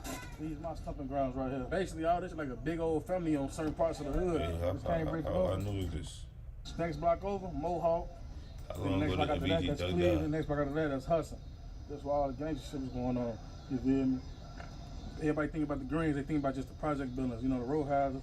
This way everything come to it. That's where all the gangsters at. I think about Candyman. It's all around this motherfucker. All the buildings tore down. It's just this one strip, and the rest on they supposed to be rehabbing and shit. So this the last of the hood. All this right here. This one way, and 3 other blocks. If they rehab it, it's lit. If they don't, then we gotta party while we can, while it lasts, you know? A lot of people asking about how the Greens set up and everything. There's 3 parts, you feel me? You got the row houses, this is where I'm from. The row houses, you know what I'm saying? See where we at right now. Trenches, man. And then the red buildings, that's the end, that's the wild end, you feel me? Then you got the white walls. People be saying they from the hood and land, naming blocks and naming numbers that don't exist. If you ain't from them 4 blocks, or them 15 red buildings or them 8 white buildings, you was not from the hood, man. And they be knowing that. And they stop that. This C.A.M.P Bridge, man. You know I want to see what where I'm saying? Cabrini Green like the buildings was at. My homie grandma stayed right there. R.I.P. Uncle Sean, man. There's a lot of stuff going on in the hood, man. Back in the day, there used to be a 2-way. So a little girl got hit, ran over, and they made it to a 1-way. And the old heads who was on the gangbanging shit made this shit. Ain't no more speed. You couldn't speed through here in the hood. You come through speeding there, they'll fuck you up. You know what I'm saying? Shut all that shit down. Niggas getting fresh out of jail. No, I'm back. All type of shit, man. Just did a little shit, you know? Get straight, little shit, I'm back. You know? Chilling though, out here in the hood with bro, none blood, none of shit. We ain't on shit, fresh out of Stateville. That's what happens in the trenches, man. Motherfuckers going to jail, getting out of jail. Know that. Revolving dope. I'm trying to stop that shit though, but you know, that's what happens in the streets, man. You go to jail, don't be no bitch. Make sure you strap your shoes up, have your shit on. You ready to bump. Make sure you go to the stove and just, you know, stand on your 10 toes, you know. Niggas gonna try you on that bitch. You just gotta stay strong, keep your head up, you know. Shit like that, you know. Just stay strong, you know. Motherfucker be home eventually. Shit really just a process. You don't want to go to jail, man. Don't let nobody tell you that shit cool, it's fun. No matter all the gangster funny stories you hear, you don't want to go there, man. Like, you get jammed up, you close your mouth, stand 10 toes down, you'll be home eventually. Like, Candyman, stop fucking with them public defenders, man. Get that paper together and get you a lawyer. How the fuck we beefing with niggas? I got the chop me crush a bone like This we put nigga just feet to a started nigga. rapping and He a blinking dead out of man, nowhere. Yo, what's up? I don't go there, man. Like, you get jammed up, you close your mouth, stand 10 toes down, you'll be home eventually, like bro said. Stop fucking with them public defenders, man. Get that paper together and get you a lawyer. How the fuck we beefing with niggas? I got the chop me crush a bone like we put feet to a nigga. He a dead man walking. Like 9, Going 10 to that times. store like we won't hawk him. Boys in the hood, we ain't have to run. You know them switches caught him. Gave some money to my shooter, said ain't mine. Bitch, I bought it. OTE don't do recruiting. If they slime, then we taught him. How my shorty jump out the back of the car, leave you in the back of the car. Get it done. Headshot so we won't have to come back tomorrow. How the fuck these niggas You going crazy, Get yo. up to Capital Farm, aiming He for the blinking killing and blinking. villains. Then I want the actual star, bitch. Oh, we got stars in the trenches, man. They gotta come get up with us, man. You know, bro been doing this thing for a minute, man. You know what I'm saying? He got a lot more shit in the chamber. Like, we ain't stopping, you know what I'm saying? People be blocking, gatekeeping, but you can't block the real trenches, man. We the real deal. Put your cap on, man, through these glasses, because they know we coming straight at you, for real, for real. For BloodHound Green Projects, OTE, we gonna hold this down till we can't no more. You hear me? It don't get no trenches than us, His man. name FBG. Do your homework, you hit different. Google BloodHound Green, and you type in most dangerous projects, most anything. We gonna come #1. Cabrini Row House. Still listen, friends put in my basement, for real. You know what I'm talking about? Don't let nobody know I said that though. R.I.P. Curl still, man. That's the president of BloodHound Green. She made everything happen for us in the hood. On the positive side, that's why we still here. Celebrating our life right now. Big L for us. You know what I'm saying? She in a better place, but she the queen of this motherfucker. President, head honcho. Anything positive went on in this motherfucker, and why we still here to this day, because of her, man. And then can't nobody tell you different. That's facts. Show some of my fallen people, man. Some of my fallen soldiers on there, my pops and my brothers and them on there. Certain people make it seem like because you from the projects or you from the hood, it's a messed up situation. It's all what you make it. You feel me? Just home to us. You feel me? So anything that happen, it's all comes to territory. But growing up in here, popping, busting, whatever they call it, lit, whatever. We doing our thing, fun. You know what I'm saying? For all the bad stuff, it's probably double the, you know what I'm saying, the fun shit, you feel me? Cause you mind your business, you ain't nothing to do with that. So me growing up, it was lit. You know what I'm talking about? You don't really go through no tragic situations most of the time until you can get older. But growing up like me, 10, 12, up to 12 years old, lit. Can't knock that. We had real baseball uniform. You seen that movie? You seen the movie with the hardball? Like we had. That's based off here. Yeah, that's based off. I swear to God, we had them real motherfucking baseball suits, yo. Everything was like officiated. Like you come outside early in the morning, get you a free breakfast, come back out, get you a free lunch. You kick it the rest of the day. You know it's time. You know, do your thing. Trenches. Then you got the Land North Center. Stuff going on in there. Then you got Venner Center. They take you on field trips. Then we had Sidewalk Sunday School. That's when you know, back in the day we said the white people, but the people that come, you know what I'm saying, help the community out, take us to church, take us pools, the zoo, do all that type of stuff. It was always something to do in the projects. Don't let nobody tell you it was just all bad. And Cabrini Green is not known for shooting kids. Only 2 situations in the whole time of Cabrini being here, the 2 kids that got killed. You know what I'm saying? So let's throw that out there too, because they always thinking community's kids getting shot. In this community, we don't got none of that going on but twice, and that's tragic, you feel me, what's going on with that. We got Dantrell Davis, you feel me, and we got Narby Ford, you feel me. Little Narby got killed a few years back. Messed the community up even more, but I'm trying to, you know, get back off that. For the living situations down here, you know what I'm saying? Like, all the cribs different. The ones y'all see on the first floor, them, some of them got 2 bedrooms, you feel me? The ones on top, they got 3 bedrooms. Some of them rarely got 4. Depends what block you on, what part of the row house you on, you feel me? Some of them we got 1 way in and just the same way out. That's the 1 bedrooms and 1 little studio apartment that's on the corner of each, you know what I'm saying, turn in, you feel me? So different little living situation, accommodate anybody from no kids to 3 kids to 4 kids to 5 kids. You know how the trenches is. You from the project area, you know exactly what I'm talking about. Okay, bring the row house laundry facility. Yeah, it hit different. At first, we had to go to laundromat, do all that outside the hood. It's changing to the point where, like now, they got immigrants coming, could be officers now. I don't know how you ain't got no green card, but you could be an officer now in Illinois. Like, that's how you know Chicago changing. I don't know if for the worst or for the best, but you got an immigrant could be an officer now without having a green card. They just signed a bill for that. Like, shit different. You know what I'm saying? I ain't got nothing against no immigrants, but, you know, it hit different when you do things like that and change the community up. A lot of things changing with this. Just run through here, playing ding dong ditch, catch a hike, whoop a hike. All the whole heads doing they 1-2. Go to the candy store and shit. What down? See, these are the old motherfuckers from the hood. They don't brought back them. Hey, we most definitely copping. No, real nigga. All day.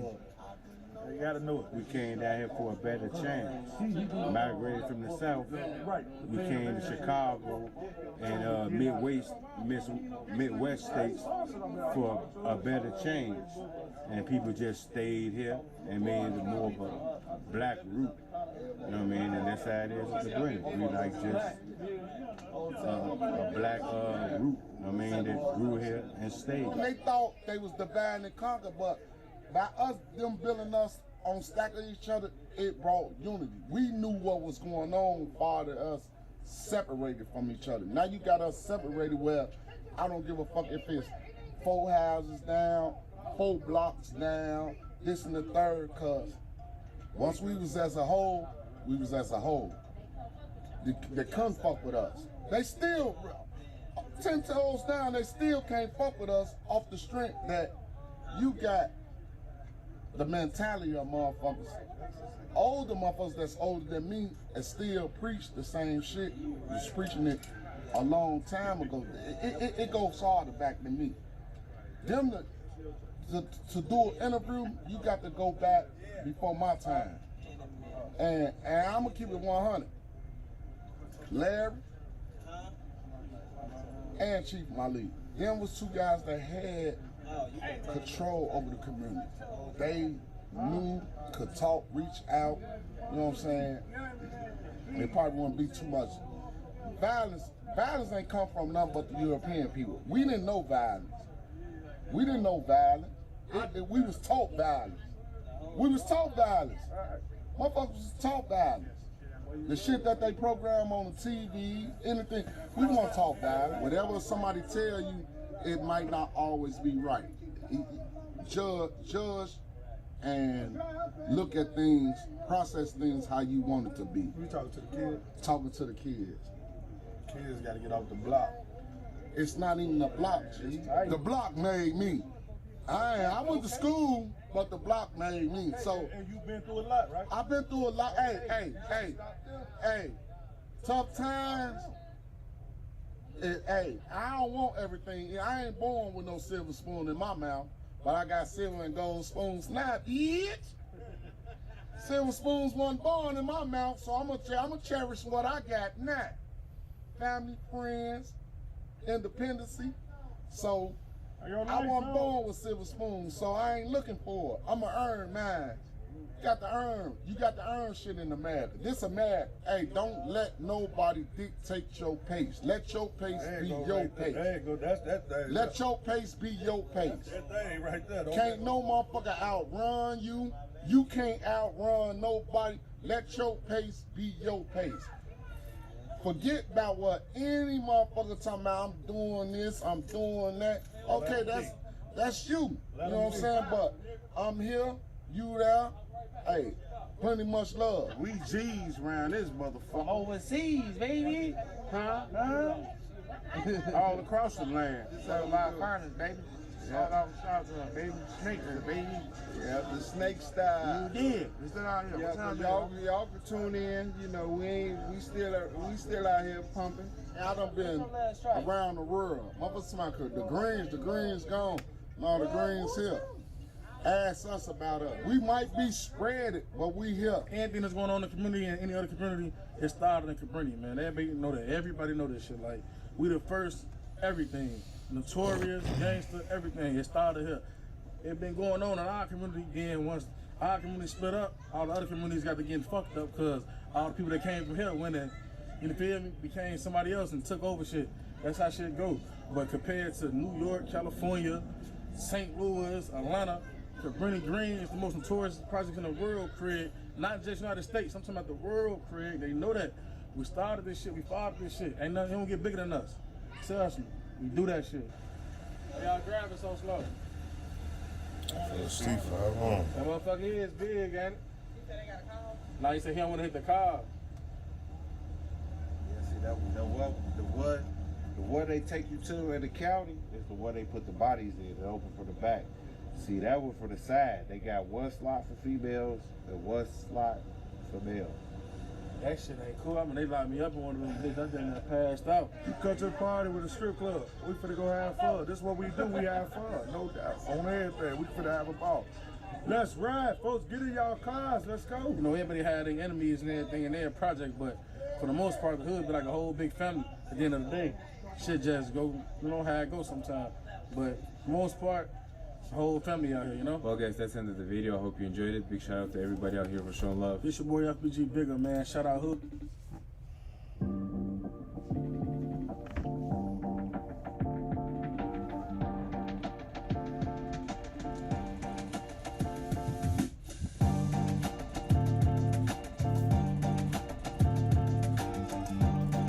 My daddy off the same block. My mama off the block next over. I'm one of the OGs, ran for him, period. Survival of the fittest out here, for real, no cap. Going on the biggest DCG. I'll smack got you on this camera. Y'all can't use This is it. Hey, you say what? Look, Go back to your block, man. Fine, get it, long live fun. I ain't gonna watch that. That's fell asleep on boy. I appreciate y'all rocking with me, bro.